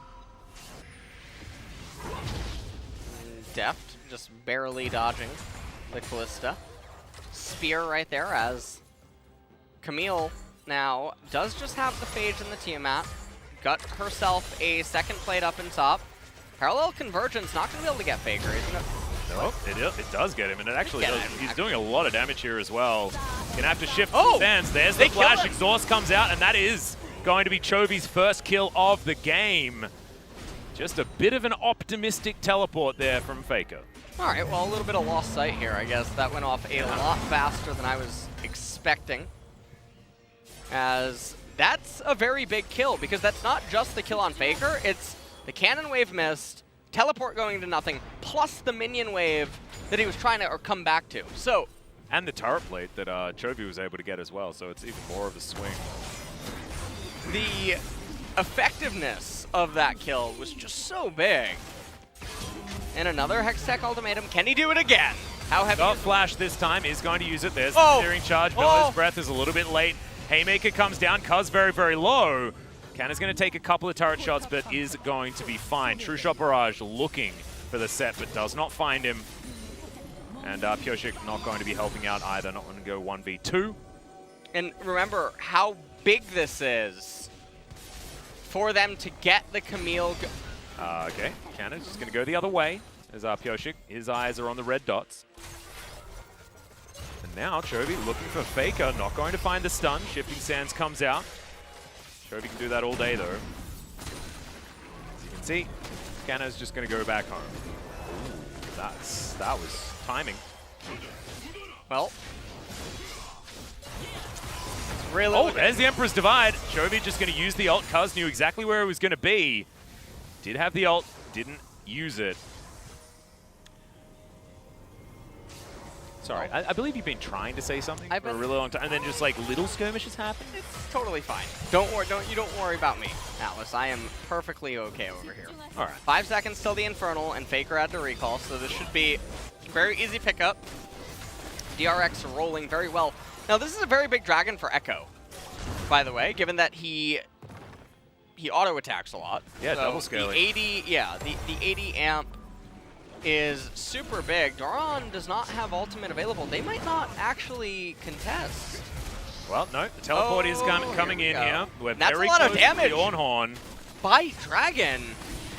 And True Shot Barrage. That was a good True Shot Barrage. Kana is missing a lot of HP. This is just straight up a 50-50 though, as Cuz does lock down the Dragon. Good CC onto Doran to stop the Ram coming back, as Chovy with the parallel convergence does come out. There's the showstopper to get over the wall. Cuz actually in a decent position. Haymaker not quite enough there as Chovy just flashes on over. He's got the ulti still, guys, remember, so he can get out of here whenever he wants, but he's not done. Grabs another kill. Damage onto Kana as Faker's looking to try and grab it, and he does, but still worth it there for DRX's mid laner. And Teddy just going to take some Krugs here at the end. But the Drake is taken, so 2 Drakes to nothing in favor of T1, and we have another Mountain Soul. And so Mountain coming up is very good for both of these team compositions, but T1 winning the Infernal fight, you're really going to give credit to Cuz, as he's won 2 really important Smite fights tonight in this series, even though T1 lost game number 1. Yep, true. He has been on point with these things, and Pioshik is probably very close to getting the Umbral Glaive here on Graves. He's going for the Lethality as his item of choice. And we take another look at this Smite fight. He had a level lead, and I really like the patience on Cuz. Doran goes in, misses the knockup, superflex into the backline, ends up dying. Now, Pioshik, he had flash during this, so he could have lived. I know the replay bug shows that he does not have it, but he did have flash. Chovy doing his best, perhaps waiting a little too long on the R activation. Yeah, I think so. I think he was a little bit greedy for the extra kill, but I did like that he was able to do damage with the Chrono Break. It is something that you don't often see doing damage. But that was Chovy's shenanigans certainly distracted from what was happening elsewhere, and the rest of T1 were able to make it out to safety with an even trade, and also the Dragon in their back pocket. So definitely a win for T1. You have to remember that DRX will have the Power Spike coming up, where Def will be strong. Iceborne Gauntlet almost there as Chovy gets a bunch of his health back, but I have a feeling he's dead. As later the room King comes down, efforts slowed down, I guess, as Faker is going to jump on top of Chovy here, and they do grab that kill. So we'll see what DRX can actually trade for that, because I think Chovy knew he was dead a very long while ago, and the mid-outer turret is certainly a good prize. And he managed to buy and delay a lot of time. DRX, they still have the gold advantage. Remember, they're the ones that outscale, except for Camille. So Camille is, wow, she's stunned her. She's a nice, that's a nice champ. Before 200 years, there was this. I'm not really quite sure exactly what you would call it. She's not a Certainly T champion, right? Who, by the way, is my favorite champion designer. Oh, mine too. So, just throwing that out there. All right. Yep. There's a certain champion that skips a whole bunch that I'm just a real big fan of. Zoe? Yeah, big fan. DRX still with a slight advantage, but not really too much to worry about. But if they do have a lead, then their composition is certainly on the right track. It's not like last game. Last game, if they had a lead like this at 18.5 minutes, we'd say that T1 had already won. Not happening this time around. However, bottom lane is very, very even. We know what Teddy can do on this Kalista in the mid game. And T1, they are playing 4-1, basically. Yeah. Almost this whole time. They have a fair bit of range wave clear with the Azir and the Kalista. Should be something they can do. Don't mind the Oblivion Orb pickup on Echo, although if T1 gets a Mountain, it does kind of feel pretty bad, because every little bit of magic resist amp that you end up getting through the Dragon is a little bit unfortunate for the purchasers of that item. Iceborne Gauntlet was picked up by Def. He has also the Ionian Boots. 45 seconds until this Dragon. It's so important. I don't believe Doran is going to make it to his ornaments, which is very oh, he will. Yep, okay. Dings 13. So, just in the nick of time. All planned is now Faker getting taken down very, very low, and they switch positions there as the Chrono Break comes out. Shifting Sands also there. But big ulti for T1 now on cooldown, and Chovy's going to be back up a bit sooner. 100%. Chovy's actually in a great spot as far as his power right now is concerned. Oblivion Orb, as well as the Sorcerer's Shoes, does give him a lot more mid-game damage than if he had have continued building his Lich Bane. And remember, this is actually a little surprising, and I'm not sure why they're not just having one member start the Dragon. Instead, they're actually going to get forked by T1. They have the pressure coming in from top side, and now T1 are the ones with the low ground. And yeah, it's interesting. There's a teleport available. True Shot Barrage will find Cuz. But, I mean, Pyosik not anywhere near the pit, so that will be locked down by T1. Now the team fight has erupted. They should be able to take down Cuz here. Good haymaker, but not good enough. Effort very, very low. Canna over the wall with the hook shot. Def not able to find the Mystic Shot in order to get himself that slow. So, they do get themselves one, but 180% worth for T1. I'm just at a loss of words, though. They had the low ground. Dragon was 4 seconds. They could have just let Ezreal and Karma continue to poke, send Graves to the pit. Graves starts it. They kite backwards. Suddenly, Dragon's missing 2,000 HP. They just fight with the Dragon in the same way they were willing to fight right now. Yeah. So, all just very, very perplexing and peculiar decisions coming out by DRX there. And it means that T1 now threatens Soul Point, but also they're champions who don't normally get any resistances. Not the Azir, not the Kalista, the Camille. Getting a lot of value, even though it's only one Mountain Drake. Oh, 100%. I think that was something that DRX absolutely had to do a better job fighting for. Not going to happen. Still, not the end of the world. Mountain Soul hasn't been claimed yet. It does put so much pressure on DRX in the next 3.5 minutes. Umbral completed here for Pyosik, looking for his Black Cleaver as his next item, as Doran will have his next ornament coming up pretty soon. Def, I think, will be going towards Blade of the Ruin King relatively soon, after the Death's Dance is completed, just because otherwise ornament availability going to be a difficult one, as Chovy being found by Cuz. Doran taking a fair bit of damage from Canna here. His hook shot is going to completely whiff. Oh, and he missed the okay. Yeah, flash comes in. Pyosik not going to flash after him. It's T1. They're just going to start Baron. All right, it's going to be checked. As I like the idea, as Cuz makes it seem like you go completely invincible when you use that, but that was just the shield leaving as the True Shot Barrage went over. Carrier getting the slow, though, as there's the exhaust onto Effort. Blast Cone comes in, but I don't think DRX will quite in the position. There's the ulti out from Cuz. Oh, Def! no. Deft actually flashes out of the way. Effort goes down solo. Baker's dead double for Pyosik. I have no idea how that happened. I thought Deft was 100% dead. And then he flashes to safety and DRX wins. Athene's Unholy Grail plus the Karma Shield. I told you, Atlas, Karma is one of Aphelios' ex-girlfriends. I 100% believe you. Do you know when they met? About 200 years ago. You can find them in their high school yearbook photo together. 1820. All right, Baron taken here by DRX, who have turned this game on its head. Minute 50 on the Mountain Drake as well, and with Baron still lasting for another 60 seconds after that. Certainly good news here. 2-0 for DRX is not something that I was expecting to say, but it's what it's looking like at the moment.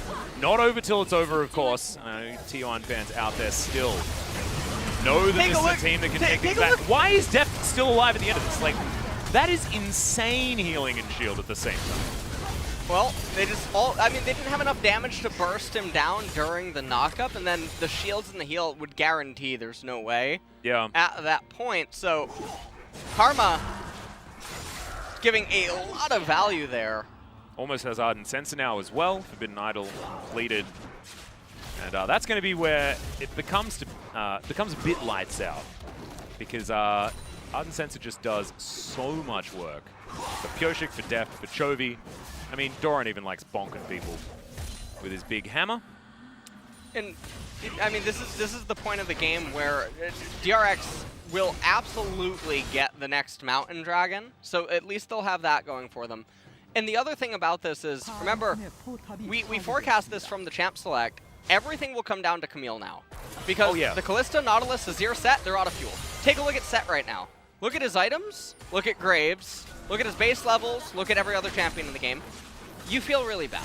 Yeah, and that's exactly what we're highlighting right here. Set in the jungle is some messed up amalgamation of Olaf that I have no idea.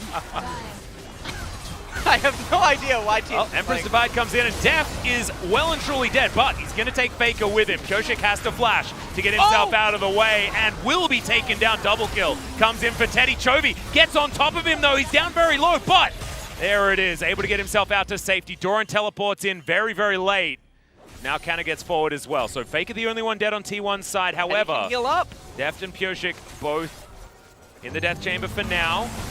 There's the Ornhorn. Great double knock up. The stuns are beautiful. Cuz well and truly dead as now Carrier completely out of mana. And there goes Chovy. No more damage remains here for DRX as Carrier gets himself out of the way of Kana, but I have a feeling he knows he's dead. And I think that's it, actually. So I was saying that there was no way for DRX to lose this mountain. They had Baron buff. They had all the pieces to the puzzle. And for some reason... I mean, obviously, Def threw Shot Barrage just is that... Yeah, yeah. Okay. Oh, okay, never mind. That would have been actually... You would have cursed. I know, I sort of had to do it just in case. Every T1 fan would have been in your mention.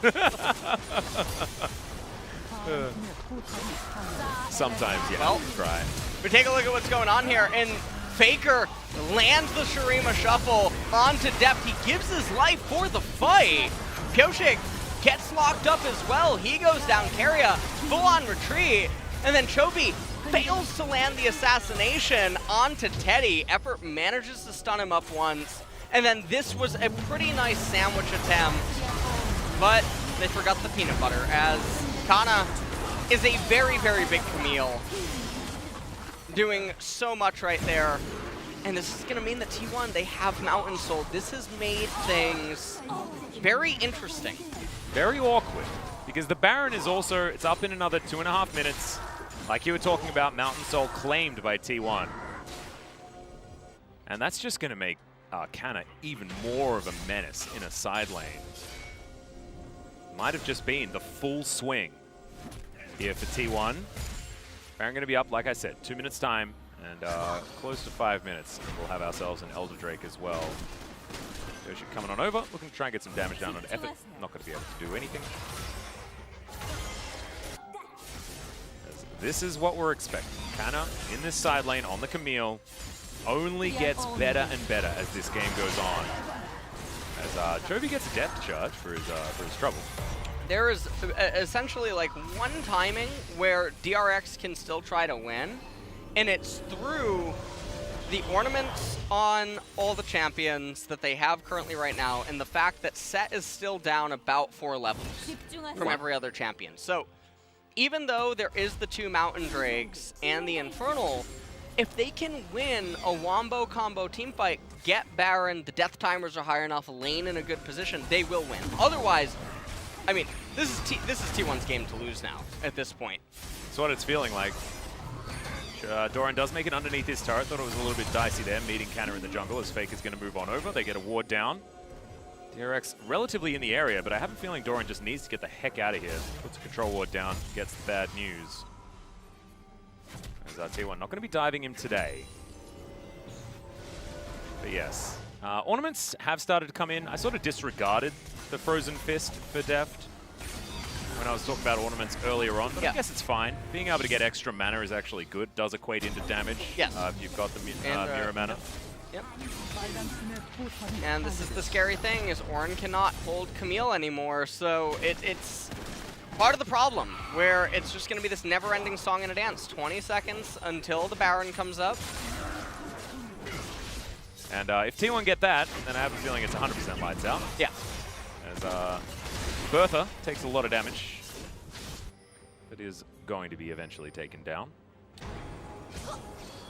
To have a lot of dancing death for both of our 80 carries. Deft should be at a really high power level.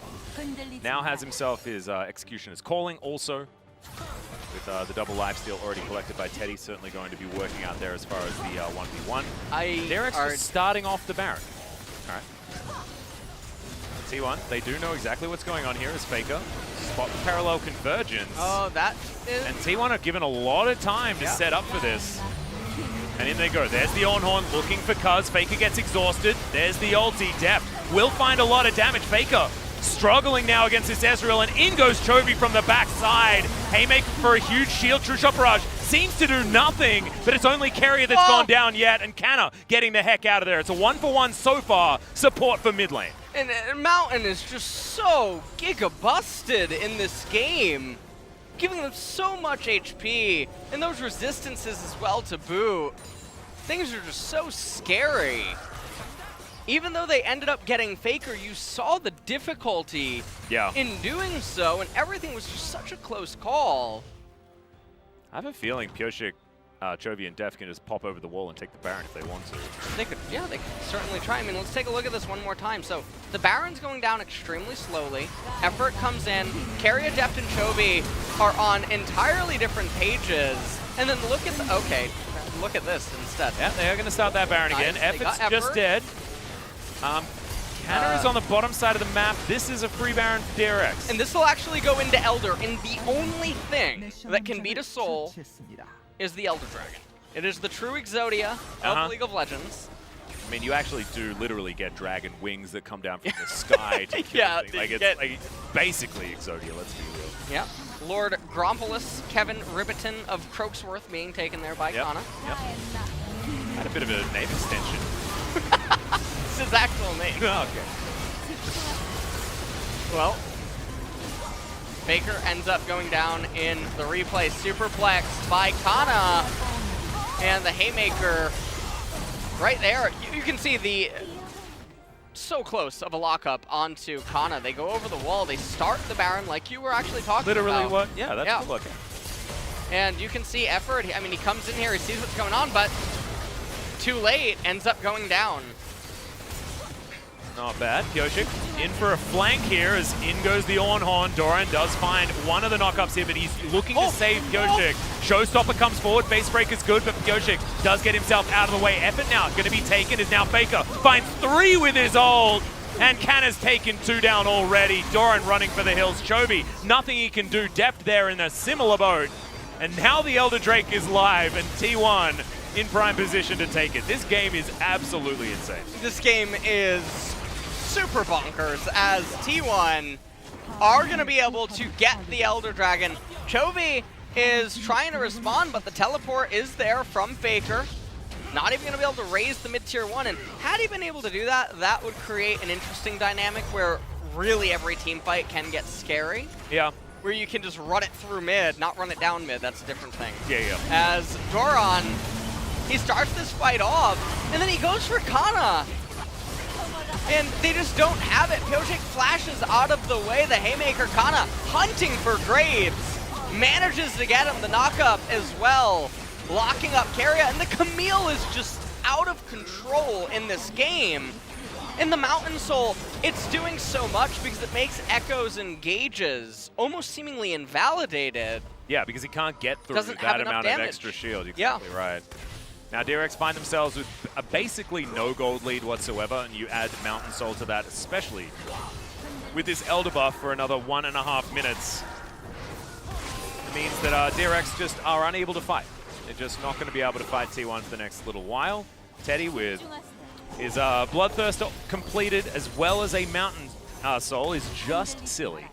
It's just way too much. Yep. And DRX, their Baron buff is about to dissipate, and I just want to point out that the mid-tier 1 turret is still up here at 34 minutes. Is this the longest mid-tier 1? It certainly lasted some time. Because obviously you have perfect games, right? So that's different, but I mean, for a mid-tier 1 that eventually gets taken, is it the longest? That would be interesting to know. Yeah, the mid-tier 1 of a losing team. Yes. Or something like that. I mean, 35 minutes is pretty late for a mid-tier 1. But, you know, I think it's probably not the longest one that's lasted, especially not in a league like the LCK. And Deft is going Blade of the Ruin King for his next item. Ooh, Chovy does have a Death Crown. And I'm actually very surprised that Karma opted for Shurelya's instead of Ardent Censer, especially given that It's Ezreal, Echo, and Graves. Yeah. Movement So speed many isn't champions as valuable, yeah. are really looking for that attack speed. Yeah. There's a lot of mobility on DRX, so you don't really sort of like both sides of the coin not exactly as valuable. Now DRX, I mean, they're going to be in a position where they have to fight. The Elder Drake has worn off now. It's going to be taken down, and Def is just well and truly dead. Camille's going to take him down. Good knock up there from Doran in the back line, but I just don't think they've got enough damage. Emperor's Divide lands onto one. Chovy goes golden. These forests lasting for quite some time as the set is taken down. Effort having to deal with that Sidewinder as Pyosik down extraordinarily low. The rest of DRX are surviving, and Chovy's even going to make it home. Oh, no, he's not. Effort looking for him there, but Phase Drive Resonance does mean that Effort has to get the heck out of there, and T1 will break open the base of DRX. The crazy thing is how far ahead T1 is, and yet how almost close these fights are. If they didn't have the Mountain Soul and Chovy got that engage, that was over. That would have just been 3 members instantly blown up. And so T1, they're playing the way that they should in terms of how reserved and cautious they are with how they're going about threading the needle.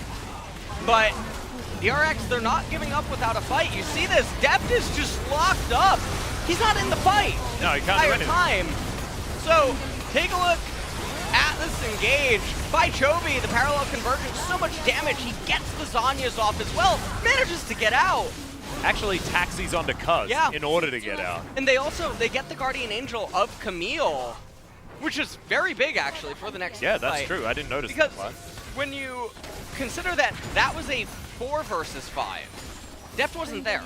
Yeah. So we're gonna have one more song and a dance here at Barrow. Unless Canna is just going to instantly kill someone with the help of Faker, of course. Faker very close to 6 items, but a funny little book and an Oblivion Orb aren't necessarily going to get him there too quickly, as T1 have started off the Baron. Remember, they have Rend. DRX need to get in here. True Shot Barrage is going to deliver them the bad news, because there is no way they're stopping this. And DRX caught napping just a little bit, just not very many opportunities to get themselves towards that Baron pit. Too much vision available for T1. So, where did DRX go? Having to now deal with super minions in the mid lane. T1 rotating towards this top side. They are going to be able to take down this inner turret and then continue their siege. Feels like the slow bleed out has begun, and DRX don't have too many options. Well, Chovy just going to walk on in on top of Teddy.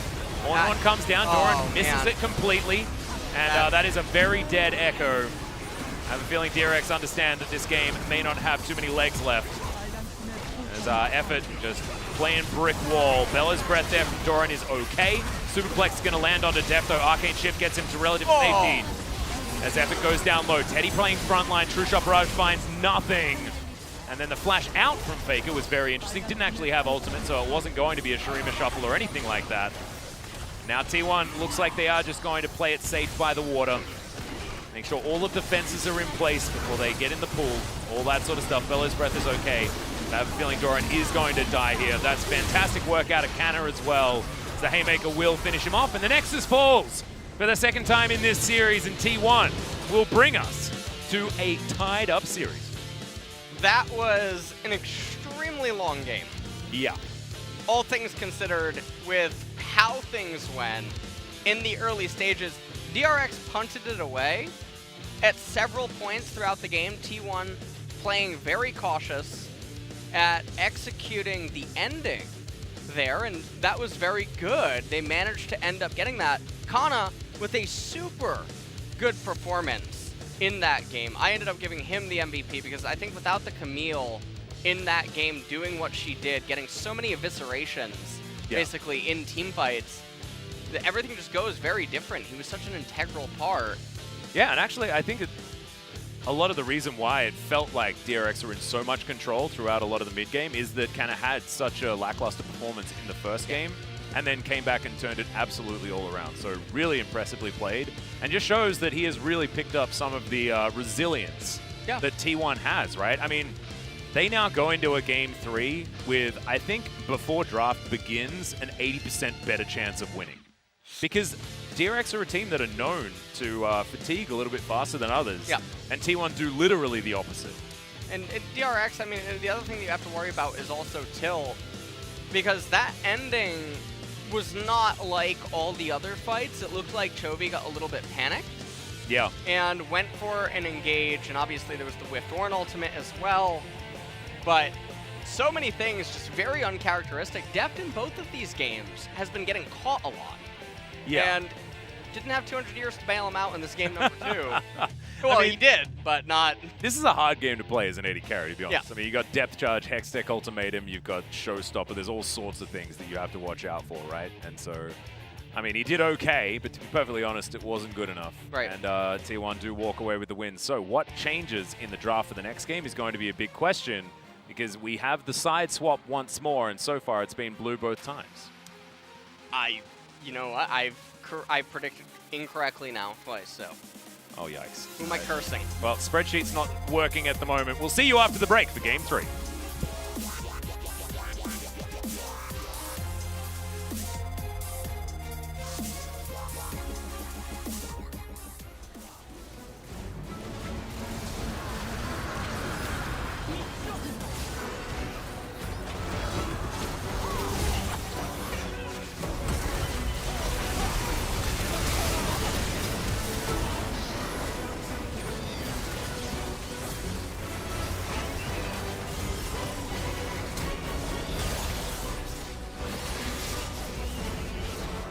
평화가 함께하시.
집중하세요.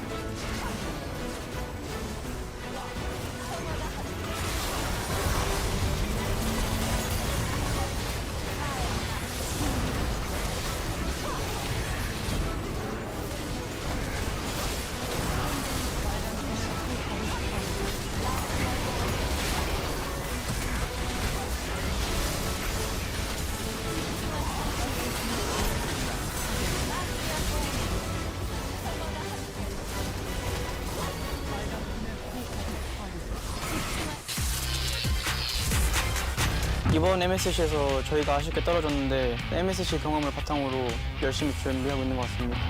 MSC 떨어지고 나서 위원들에 대한 생각을 좀 더 하게 됐고 MSC는 MSC고 다음 LCK를 준비하는 방향으로 열심히 하죠, 저한테. 대진 짬분이 좀 늦긴 한데 그래도 LCK 강팀 연속 만나는 게 재밌을 것 같아요.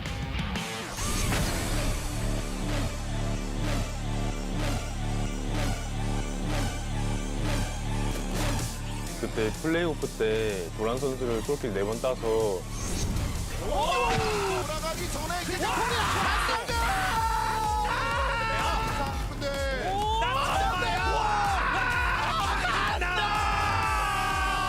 그때부터 심리적으로나 멘탈적으로 좀 많이 흔들리면서 게임한 것 같아요. 저희가 시즌 끝나고 한번 회식을 했었는데 그때 너무 미안하다고 그게 진짜 정말 진심으로 다 전달이 돼서 저와 감독님 숙제 받고 솔랭 열심히 했거든요. 그래서 솔킬 딸만 하지 않을까. 저한테 소킬 4번 따르셨는데 이번에도 한번 기대하시는 게 좋을 것 같아요. 도란 선수의 경험치통은 끝도 없기 때문에 저는 잘 모르겠습니다. 스프링 우승하시고 좀 어깨가 올라가신 것 같은데 제가 내려드리겠습니다. 유준아 화이팅. 잘해줄 거라 믿습니다. 우리 찬동이.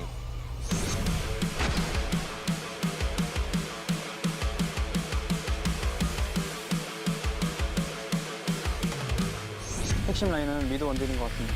딱히 그 지방에는 좀 관심이 없어서 미드가 페이커고 미드가 톱인데 당연히 관심이 있어야지. 조이 선수가 굉장히 라인전도 탄탄하게 하면서 딜링도 되게 잘하기 때문에 잘 묶어둬야지 게임을 쉽게 승리할 수 있지 않을까 생각하고 있어요. 해포트 선수가 미드 가지도 못할 것 같아요. 저한테 맡겨서. 저랑 조이 선수랑 스타일이 다르기 때문에 재밌는 구도가 될 것 같아요. 저도 뭐 한두 번 붙는 것도 아니니까 이제 저는 딱히 큰 상관없는 것 같아요. 승부차가 된다면은 미드 정글 싸움을 이기거나 바텀의 후반 캐리인데 헤이 선수가 LCK에서 저는 진짜 최고로 잘하는 원거리라고 생각하고 데프트 선수 상대로도 매번 좋은 모습 보여줘서 저희 형이 모델링이래.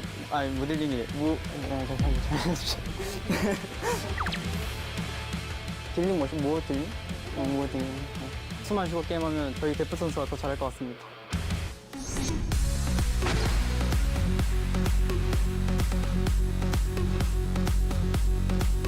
수원한테 스프링에서 한 번도 못 이겼고 경계되는 팀 중 하나이기 때문에 되게 빨리 복수할 기회가 온 것 같아서 이번 기회에 다시 복수하고 싶습니다.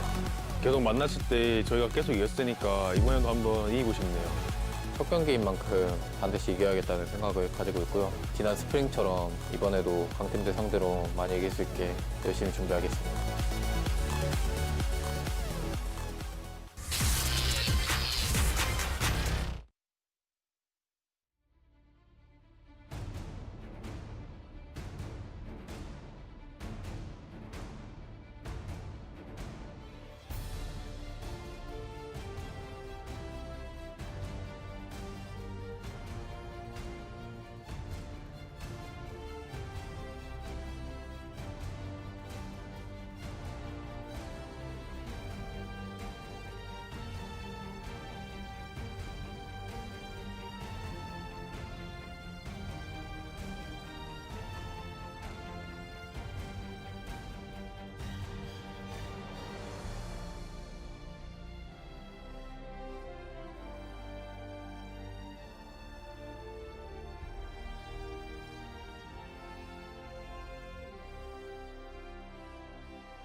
As T1 ties up the series with DRX, we are now on a 1-on-1 score line for the match number 2 of tonight. Was there any difference in terms of draft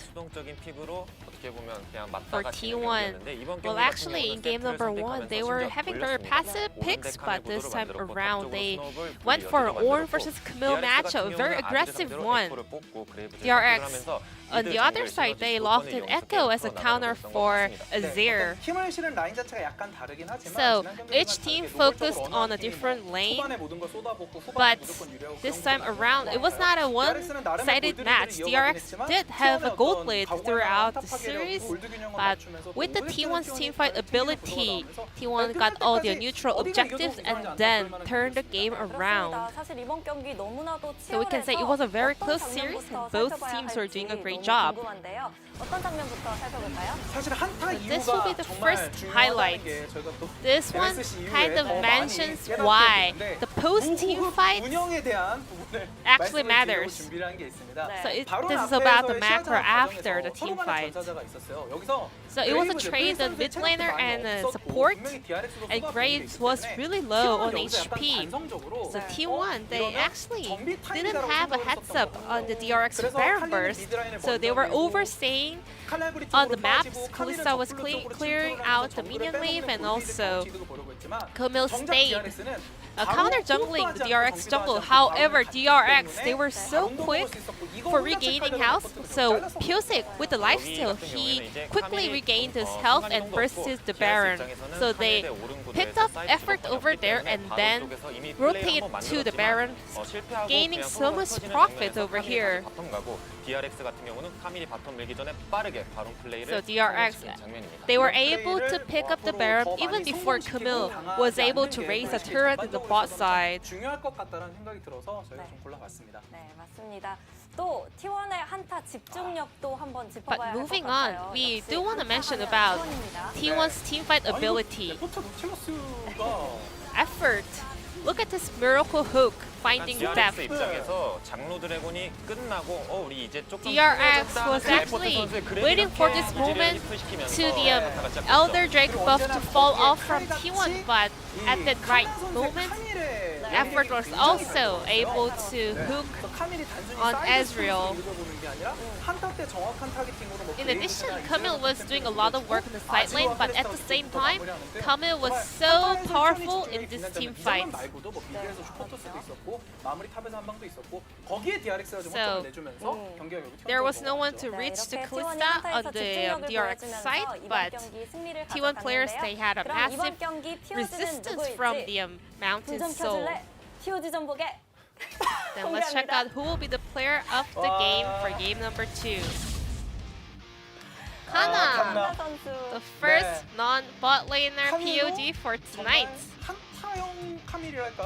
We were able to witness a team fight Camille over here. 저는 이 장면에서 그레이브즈가 왜 다이브에 In this 약한 highlight, 정말 we could see why Graves is so weak for turret dives. 좋아하는 챔피언이라서 근데 여기서 표식 선수의 궁극기 타이밍이 조금은 아쉬웠습니다. 하지만 And also Pyosik's ultimate was a little bit fast, opening the space for Kana to survive the turret dive.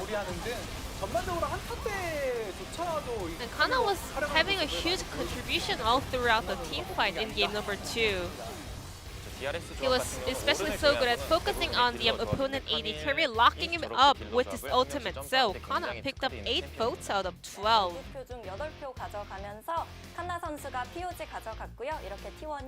So with this T1's victory, we are now about to head to the decider match. Will T1 be able to get a birthday present for the coach Kim, or whether DRX can get their revenge of the spring split? Let's hop over to the Rift. Thank you very much, G-Sun, as usual, for the translation of the analyst desk. And here we are to match point between DragonX and T1. This is a really dicey one for DRX. It's going to be very, very hard for them to overcome what is a juggernaut of T1 that has started moving. You know, it's really started to plod through the jungle, ripping apart everything in its wake. And this gentleman on your screen right here is going to have to come out with something in this draft phase to really put them back on track. Well, we'll see what game number 3 has in store. I liked one of the comments that I actually read in between the games that basically said that Chobi's back actually just gave out at the end. That might have been it. It actually just snapped in half, so it was pretty much it. DRX now, they're going to be back on the blue side. Let's see what type of approach they take to the draft. Will they go back to their Sinner ways to try to just close out the game fast? Well, I actually think steering away from Ornn-style compositions for DRX does make some sense for this team. But we'll see whether Canna is going to have, once again, one of these miracle matchups that is so good. Also, to his credit, very well-deserved player of the game. He played amazingly well. Very good. But it certainly showed how incredibly difficult it is to play against the Camille as any sort of tank. As Kalista this time going to be taken away once again. It was the first ban in game number 1 and will be the first ban again. Set was their second one, actually, and now you can sort of understand, I guess, because Cuz was in the right places at the right times, and so they are going to ban that one away again. Well, let's take a look here at what is going to be the next ban. Will Aphelios or Sandra end up getting banned away? It's taken about 200 years for them to find Aphelios. Maybe 200 seconds. Yeah, true. Ooh, actually, if they utilized all of... Oh, no, it still wouldn't equate to that. Never mind. I was trying to count the amount of ban timer. Yeah, there might... I mean, there'll be at least 200 seconds. Even if you use all... No, it's 180, so that's... Ah, right, okay, so... Yeah, 3 minutes. Sorry, I was thinking both teams' bans. Need 3 minutes and 20 You'd have to seconds. coordinate with your opponents to get there. Unfortunate, Alice, unfortunate. It is a bit of a yikes. The Karma is going to be the final ban here on DRX's side. And now, we're looking for a Syndra, an Ezreal, an Aphelios, any of these, but it's going to be Nidalee taken away. And DRX, do they just prioritize the Syndra? Because this is, in fact, the first time that she's been let through so far in the LCK for Summer. Sample size relatively low, 4 games. But DRX instead prioritize the Ezreal just that much. Yeah. And we'll see what they end up pairing him with, as Aphelios is still open. And, you know, I am of the school of thought that Ezreal is superior to Aphelios thematically, even though obviously all the memes that do surround the champion. Yep. There is a reason for it, as Twisted Fate. TF and Graves both locked in. You know that they are partners, they're partners in the lore.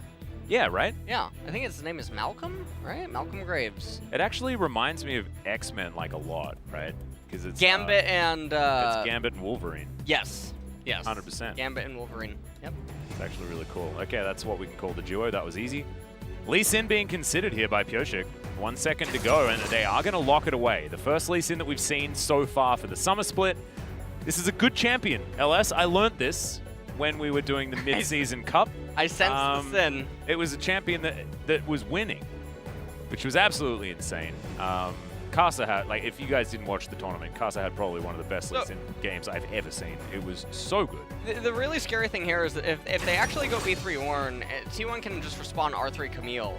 And I don't understand how DRX can ever try to find a way out of that. And then they go a Zir ban, Orianna ban, and then say good luck.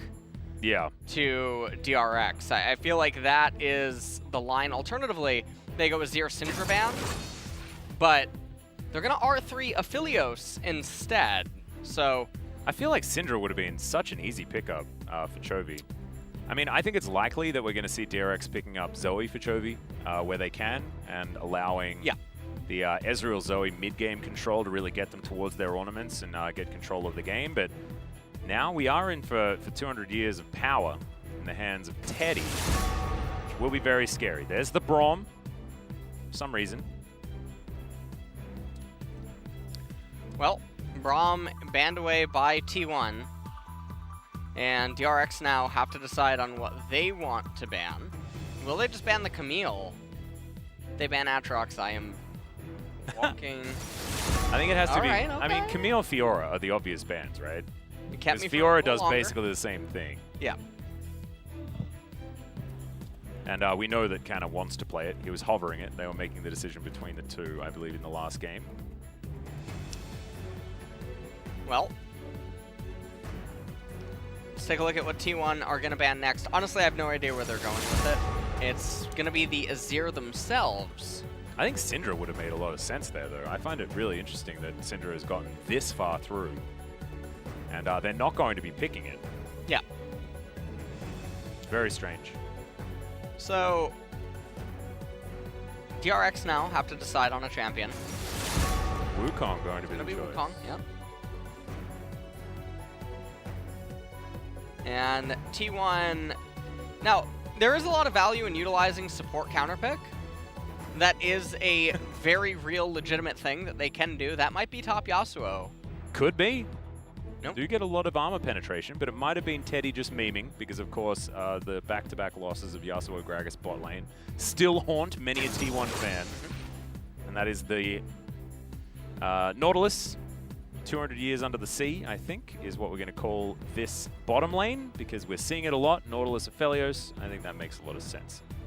Keria, I would absolutely love Brad to be locked in here. Brad and Ezreal is a real strong lane. And, well, Bard is being hovered and will get locked in. And now DRX have to decide on a mid lane champion. Syndra is one of the obvious thoughts. Syndra Zoe, I think, make a lot of sense here for DRX, especially considering Chovy's immense amount of power. Zoe can get really difficult because of TF, though. It's very easy to lock her down. Very easy to lock her down, and then TF has a lot of options. That's a Ziggs. That's a Ziggs. I like it. So, the one thing I don't like, though, is the amount of magic damage on the side of DRX. True. Bard, Ezreal, Ziggs, and Ornn all dealing obscene amounts of magic. And Sylas is being hovered now. I prefer Fiora, to be perfectly honest, but Kayle is another option, and they are going to lock that one in. And T1 have a very balanced composition. Yeah, they really nowhere do. near the difference. And they're all ranged. They're all mobile. Yeah. They can all reposition. All of these things are very good attributes to have against Ornn, Lee Sin, Ziggs, Bard, Ezreal. So it's going to be very difficult for DRX to fight in the later stages. T1 have split push potency out of control with the Kayle and the Twisted Fate. So while Ziggs can sort of slow it down with his Mega Inferno Bomb. Yep. Super Mega Inferno Death Rocket Bomb. Okay. Yep. Even though he can slow it down, it doesn't change the fact that T1 have a lot of control. However, Chovy is the Ziggs player in the LCK. Chovy and Deft. Yeah. They're our two Ziggs players. They're on the same team. And what basically DRX are going for here is lane kingdom across the board, with Ornn being there as a means to penetrate any sort of turret defenses that T1 would try to mount. Snail, Graves, Twisted Fate, Aphelios, and Nautilus on the side of T1. They have a lot of anti-split push as well as split push themselves with these champions, and they scale out of control. Yeah, this is a beautiful drop out of T1, actually. And it's taken to Game 3 to get themselves a draft win, but they've done it. And also, Game 3s are the ones that T1 generally win. They are very, very good at closing out series. But DRX do have a lot of comfort. Def's Ezreal, Chovy Ziggs. And my mind is entirely in the jungle. And whether or not Pyosik is going to be able to have the impact that he needs to have. He's played Nidalee and he's played Graves. These are two champions that just like to farm, like to show off their big numbers. But Lee Sin is very much, you have to scrap, you have to try and find advantages early. And that has not been what Pyosik has been good at. Right. I mean, it's not what most teams with Lee Song have managed to be good at. And I feel like the only reason that you could feel comfortable as a DRX fan in this game would primarily just be because you know that Pyosik's going to have to try to gank and pressure, and at the very least, that's going to allow Chovy and Deft to sort of do their thing and try to accelerate very quickly. And in doing so, maybe they can amount enough of a lead to the point where T1 can't recover.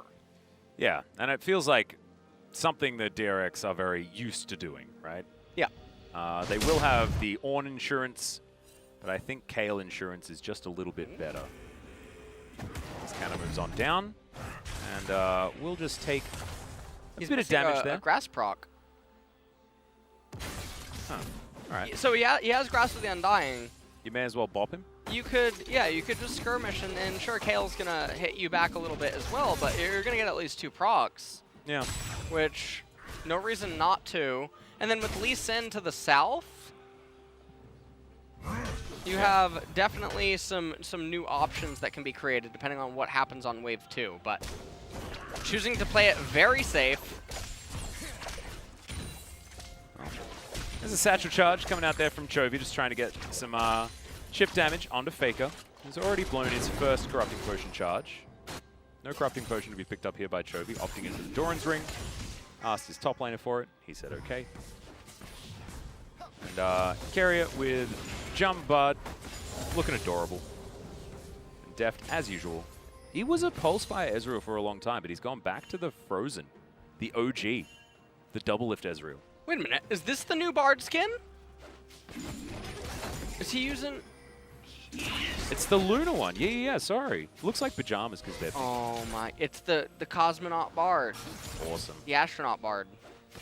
Effort chose the wrong skin, dang it. It's honestly one of the best skins in the entire game. I'm really happy right now that Carrier is debuting it.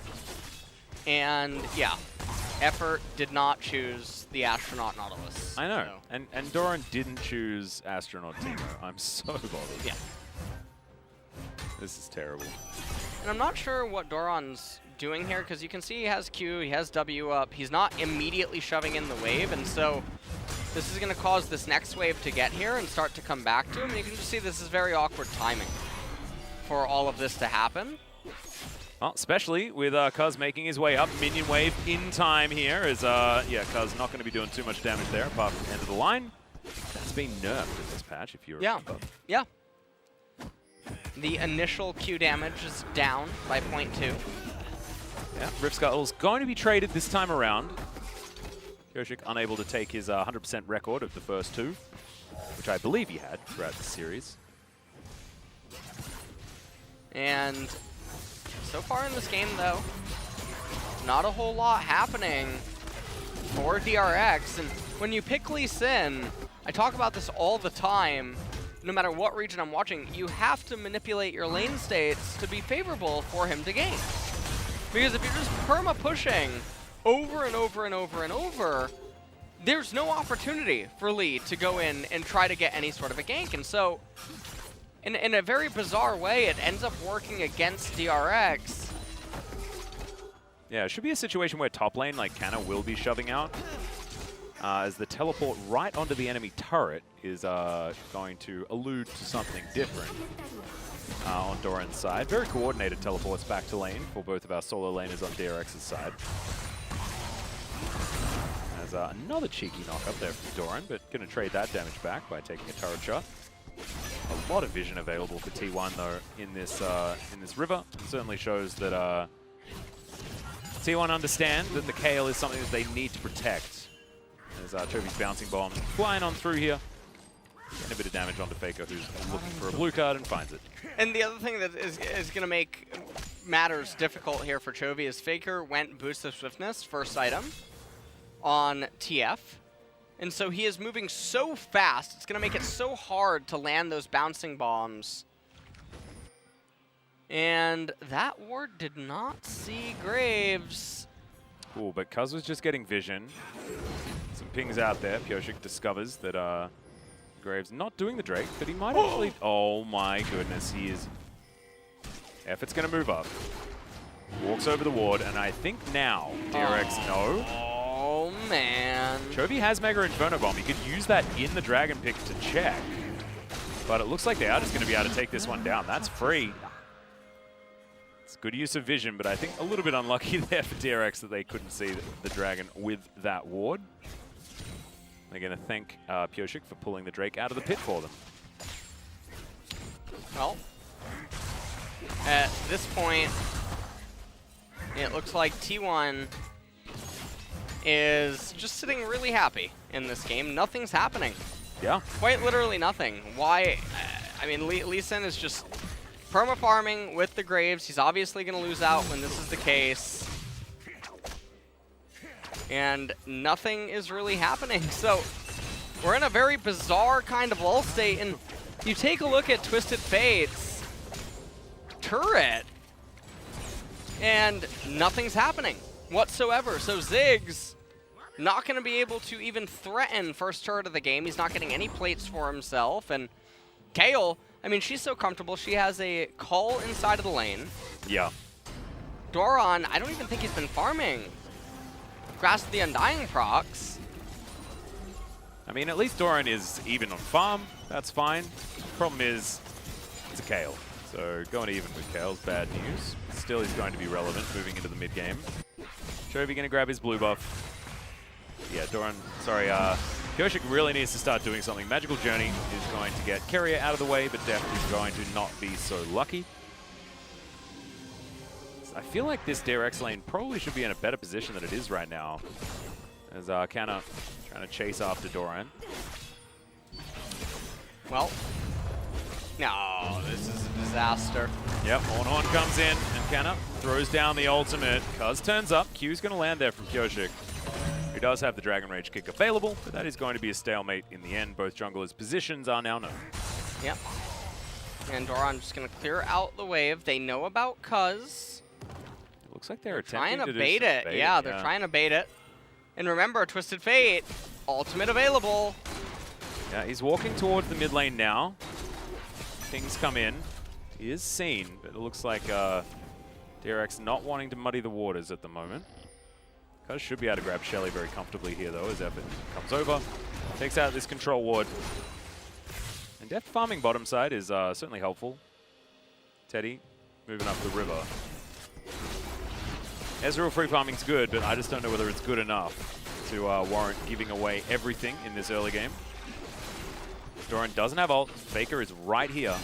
Keria is here as well, but it's not going to be a thing. As yeah, I don't know what Doran was really thinking there. Mega Inferno Bomb does do a fair bit of damage. In the end, not actually able to do anything. Just a bit of a whoopsie in positioning from Doran. Had a good game one, but looked a bit shaky in the last two so far. And it feels like, I mean, this game is just so out of control. Even though it's only a 1,000 gold lead right now for T1, you have to remember all the scaling that they have on them. Kayle getting away completely unscathed. Yeah. In this laning phase, no grass procs really being done by Ornn. Deft and Keria can't really achieve anything down here. This is all bad news bears. Yeah, Effort moving on back into this lane will be able to keep Teddy healthy and make sure that they can safely push out this lane. And Kyoshik, I'm looking at that 0-0-0. It's really not making me feel too good about this Lee Sin pick. Really needs to start getting some stuff done. So we yeah, check out Effort as they just destroy. Well, they just get a kill on him, and Lee Sin is really living up to his name. Lee sucks, as not really managing to achieve anything here. As we are 10 minutes into the game, he can't keep up with Graves in scaling, and so the onus was on him from the get-go in order to do things, and he just hasn't managed to be able to do it whatsoever. So you don't really know what is going on. They're down 1,500. Biffo here towards the bottom side. Teddy not exactly taking the better end of that, but you're going to see T1 move down. They'll clear out wards with their jungler handy. That's going to make sure that Teddy is absolutely fine. Eat through that potion, sever him also, giving him that health back. And yeah, I don't know, LS. DRX have a comp that wants to try and scrap, try and get stuff done. And T1 have a wait-and-see comp. Kyoshik gonna go in, does find the steal. And there is the Tempered Fate. Mega Inferno Bomb fantastically timed is now Deft. Free hitting in the back line. Effort has to flash, Cuz gets himself over the wall. Cloud Soul this game. DRX showing us a little bit of what this composition's capable of, especially with Chovy pairing up with Carrier to make sure that Mega Inferno Bomb is impossible to miss. Yeah. And we'll see what can end up happening as, okay, well, Ziggs deals quite a bit of damage. Hextech Minefield going down as Faker doesn't find the wild cards onto the Ziggs, but Chovy also missing a few of these bouncing bombs that are very difficult to land onto Faker. Dragon trying to bait it. And yeah, Cuz looking for the opportunity. Flash comes out. Pyosik should also survive. Chovy really taking control of the mid lane. Like literally, the terrain in the mid lane was under his control. They do get the flash for free out of Faker, who's unsealed spellbook. We'll give him a ghost. And Kana just continuing to farm up there in top lane. Ends up getting the smite right there, but you can see that because of effort, are not able to get. Yeah, well. He agrees. You know, he agrees. Like, I probably should have kick flashed him. I mean, just another kill. Maybe holding on to that cooldown for something that's going to be happening here in the future, and possibly that Faker play that we did see already. And, okay, Cousin Effort looking for Pyosik. Agatha steps on up here as there is Shelly in the mid lane. Lord Grompulus. Lord Grompulus? Why did Agatha change her name? Is Tempered Fate's going to save the turret? Between spring and summer. Oh, right. Defected to the LPL. Why is Lord Grumpulus here now? I don't know. He got stuck with him. He showed up one day. He's such a mouthful. Yeah, well, you can blame G-Sun. She fed him one day, and he kept coming back. So Bertha's gone too. Cuz going to get kicked into the wall, but there is the ulti out of Faker. He's going to turn up and lock down the kill. Traded junglers so far. As Faker gets taken down to half, but 1 for 1. Not going to be too upset on either side. And no flash was utilized there by Pyosik either. Wait a second. I think that they're going to be able to actually get the mid... Nope, never mind. Not going to be able to get it low enough, I don't imagine. Yeah, I don't think so. Not even able to get that Demolish proc. Yep. But it's only a matter of time before Chovy does whittle that one down, and we'll be able to use that satchel charge just to destroy the turret. Oh.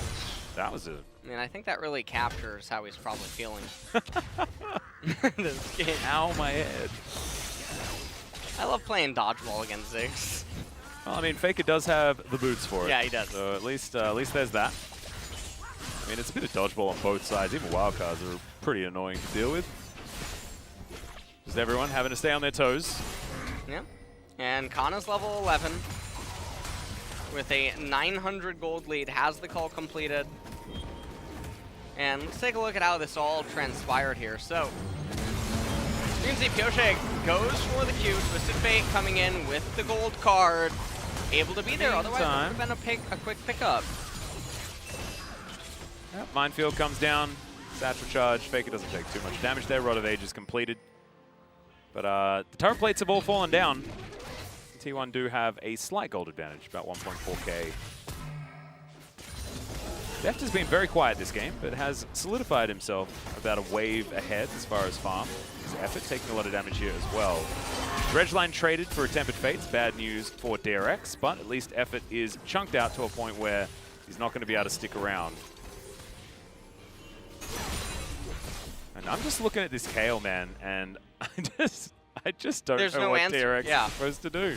There is absolutely no answer to her in the later stages of this game. Doran's going to make his way back up to top lane. He can throw out the Q, auto-attack the minion, Bella's Breath, get that CS. He's going to E forward. Oh, no, he's going to miss the CS instead. All right, so. Just didn't want you to be right. I think that's what it was. Okay. His pride got in the way. Yep, Kenna. He's pretty good at clearing out mini waves now that he's ascended so many times. Yeah, I mean, Snail is online, so. Samus. Ooh, I like that. Not bad. Samus Aran, yeah, okay. All right. Well, Magi Soul Stealer also picked up by Faker. Yeah, he knows that this game is all about Canna, so actually the more of a target he can put on his head, the better it is for T1. So you may as well build a Magi's. Yeah. That will mean that the Kale carry certainly can come in. Nash's Tooth coming in second here for Canna.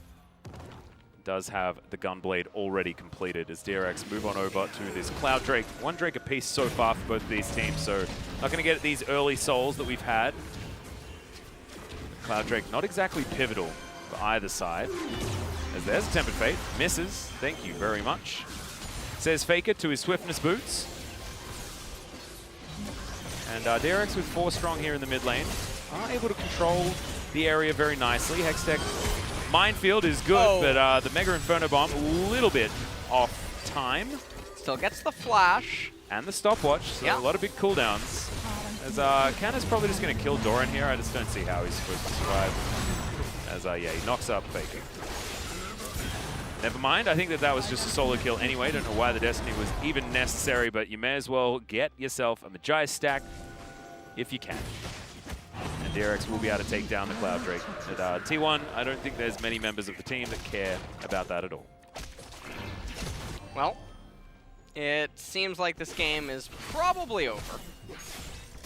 And T1 are easily just in the driver's seat because even if it seems like the other 4 champions in the game are playing an honorable game of League of Legends, Kayle has yet to join the fray.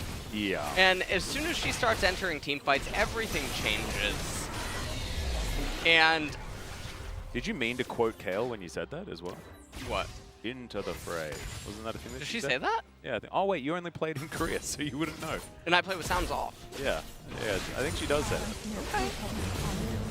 Nice. I think the collective can probably confirm. Yeah, maybe probably going to be able to confirm there. And Twisted Fatal does come out to help with that, and DRX just have not been able to really do anything here. And Faker, I mean, he's at 6 stacks on the Magi's. Be able to get to 10 soon, and that's Boots of Swiftness, Aether Wisp, and the Soul Stealer passive. Yeah, he's real. He's going to be a big deal. Yeah. Faker. He already is probably the biggest deal in League of Legends history, but still, even in the context of just this game, much bigger deal than he has been so far. Gold lead, not something that we really need to talk about, to be perfectly honest, guys, because Canna exists on this Kayle. As Cuz is going to stop a couple of backs, and Satchel Charge going to be utilized there as Teddy spent about 200 years down towards his bottom side and still hasn't done any damage to the turret. He's going to start on that one now.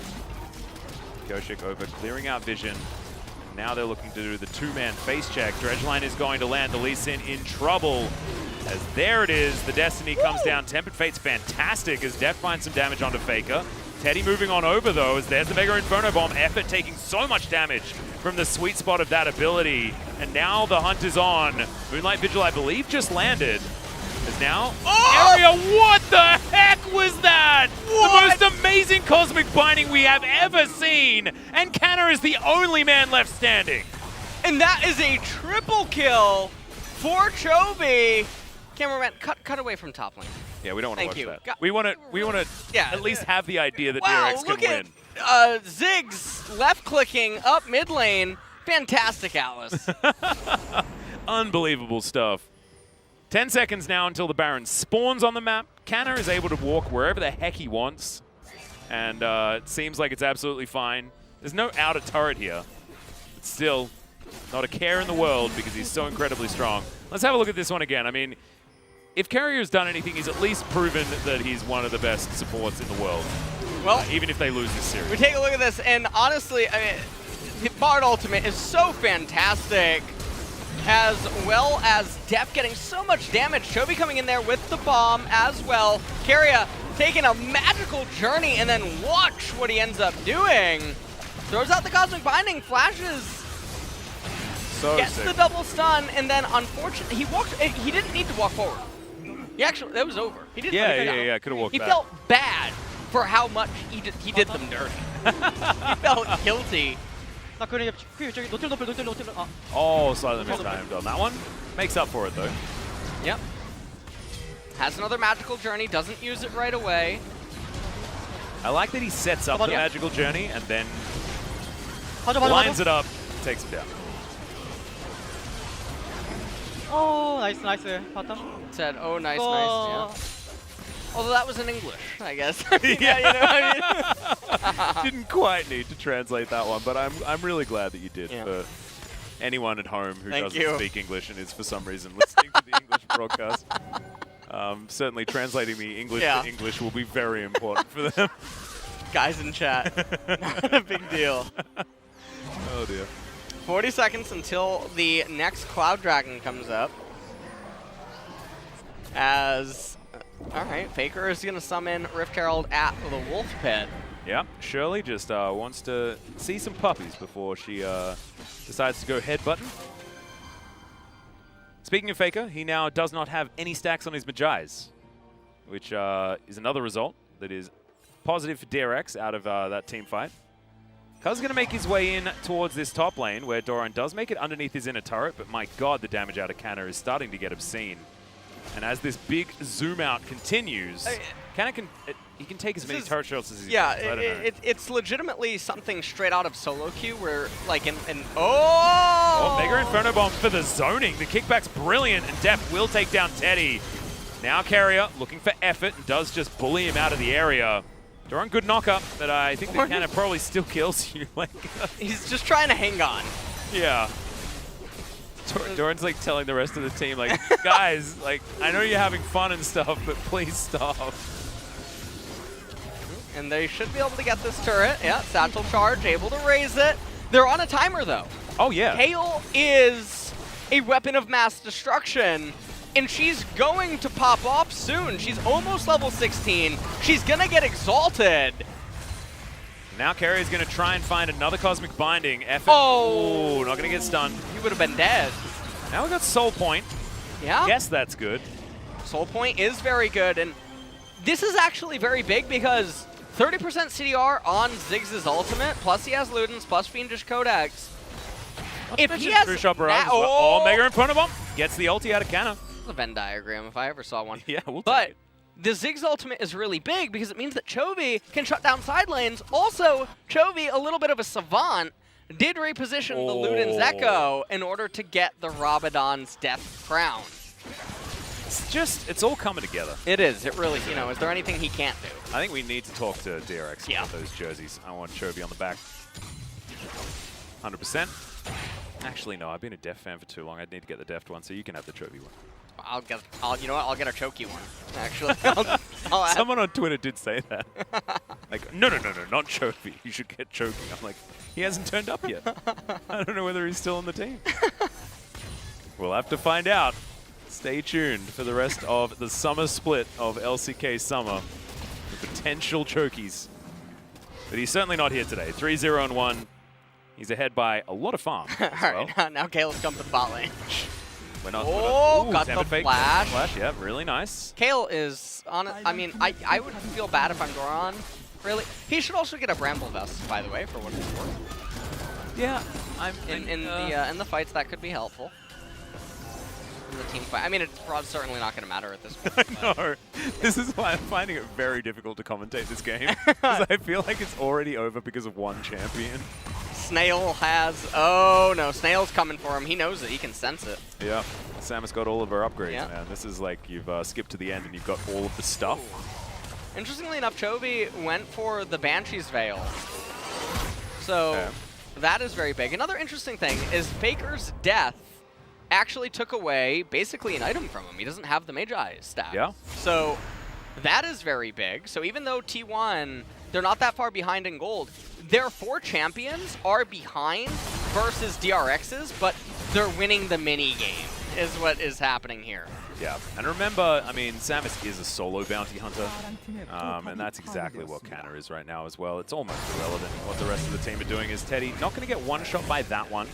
He learned from last time. As, bless you, sir.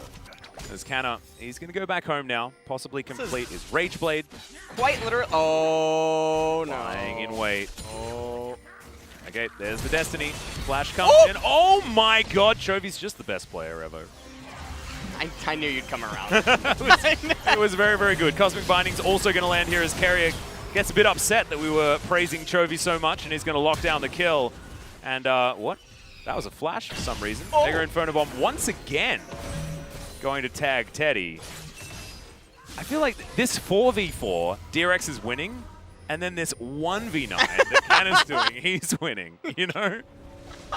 It's the tale of two games. This is really something out of like a Marvel movie where like yeah. Ornn is like that character that's trying to hold off for all the other superheroes. Oh god. Guys, can you get it together soon? Like, please. Yeah. He's holding the doors. Oh man. Oh no. Oh, I got flashbacks. That episode was really sad. If he had the blue Ornn skin, we could say that it was Thanos versus Captain Marvel. True. We could go with that storyline, but he doesn't have it. No, he doesn't. Not gonna be. No fun allowed. Yeah. Not in this game. 600 gold the lead for DRX. Don't know why I mentioned it.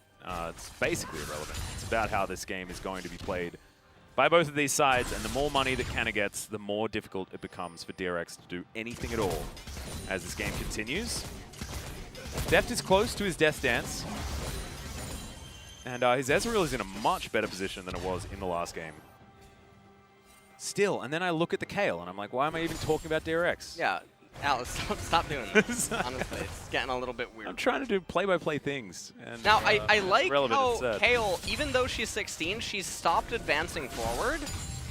And I think a lot of it has to do with the fact that Ziggs is in mid. And if Ziggs starts going hunting, he's looking to clip some wings. And that is exactly what he can do. So, he is online. I mean, this is 10 seconds until Cloud Soul comes up. That's a lot of Mega This is Inferno 3 games in a row of Souls, by the way. Yeah. We have gone the distance every single game. And, okay, well, They're just starting the Baron. Okay, True Shot Barrage is going to jump into the pit. A lot of damage available here with Teddy as the Tempered Fate is going to buy some time for DRX. As Kaz gets taken down so low. Mega Inferno Bomb not quite enough. As the Ram, oh my god, the ulti had to be used from Canna though. As the gates used defensively. And now DRX are going to be able to walk down and take Cloud Drake if they want to. I thought Kayle wasn't going to be able to get it, actually. I thought Graves was just at the edge of the range. I thought that was about to be a strike. And that would have been the game.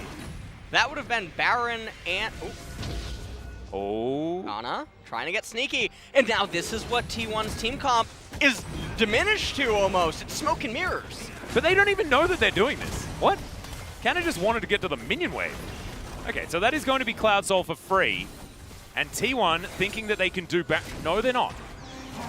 I am very confused. Welcome back, Atlas. Day one. We're in for a long summer. I'm not a fan of summer either. It's too hot. Especially in Korea. I'd call it a cold summer, but we don't freeze here, so... you know, like... No. By the way, congratulations that that is now named an LS thing. Thank you. Very, very cool. Thank you. Thanks to Froskurin and Quickshot for that. Yep. Credit where credit's due. Absolutely fantastic. I hope they cited your freezing video. Sir Pope. This is the title I was given. Sir Pope. What? Well, at this point... Lasting sainthood. Yeah. That's what we're calling there it. we go. Long summer. Yeah. Actually, I love that picture as well of you as the Pope. That was really good. That was good. Effort's going to get caught out of position. Mega Inferno Bomb once again timed really, really nicely, and Kyoshik going to tag Effort. It's going to be a kill there. Good interrupt. It's going to mean that Depth Charge stops that one from being a kill, as Canna can't necessarily tank the turret for very long. Doesn't have a very large health bar. Does do obscene amounts of damage, but underneath the turret against... Oh, he got Warmog so that in between the minion waves he can heal back There we go! It's perfect! It's a bit of a 5-head! Yeah, well, there's the Ram. Doran's going to use the Searing Charge to try and get rid of the minions, as now Faker comes in towards the bottom side. They're trying to juggle the fire, but they're not even able to do it, as now DRX are inside the Baron pit, and they will take down the Baron. What is happening, LS? Well, Doran is...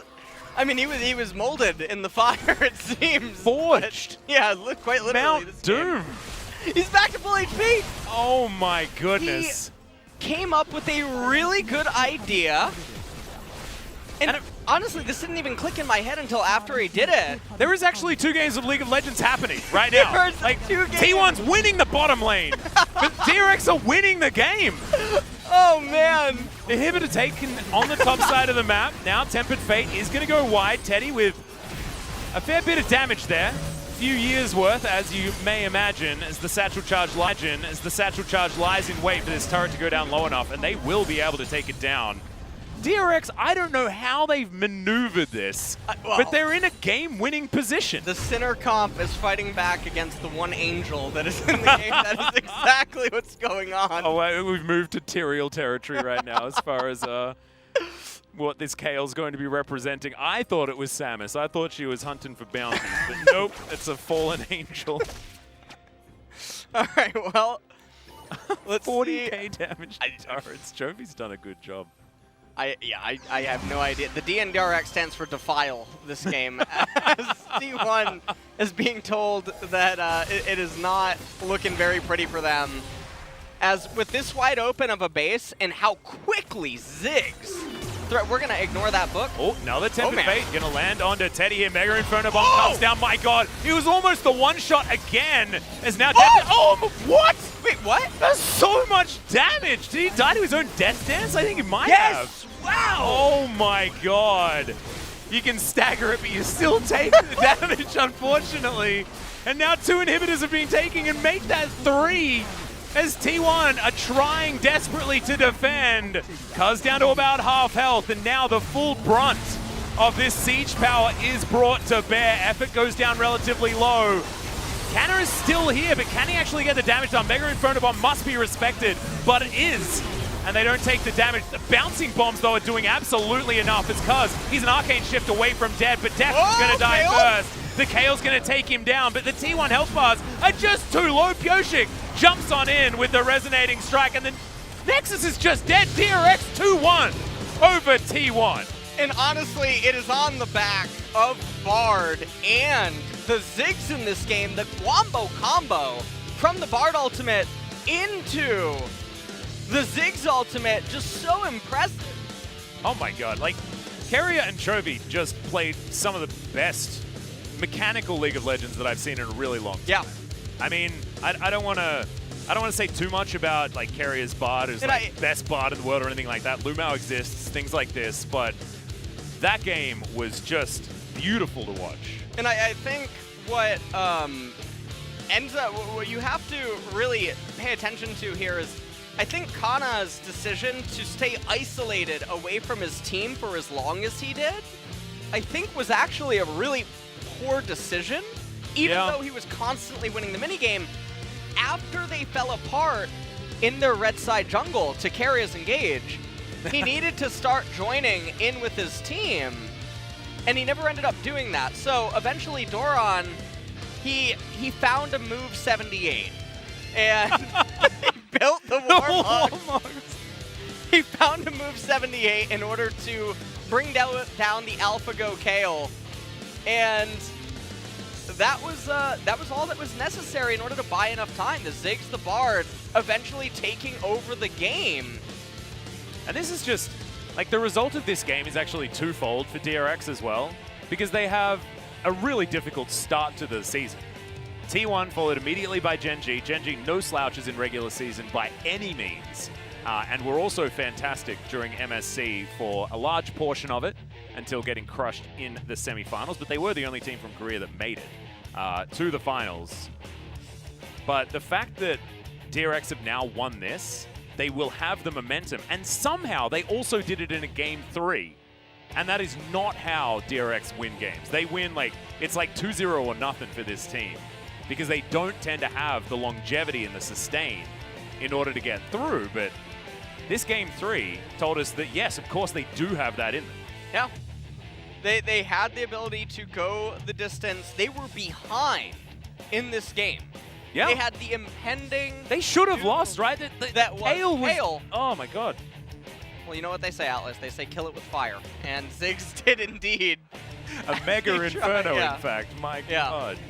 As Aphelios not quite able to do anything there in that game. And everything just really fell apart around them. Yeah, and I think it shows that banning the Kalista and not giving that as the option against the Ezreal, I think the Kalista really did work a lot better for T1 against the Ezreal style of composition.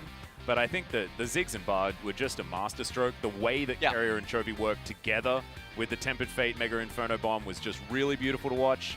And actually feel like all the Cloud Drakes building up really helped them out also. So I think I'm going to check out some of the highlights. I think Faker was doing such a good job in early and mid game, especially in the laning phase. I mean, he had 5 turret plates for the longest time against the Ziggs. Went boots of swiftness. He got the ball rolling. Cuz was in the right place at the right time. Pretty consistently. I mean, we can say that he died here, but this was a good trade for T1. Yeah, I mean, it was fine, yeah. Yeah. And this was another really good play by Faker, who was really managing to help accelerate, but Kana never really joined the fray. Effort went for this hook, but the Bard ultimate.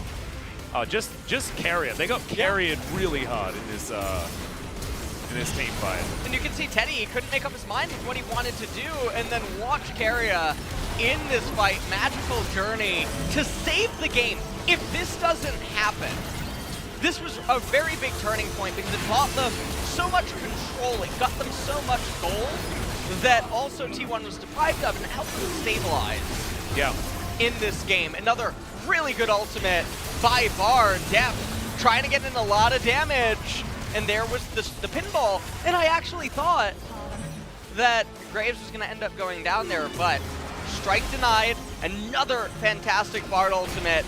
Super Mega Death Bomb thingy-majiggy. Super Mega Ultimate does too much damage on a too short a cooldown bomb, I think is what it's called.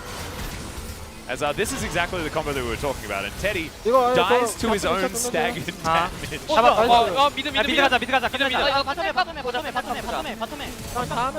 And Teddy had flash, right? I mean, you can't flash out of a bleed that's going to kill you. But he flashed at the edge. Oh, actually, yeah, no. To avoid the damage, yes, I think he could have. Unless the timing was so thin, it's like one of those Zanya's interactions where if you're really... No, I know what you mean. Nonetheless, DRX, really good intent, really good execution.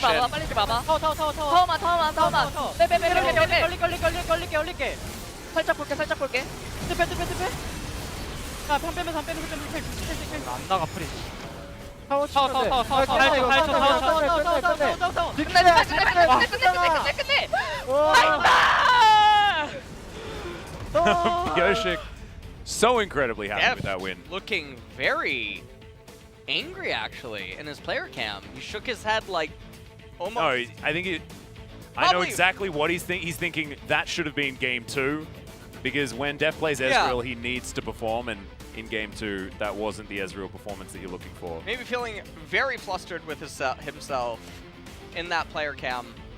So this is good though, because that's the acknowledgement, that's the lack of complacency. Yeah. The win and what's happened. It wasn't enough of a victory for him. I mean, Deft has always been incredibly hard on himself. Yeah. And always been one to, uplift the other players on the team. So apparently his flash didn't work or something like that. I don't know, and he was upset about it. But it is going to be Carrier that picks up player of the game. I think Chovy or Carrier, whichever one you feel like could have got that, but I think the Bard play was absolutely the turning point. Without that, it would have just been T1 rolling over the top. And 200 years was not long enough for T1 to win this one. Oh, God. Q flash, just stunning. And right here, Carrier, he didn't need to die, but nonetheless, the entire play was set up by him. He just did so many things on Bard, and Bard is such a disgustingly broken champion, by the way. I'm so happy to see him have such a pop-off performance.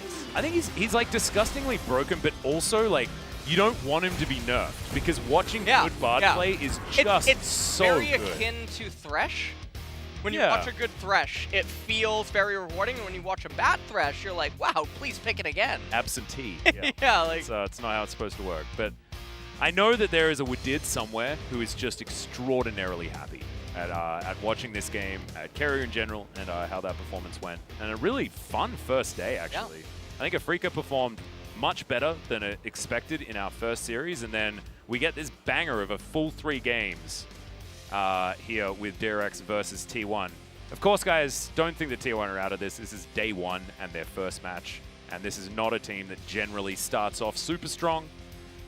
But I think people that are DRX fans can definitely be excited, as here we are, the bottom lane of DRX, and here's G-Sun for some translation. Congratulations on the win, and we'll be hearing from Kyria, Theft, the bot duo of DRX. How do you feel right now? 네, 일단 오늘 Well, today T1을 이제 스프링 시즌 때 한 번도 못 we 봤었는데 we were never able to take down T1 in the spring split, but super happy that we're able to make it today. But at the same time, I made too many mistakes, so I can't be just too happy about this. 기뻐만 해도 될 것 같습니다만. 그러게요. I mean, I believe you guys can enjoy this happiness right now. I didn't see too much of a mistake. What was the mistake, to be specific? 일단 1세트 때 Well, in game 1, 타워 가는 판단을 이제 제가 잘못 well, 내려서 I made a bad decision going for the tier 2 turret, so we were losing hard at that point. 저희가 이기는 그림까지 And also 잘 game 끌고 2, 왔었는데 이제 we were able to have a huge lead and almost able to close out the game, but with that tier 2 turret Azir shuffle, we had to lose game number 2, so I cannot be too happy about today's win. 약간 아쉬움도 있었는데 결국 이렇게 오늘 T1을 잡는. But in the end, DRX, you guys indeed took down T1, so who do you want to share this happiness with? 당연히 고맙고 Well, definitely, I want to say thank you to my teammates for doing such a great work. And also our coach, CV Max, he always gives us a lot of advice after every game, keeping us alert. 네, 자 키리아 선수도 소감이 남다를 것 같습니다. 자, 한 말씀 하셔야겠죠. What about you, Kyria? 일단 제가 데뷔하고 First of 나서 all, T1 한 번도 못 이겼고 Yeah, this is my first victory up against T1 after my debut. Doran also, he never defeated T1 since last year. So if we did lose today, it could have been a big problem for us. It could be a huge mental block for us, but we were able to break it down today finally. 오늘 아펠리오스로 뎁트가 POG를 Staff, 차지했는데 you won POG on Affiliates. 아펠리오스의 티어 그리고 전체적으로 원딜 티어 좀 이렇게 좀 정리해 주시겠어요? 뭐 What is your ADC tier list currently? 사실 이제 바루스 빼면은 이제 Outside of Varus, Affiliates, Kalista, Ezreal are the top 3 champions in the current meta. 뭐가 나와도 좀 And 이상한 상황인 것 같아요. outside of those 2 champions, any champions can be picked. 중무 오브 레전드인데 And also that's dance. But you actually went for QSS first. 네, 아마 1세트 In game number 1, I exactly don't remember the opponent picks, but I thought that QSS will be helpful to win game number 1, considering the opponent's team comp. 그 인터뷰에서 저 얘기 봤어요? 그 무딜링? And did you see that? The trash talk, non-damage dealing from Kyria? 캐리아가 있죠, 그거. 그렇죠. 캐리아서 Kyria. 어떻게 무딜링? So what was that? 데프트를 보고 How 무딜링 can you say non-damage to the famous theft? I mean, I didn't know about that, but the script writers told us about the no breathing damage stuff. So I mean, it actually gives the same vibe. But sorry for making such a silly mistake. 제가 이해를 해야죠. 데프트 어떻습니까? Theft. 본인 보고 야, 무딜링이라고 했는데. Kyria called you non-damage AD carry. How do you like that? I guess I have to practice more. 네, 캐리아가 또 그 역할을 해줬고요.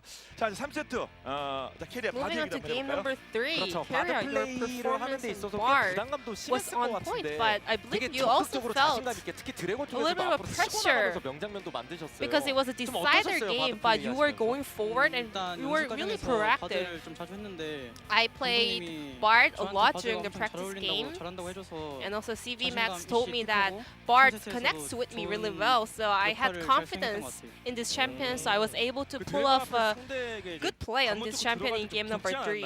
따닥 그거 따닥. 예, Weren't you a little bit scared before you went for the magical journey in the dragon pit? Yeah, I mean, as soon as I clicked the magical journey, I saw Twisted Fate with a gold card, but I was like, oh, I'm dead, and then I just Q flashed and it worked. 그 미드가 나올 것 같았는데 직스가 나갔거든요. 그리고 3세트에서. And we were actually expecting Syndra, some of the stronger picks, but DRX rotated, or rather turned to Ziggs in mid lane. Why was that? Chovy sometimes play it, but based on his decision, we let him play it. And also for me, I believe Ziggs is really good at wave clear. So when Twisted Fate is roaming around the map, it's really good to raise the turret. 선수도 끝나고 세레머니도 그렇고 되게 And 자신감 Pyosik 있는 was also 하더라고요. looking for 확실히 팀원이 confidence, 봤을 때도 좀 especially with 많이 the 예전에 ceremony 비해서 at 좀 the 그런 end. 부분이 So 돌아왔나요? 뭐더 is 이렇게 the 컨디션이 team's 좋았었나요? atmosphere back? 네, 요즘에 이제 표식 선수가 이제 폼이 Yeah, recently Pyosik, his performance is on point, and also he always has been showing great mechanical plays, and also now he's a smart player. 이번 시즌 기대 많이 해주셔도 So you guys can look forward to his improved performance. 자 이제 다음 상대는 And your next 우리하고 opponent 강팀을 will 만나게 be 볼 수 있겠습니다만 이제 젠지입니다. Genji, another strong 쫓아가기 team in 쉽지 LCK. 않은데 이런 It's a tough 대진은 좀 schedule for week 기쁩니까? number 1. 아니면 How do you 쫓아가기 like this 쉽게 kind 가는 of 게 schedule? 좋습니까? 데프트는 어때요? 개인적으로는 이제 Personally, 저희가 중간에 MSC가 껴 있었어서 We had MSC in between the splits. 뭔가 경기력이 So 떨어져 있는 상태는 아니라고 생각해서 I 네, believe 강팀이랑 our 초반에 붙는 form 게 is still really up. So it's actually rather good to go against stronger teams in a row. 어떻게 싸울 겁니까? What's your mindset for that series? 네, 일단 스프링 때 못 꺾었던 상대도 Well, 꺾었으니까 we already took down the undefeatable opponents in the spring splits. Now it's Genji's turn. We have done it before, so we will repeat it next time. 일단 저희 상대로 T1을 한 번 못 이겼는데 이겨서 So, first of all, I'm super happy that we finally took down T1. And 예, if 잘할 we 것 같습니다. prepare really hard for the Genji split, I think 알겠습니다. we'll do great 예. throughout the summer split. 그렇죠. 뭐 더 이상이 없습니다. 자 그러면 오늘 다시 So 한번 this will be the end of the 축하드리고요. interview with 젠지전도 Daft 좋은 and 노래 Korea, 기대하겠습니다. 축하드립니다. Aphelios and 축하드립니다. Bard on the 예. POG performance, and I'm gonna pass it back to our casters. Thank you. Thank you so much, G-Sun, for the translation. As per usual, great to hear from Carrier and Def. Just so wholesome, those two. The fact that they are so close friends, as well as just being exceptionally good at playing the game together.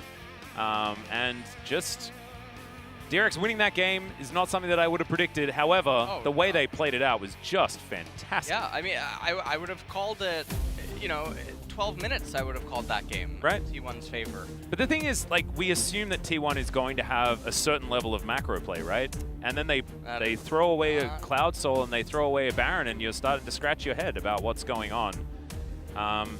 Look, the comparison between Koma's belt and Coach Kim's belt has been brought up before, and we'll see whether that is going to once again be something we get to talk about in the next T1 game. But tomorrow, KT versus Team Dynamics LCK debut, and Hum Will Life with their Viper Lahan's reunited bot duo up against SP, which is APK Prince. Now, I'm going to butcher the name.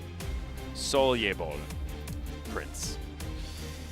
Yeah, I'm gonna wait till I'm gonna wait till I have to officially pronounce it. It's a yikes. It's not super great for me. I don't know. I feel like my my Totally English fine. accent does tend to just ruin everything. But I'm gonna practice, and I'll be back to try and get that one correct. Not tomorrow. Brendan will be here tomorrow. He will. He will. All right, guys. But that will be it for today. I hope you've enjoyed the first day back for LCK Summer for 2020. And I'll see you on Saturday, but Brendan will be here with LS for some more games tomorrow, of course. Still, 5 in a row. It's going to be fantastic. Thank you so much for watching. Good night.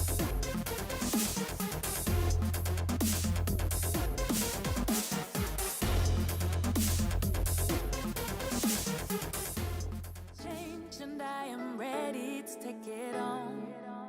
You told me to be myself and never feel alone. You're all that I want, you're all that I need. If I was ever